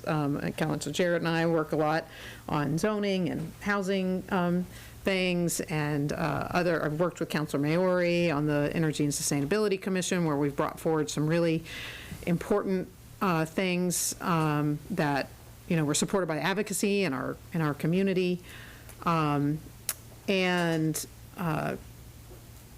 is, and all of that is, I'm just struck so much by the extraordinary work of all our department heads, including our schools, and all the people who work in those departments. I regret that this year it has become an all or nothing proposition, that it is either this or this. I am positive that every single one of us, I hope every single one of us, can look back at these last several months and imagine things that they wish they would have said differently, or communicated in a different way, and I include myself in that. And I hope that is true of every person sitting in this room, because 100% it is true of all of us. That being said, I also like to imagine what this season would have looked like with another discourse, another version of how this could have gone, in which we could have had a situation in which our shared pain and distress at this moment about the lingering effects of COVID and the extraordinary inflation and rising costs, and some of the pre-existing conditions that were happening in the schools that meant we had a difficult road ahead of us to begin with. if we could have started from a place that acknowledged that the most fiscally responsible thing to do would be to adhere to what has served us so well and helped us meet our priorities over the past, and also that this moment required a reassessment and that we had a superintendent who challenged, and this part I feel particularly strongly about, is that in the face of, because the mayor did nothing wrong to hold on to something that had served us well and gotten us through incredibly hard times and want to stick to that policy. And we have a superintendent who the very first thing she did was, Mayor, I can't quite make this work. This is really the best that I can do. And she brought forward a budget that was more than what the mayor said that she thought she could do and what she would started out saying she would encourage us to pass. And I just like to imagine that if we had that, and we had a superintendent who did that, and that we had a school committee that had that the school committee had supported her in that number, which would have been a challenge and a difficult discourse to begin with, even that, passing that budget would have been a difficult conversation, and that the mayor had reached, as she did, where we finally ended up. We have ended up at the number that is Dr. Bonner's first look budget. It doesn't look exactly how I think she put it forward. I can't, none of us can speak to how that number would be, what that number represents now and who would be cut, or, what job losses it is ultimately going to mean. But I just wish we could have,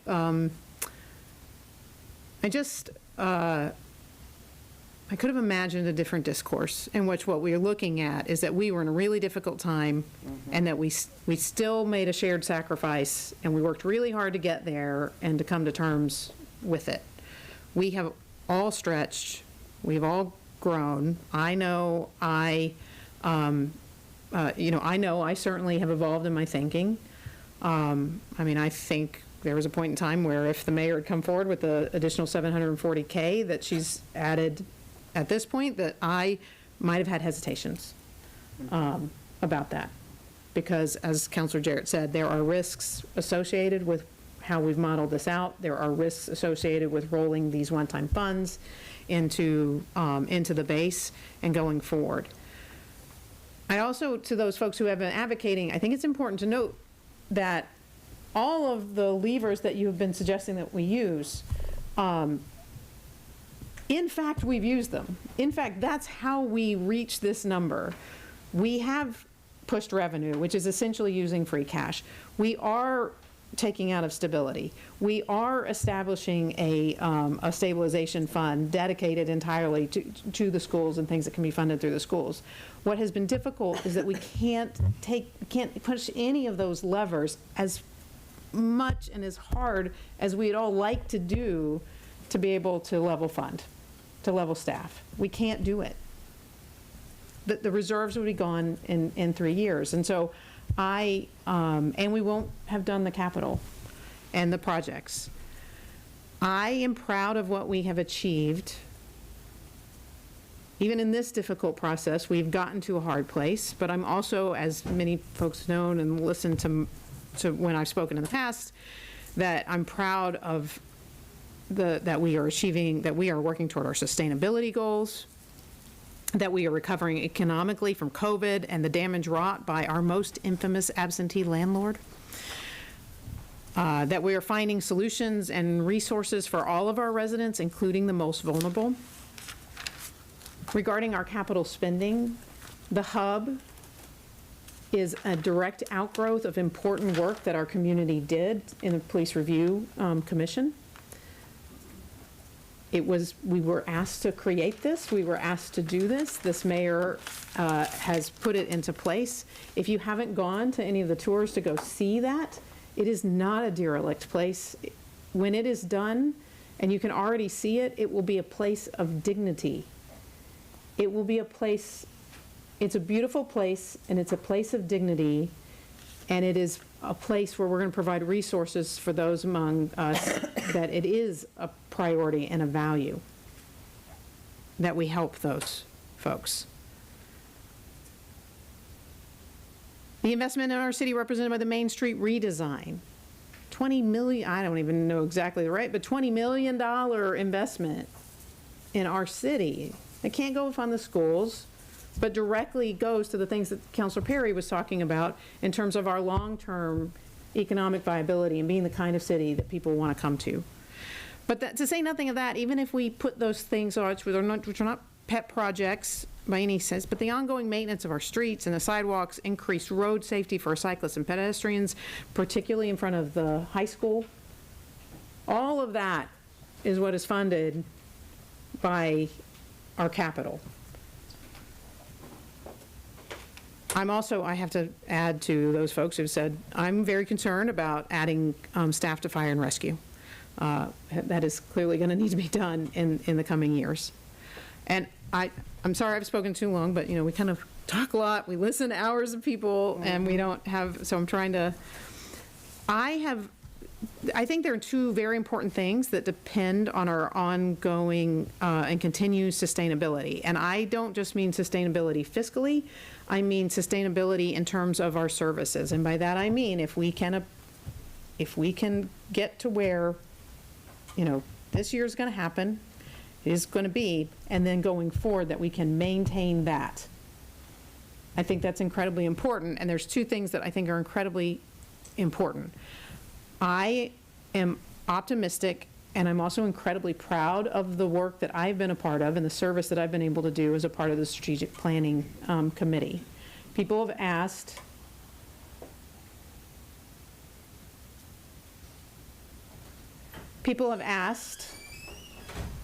what is the plan? How are we going to move forward? And the fact is that people throughout the city government, elected people, parents, teachers, folks have been working very hard to come out the other side of this.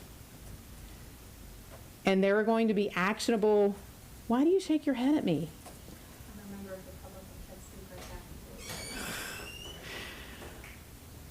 I'm very proud of that work, and I'm very optimistic that, and I won't apologize for that optimism, I'm very optimistic that we're going to come out with actionable things that we need to be ready to do. And if we don't have sustainability, if we don't have stability, both in terms of our staffing and in terms of our fiscal base, we aren't going to be ready to do those things.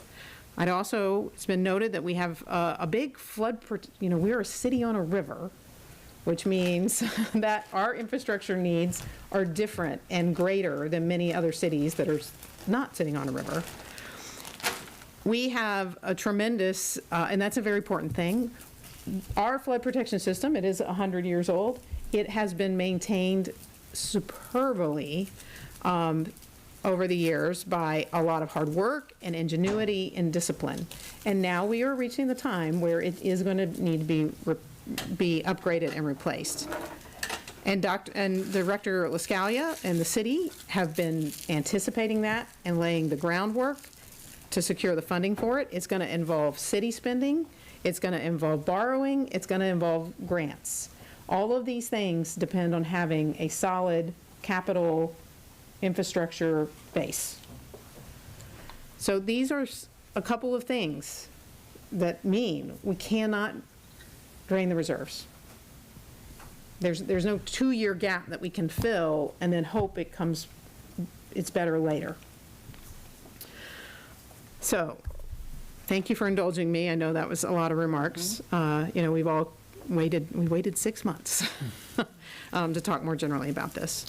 I won't be dissuaded from my optimism and faith in this community. I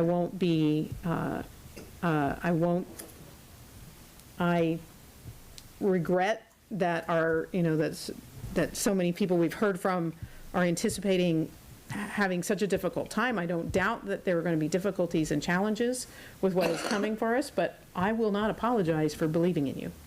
I will not apologize for believing in you. I know we can do this work. So, with all that said, I want to pass this budget. I hope we can do it tonight. We should not make, our whole city is waiting on us to pass this budget. Not just the schools, our whole city is waiting on us to pass this budget. So. Thank you. Councilor Labarge? I've said what I had to say before. Okay, thank you. Councilor Rothenberg? I just want to say that from what I understand from the discussion tonight, the budget is not going to pass. And I think it's just important to make a statement that this is going to go through as the mayor's budget. It's a strong mayor form of government. This council has supported the mayor to do as much as she wanted to do in the ways that she wanted to do it. And this budget will need to go through and stand as the mayor's budget. And I think that if you all feel like it's a great budget or as good as it could be, and you feel like it's as good as it could be, then you should be proud to have your name on it. And I'm sorry that I can't put Ward 3's name on it. Thank you. Are there any other comments? Then if we're ready to vote on, then now, so we're voting to adopt the General Fund 2025 General Fund budget with the Central Services Parking Maintenance budget removed. So this is already on the floor, it's divided, and it requires a majority to pass. Just 5, actually, because it's a part of it. It's only the very last that will require six affirmative votes. And in that time, I will be recused, so I can't vote in there. But I can vote on this part. So, roll call, please. Councilor Dobbs? No. Councilor Elkins? Yes. Councilor Jarrett? Yes. Councilor Clemmer? Yes. Councilor Labarge? Yes. Councilor Maori? No. Councilor Moulton? Yes. Councilor Perry? Oh, yes. And Councilor Rothenberg? Oh, no. It's not meant to be funny, but. So that vote passes. So now I will leave and turn things over to Vice President Maori for several sections. Okay, thank you. Sorry. Just a second. So now we're going to, well, I'll wait for you to leave. Yeah, thanks. We gotta wait a minute. We should get you a soundproof, like, phone booth to go into, like Superman or something. Exactly. Yeah, yeah. So, okay, so now we're going to deliberate and vote on adopting the Central Services Parking Maintenance Budget. No, just that part of the budget. Any comments? Just want to vote? So we need 6 there? For this is just 5 because it's divided. Yeah, so roll call. Councilor Elkins? Yes. Councilor Clemmer? Yes. Councilor Labarge? Yes. Councilor Maori? Central Services Maintenance Budget? Yes. Councilor Moulton? Yes. Councilor Perry? Sorry, it's been late. Yes. Councilor Rothenberg? Abstain. And Councilor Dobbs? Abstain. Okay. So now that both sections have been adopted, we can vote on the entire order. So the motion to approve the 24.069 in order to approve FY 2025 general fund budget is as amended. That's what's on the, that's the motion we need. I'd move to approve. Second. Okay.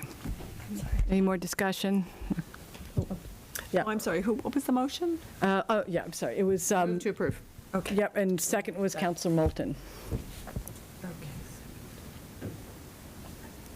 I just wanted to pause because You said now that both portions have been adopted. Did the two of us abstaining cause any problems for that? Oh, that's a good question. I would withdraw. Abstaining versus no? Yeah. No, There's 5 yes votes. Perfect. Okay. Thank you for checking. 2 abstentions. Okay, so now we're doing roll call on the motion to approve the FY 2025 general fund budget as amended. Okay, the order itself. Yes. Do we, so yeah, we have the motion, yeah, on the floor, sorry. Okay, Councilor Clemmer. Yes. Councilor Labarge. Yes. Councilor Maori. No. Councilor Moulton. Yes. Councilor Perry. Yes. Councilor Rothenberg. No. Councilor Dobbs. No. Councilor Elkins. Yes. Okay, so it did not pass. We can invite Alex back.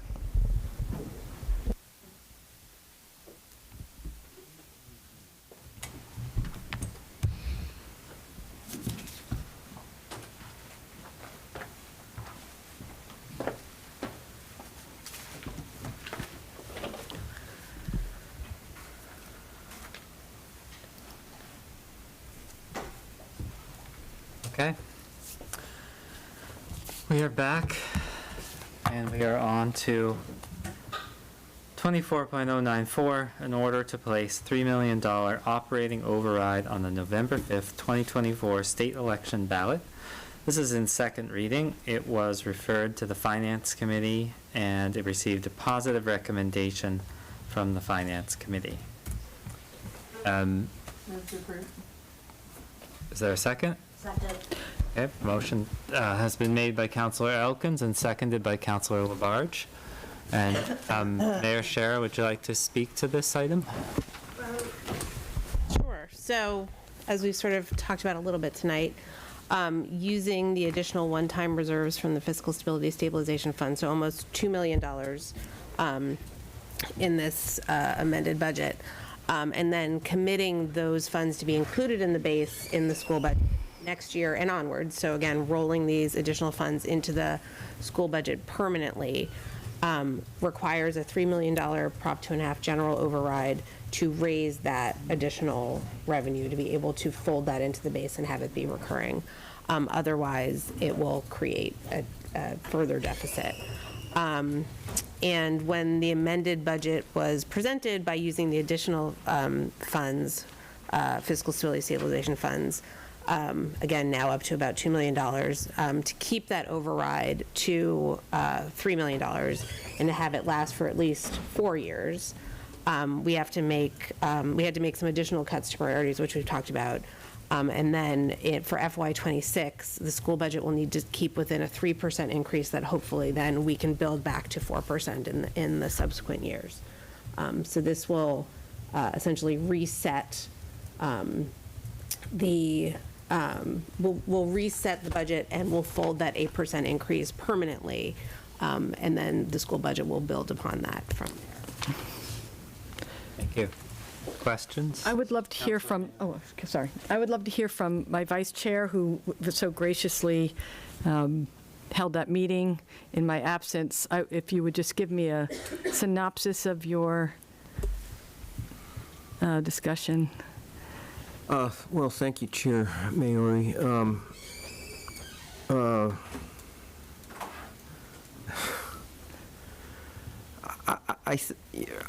I think we heard from the mayor, and we had very little discussion. I will ask my fellow members of finance. I don't remember much discussion at all. Very efficient. Okay. It was, and I would just add, oh, sorry. Oh, no, go ahead. Yeah, there wasn't a great deal of discussion. I mean, I'm very familiar with the override and how it works. So to the extent, I didn't have many questions for myself. But we didn't even have really any public comment either. No. Okay. No, there was no comment by anyone outside the committee. I mean, it's a procedural motion to put it on the ballot and let the voters decide. That's how I described it, and I think given the mayor's explanation, it makes sense. Councilor LaBarbe. Also, to. Your microphone? I'm sorry. I did bring it up in our Finance Committee meeting in regards to people who have called me, in regards to, well, how much more of an increase on their taxes. I did talk with the assessor. He said it was way too early to give that quote of how much more increase on our taxes, probably until the end part of October or beginning of November. So he did talk with Chardine and apparently our finance director, and I talked with her, and she agreed that it would be very early to come out with the facts right now. Later on in the fall is probably a different story here. But she did say we could look at the 2024 tax rate and kind of like estimate from that. Councilor Elkins? I would just follow up there. There actually is, I think the DOR actually has a handy tool already, a calculator. We could make that available. People could start looking at it already. We did that. So it's $60 per 100,000. But it, as noted, even when you go to DOR's website, it's based on your FY 2024 assessments. We will have numbers for you before the voters go to the polls. Estimates. I mean, again, not solid numbers because the implementation is 2024, excuse me, 2026. So we will not even set the tax rate for FY '25, so we will be estimating for, but we will have. Because that was very important. Right. Residents We'll have firm asking that. They're the ones who have to pay it, our taxpayers. So I could see their concerns with that. Councilor Moulton. So I also talked to Assessor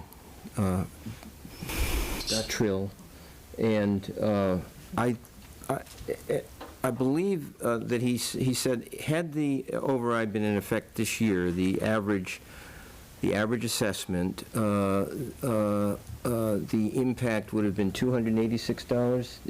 Is that your recollection? Yes. Yes. Okay, 286. Now, that's just a ballpark, because that is based on 2024. So that's something of a guide.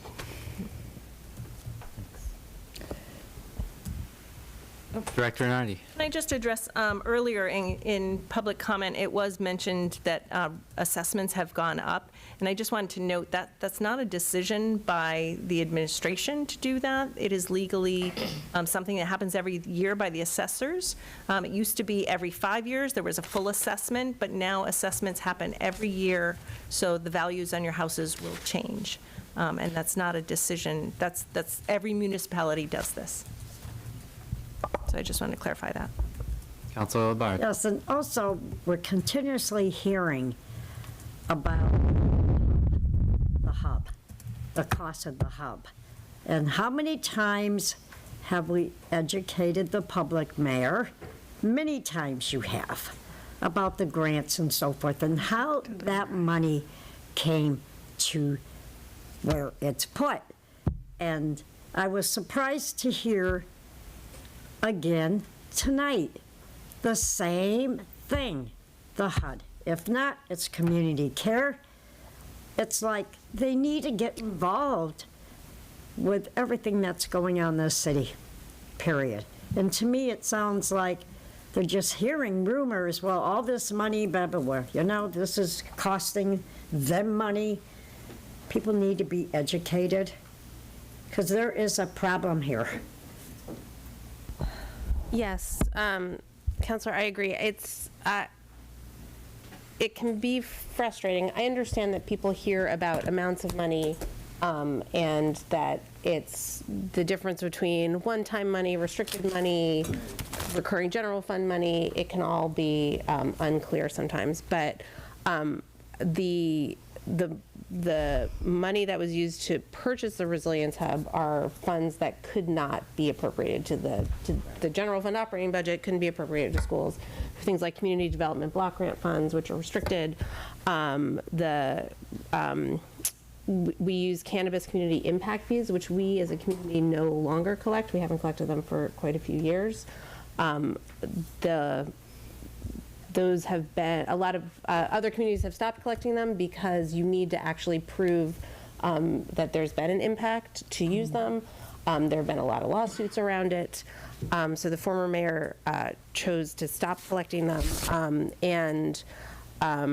We had some one-time funds from that, and he decided that using those one-time funds for the hub would align around substance use prevention and harm reduction services that will be supported at the hub, and that was a good use for those one-time funds.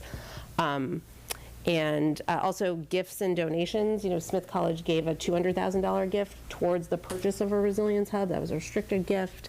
The funds that were used to purchase the Resilience Hub they're not funds that were taken out of the general fund that could have been used for school services or any services. These are all outside funds that are restricted. Picture Main Street, again, it was mentioned earlier, $21 million that the state and federal funds cannot be used towards general operating. Thank you very much. That is not. It feels like the AC went off, but Yes. that's fine. It went off. I have no idea. It's a clear. I don't know if it was just me. Go ahead. Wrap it up. Yeah. Got it, I was just gonna say that. Even the building is sick of us being here. How it's. Well, we're not having a special meeting. It's the. We're not done. We got quite a bit more to go yet.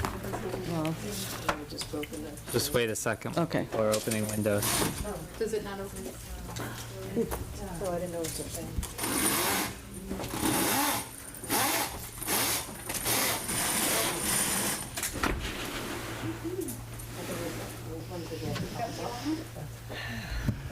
All right, thanks. Okay, back to this discussion. Anyone else like to speak? Yeah, I'll speak quickly since we are hot. I agree with Councilor Moulton. This is something I feel like let the voters decide. There's no more, no better democracy than that. I will name, I'm low income, and the major issue is really, it's just that it's an expensive time to be alive, right? So it's a lot for people just because the expenses all over the place have risen, and of course if you're lower income that's harder.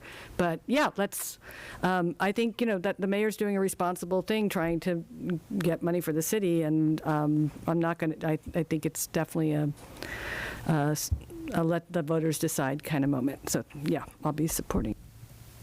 Thank you. I'll go and just say, basically, there's a difference between the average inflation and the 2.5% limit that we're allowed.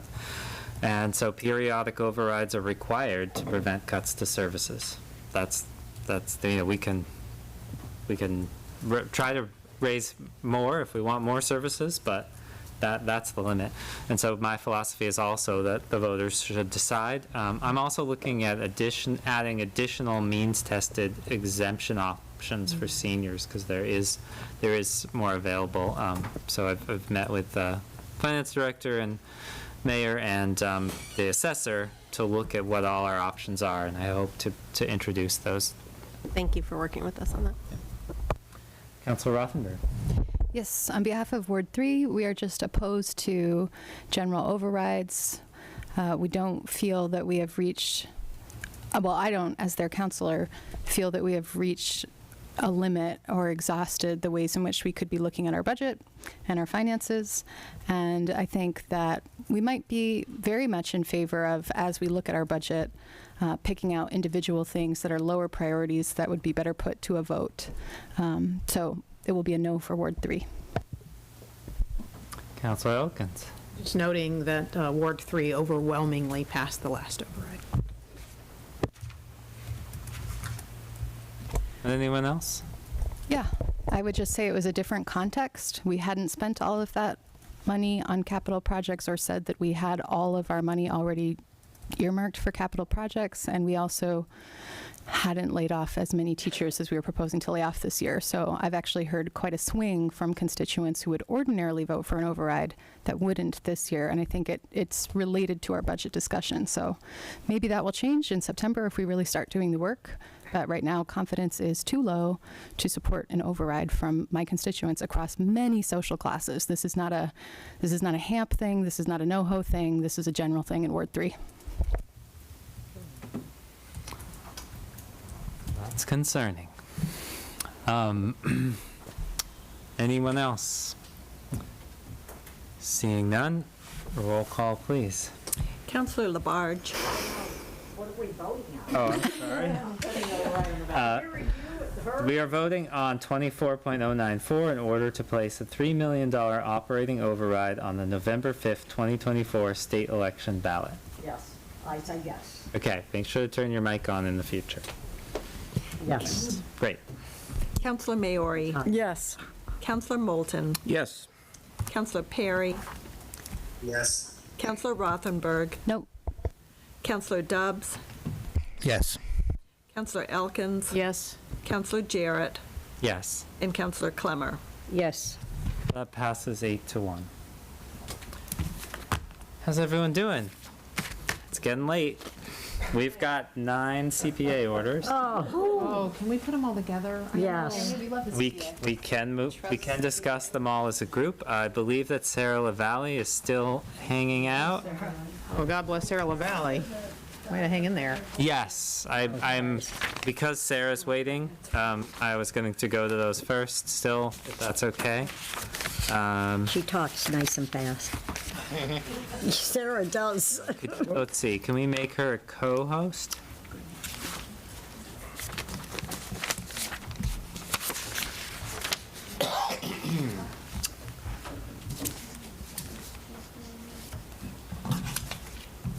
Sarah, you are unmuted.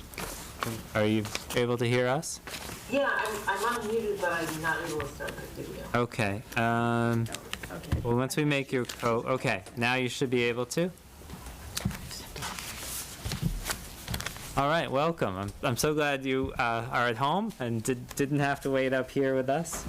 Yes, thank you. So there's been a request to take these as a group. Would anyone like to make a motion to approve? Move to approve. Second. Second. I was going to name all the letters, but yeah, A through I. Yep.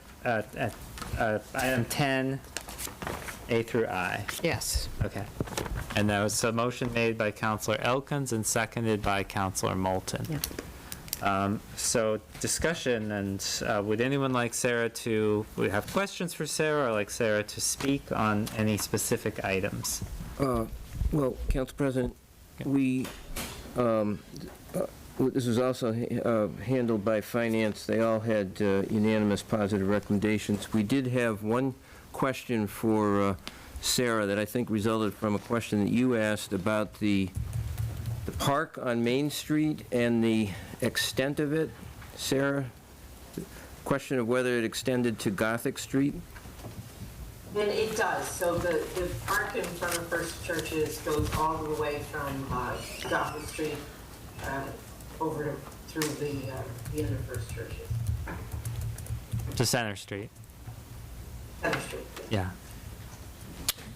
That was the only question that was lingering after the Finance meeting. Great. Yeah, thank you for giving that report. Yeah. Councilor Rothenberg. Hello, Ms. LaValle. I just wanted to say thank you so much, and if you could pass on my thanks to the CPA, you guys, or the CPC, you guys do just wonderful work, and I know they're very happy with how intelligent and hardworking you are as well. They're appreciative of you. So appreciation all around. Keep it up. Great. Thanks very much.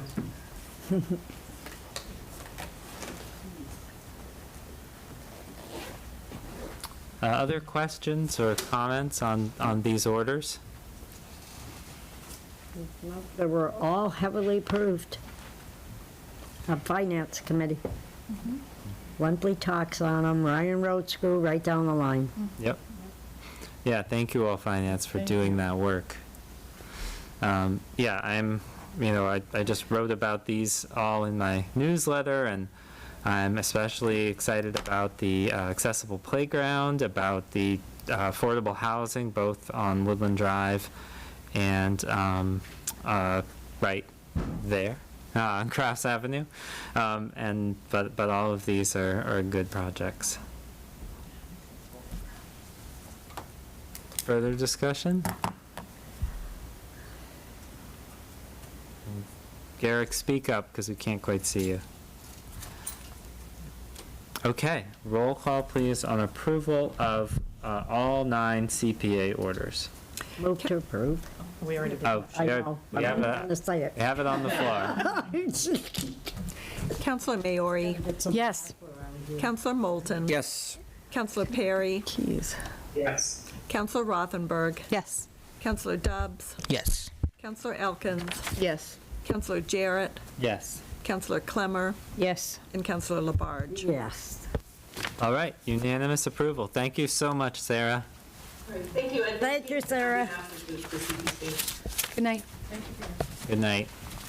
Okay, we now move back up to financial orders on first reading. We have 4 of them. The first is 24.098, an order to appropriate fiscal year 2025 cash capital to various capital projects. So I'll note this is in first reading, and it can't actually be approved until the next fiscal year. So we would take this up on July 11th, and we'll be deciding tonight whether to refer it to the consent agenda or to finance. Would you like to summarize? So yes, excuse me. These are the cash capital orders. These are capital projects that are part of the capital improvement program plan. The cash capital is money supported or appropriated from the budget of FY 2025. So when that budget passes, that would be included. These are the projects. The projects listed is the hot water bottle filling station at City Hall. Right now, we do not have one of those on the second floor. This would be done in, did you say hot water? Did I say hot water? I'm sorry. It's a filling bottle, filling water. Yeah, there's no hot water. No, so a filling bottle station on the second floor of City Hall. This would be done in, along with the asbestos removal in City Hall. We cannot put one of those systems in because they have to go through the attic, and right now we are not allowed, we can't get up there. So this project is in addition to that. I just said, and the water fountain on the first floor is not functioning. So there's a water fountain on the second floor, but if you've ever used it and then let your water sit for a minute, you will see all the sediment in it. And as you know, there are lots of committees and commissions that use the hearing room, including the Youth Commission, who've requested this. And we can't put it on the first floor because where the water fountain is under the stairs. So it will be up on the second floor where they can plummet, I guess, up through the attic, which has not been able to be done because it's filled with asbestos. But as you all know, to deal with the significant roof leaks on City Hall, we need to abate that asbestos. Otherwise, they can't do that work. So this is all, now it enables this, which has been asked for years. And then the other pieces, 2 information technology service projects. One is for the city clerk. It's tracking software for public records requests. The other one is for a hearing loop at the senior services to support seniors programming, to make sure that everyone can be included and they have those services. The fire rescue is medical pumps and ultrasound. That is new requirements that will be for the ambulance, I believe is what we were told. And the other 2 are the planning and sustainability shared use paths and Rocky Hill construction. Thank you. I just had 2 questions. I was curious, though, at the cost of the water, of the station. Is that because of all the plumbing work that will need to be done to support that?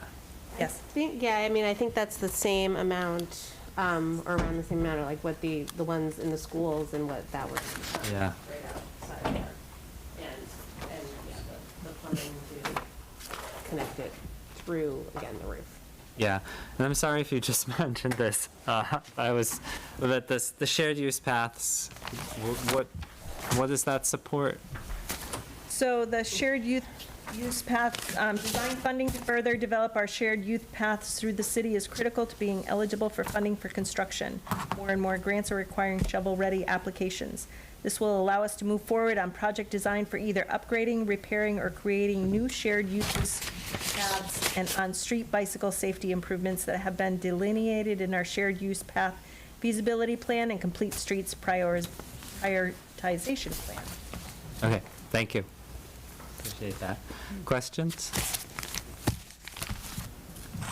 Entertain a motion to finance or to the consent agenda of our next meeting. Move these to the consent agenda. I second that. Motion made by Councilor Elkins, seconded by Councilor Labarge to refer to the consent agenda of our next meeting. Any discussion? Roll call, please. Councilor Moulton. Yes. Councilor Perry. Yes. Councilor Rothenberg. Abstain. Councilor Dubs. Yes. Councilor Elkins. Yes. Councilor Jarrett. Yes. Councilor Clemmer. Yes. Councilor Labarge. Yes. And Councilor Maori. Yes. All right, that passes with 8 votes, yes, 1 abstention. To appear on the consent agenda of our next meeting. Next is 24.099, in order to authorize fiscal year 2025 intermunicipal agreements. And if I were Mayor Shara back in 2020, I would read all of these very quickly, but so I won't. So again, same thing. It would be consent agenda or finance. And would you like to speak to this? So did you want to? So these are intermunicipal agreements. This is an annual order. These are all the agreements that the city has with other municipalities or quasi municipal operations where we share services or we provide services. Thanks. Questions? Councilor Moore? Just two points here that I think need to be cleaned up. The Public Health Excellence Collaborative, it references 17 communities in Hampshire County, but there are only 14 listed. So perhaps the number has decreased since this was originally written. I'm not sure. But that should be cleaned up before we give it a final vote. And also under yes, the Town of Amherst contract for kennel services is needed in FY 2024. That should be updated to FY 2025. Let's catch. Oh, yes, Laura and I talked about that, and my mistake, yes, that should have been corrected. Sharp eye, Councilor Moulton. I Thank you. know. Who's been an editor? Anything else? We'll check on those communities. Looking for a motion, either to finance or consent agenda. Move to consent agenda. Second. Motion made by Councilor Moulton and seconded by Councilor Maori to the consent agenda of our next meeting. Any discussion? Roll call, please. Oops, 1 second. Councilor Perry. Yes. Councilor Rothenberg. Abstain. Councilor Dubs. Yes. Councilor Elkins. Yes. Councilor Jarrett. Yes. Councilor Clemmer. Yes. Councilor Labarge. Yes. Councilor Maori. Yes. And Councilor Moulton. Yes. That passes with 8 votes yes, 1 abstention. Next, 24.100, in order to approve using gift for Forbes Library bathroom project.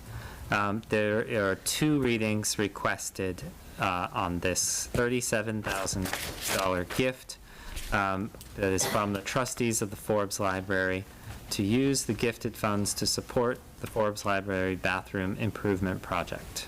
Move to suspend. I'll second you. Motion made by Councilor Elkins, seconded by Councilor Rothenberg to suspend the rules so we can vote tonight. Any discussion on that? Roll call on that, please. Councilor Rothenberg. Yes. Councilor Dobbs. Yes. Councilor Elkins. Yes. Councilor Jarrett. Yes. Councilor Clemmer. Yes. Councilor Labarge. Yes. Councilor Maori. Yes. Councilor Moulton. Yes. And Councilor Perry. Yes. The rules have been suspended unanimously, and we may now Move vote. to approve. Second. Motion made by Councilor Elkins and seconded by Councilor Rothenberg to approve. Any discussion? I've heard so much about these bathrooms. So excited. We love Forbes. Hello, Paco. Hi. Okay, roll call, please, on approval. Councilor Dobbs. Yes. Councilor Elkins. Yes. Councilor Jarrett. Yes. Councilor Clemmer. Yes. Councilor Labarge. Yes. Councilor Maori. Yes. Councilor Moulton. Yes. Councilor Perry. Yes. And Councilor Rothenberg. Yes.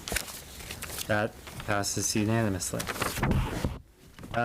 We come to, I believe, our last item on the agenda, 24.101, in order to approve fiscal year 2024 end-of-year budget transfers. And this is also in order to finish in this fiscal year. The suspension of rules is requested. Move to suspend the rules. Second it. Motion made by Councilor Elkins and seconded by Councilor Labarge to suspend the rules so we can vote tonight. Any discussion? Roll call, please. Councilor Elkins. Yes. Councilor Jarrett. Yes. Councilor Clemmer. Yes. Councilor Labarge. Yes. Councilor Maori. Yes. Councilor Moulton. Yes. Councilor Perry. Councilor Rothenberg. Abstain. And Councilor Dobbs. Yes. That passes with 8 votes yes, 1 abstention. The rules are suspended. We may vote tonight. Move to approve. Second. Motion made by Councilor Elkins and seconded by Councilor Labarge. It's on the floor. Would you like to summarize? So yes, the first, personnel benefits, so when a employee separates from the city, we are contractually obligated to pay out vacation or any benefits that are payable out to them, especially for retirements. So this year, we've had significant amount of turnover in our staffing, and that has challenged this budget line. So I am requesting $67,502 to be transferred into that line to make it whole.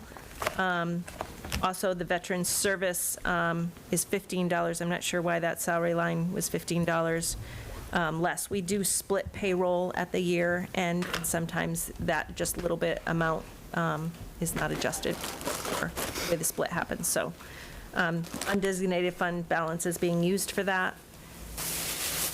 And then the other thing, information technology services, the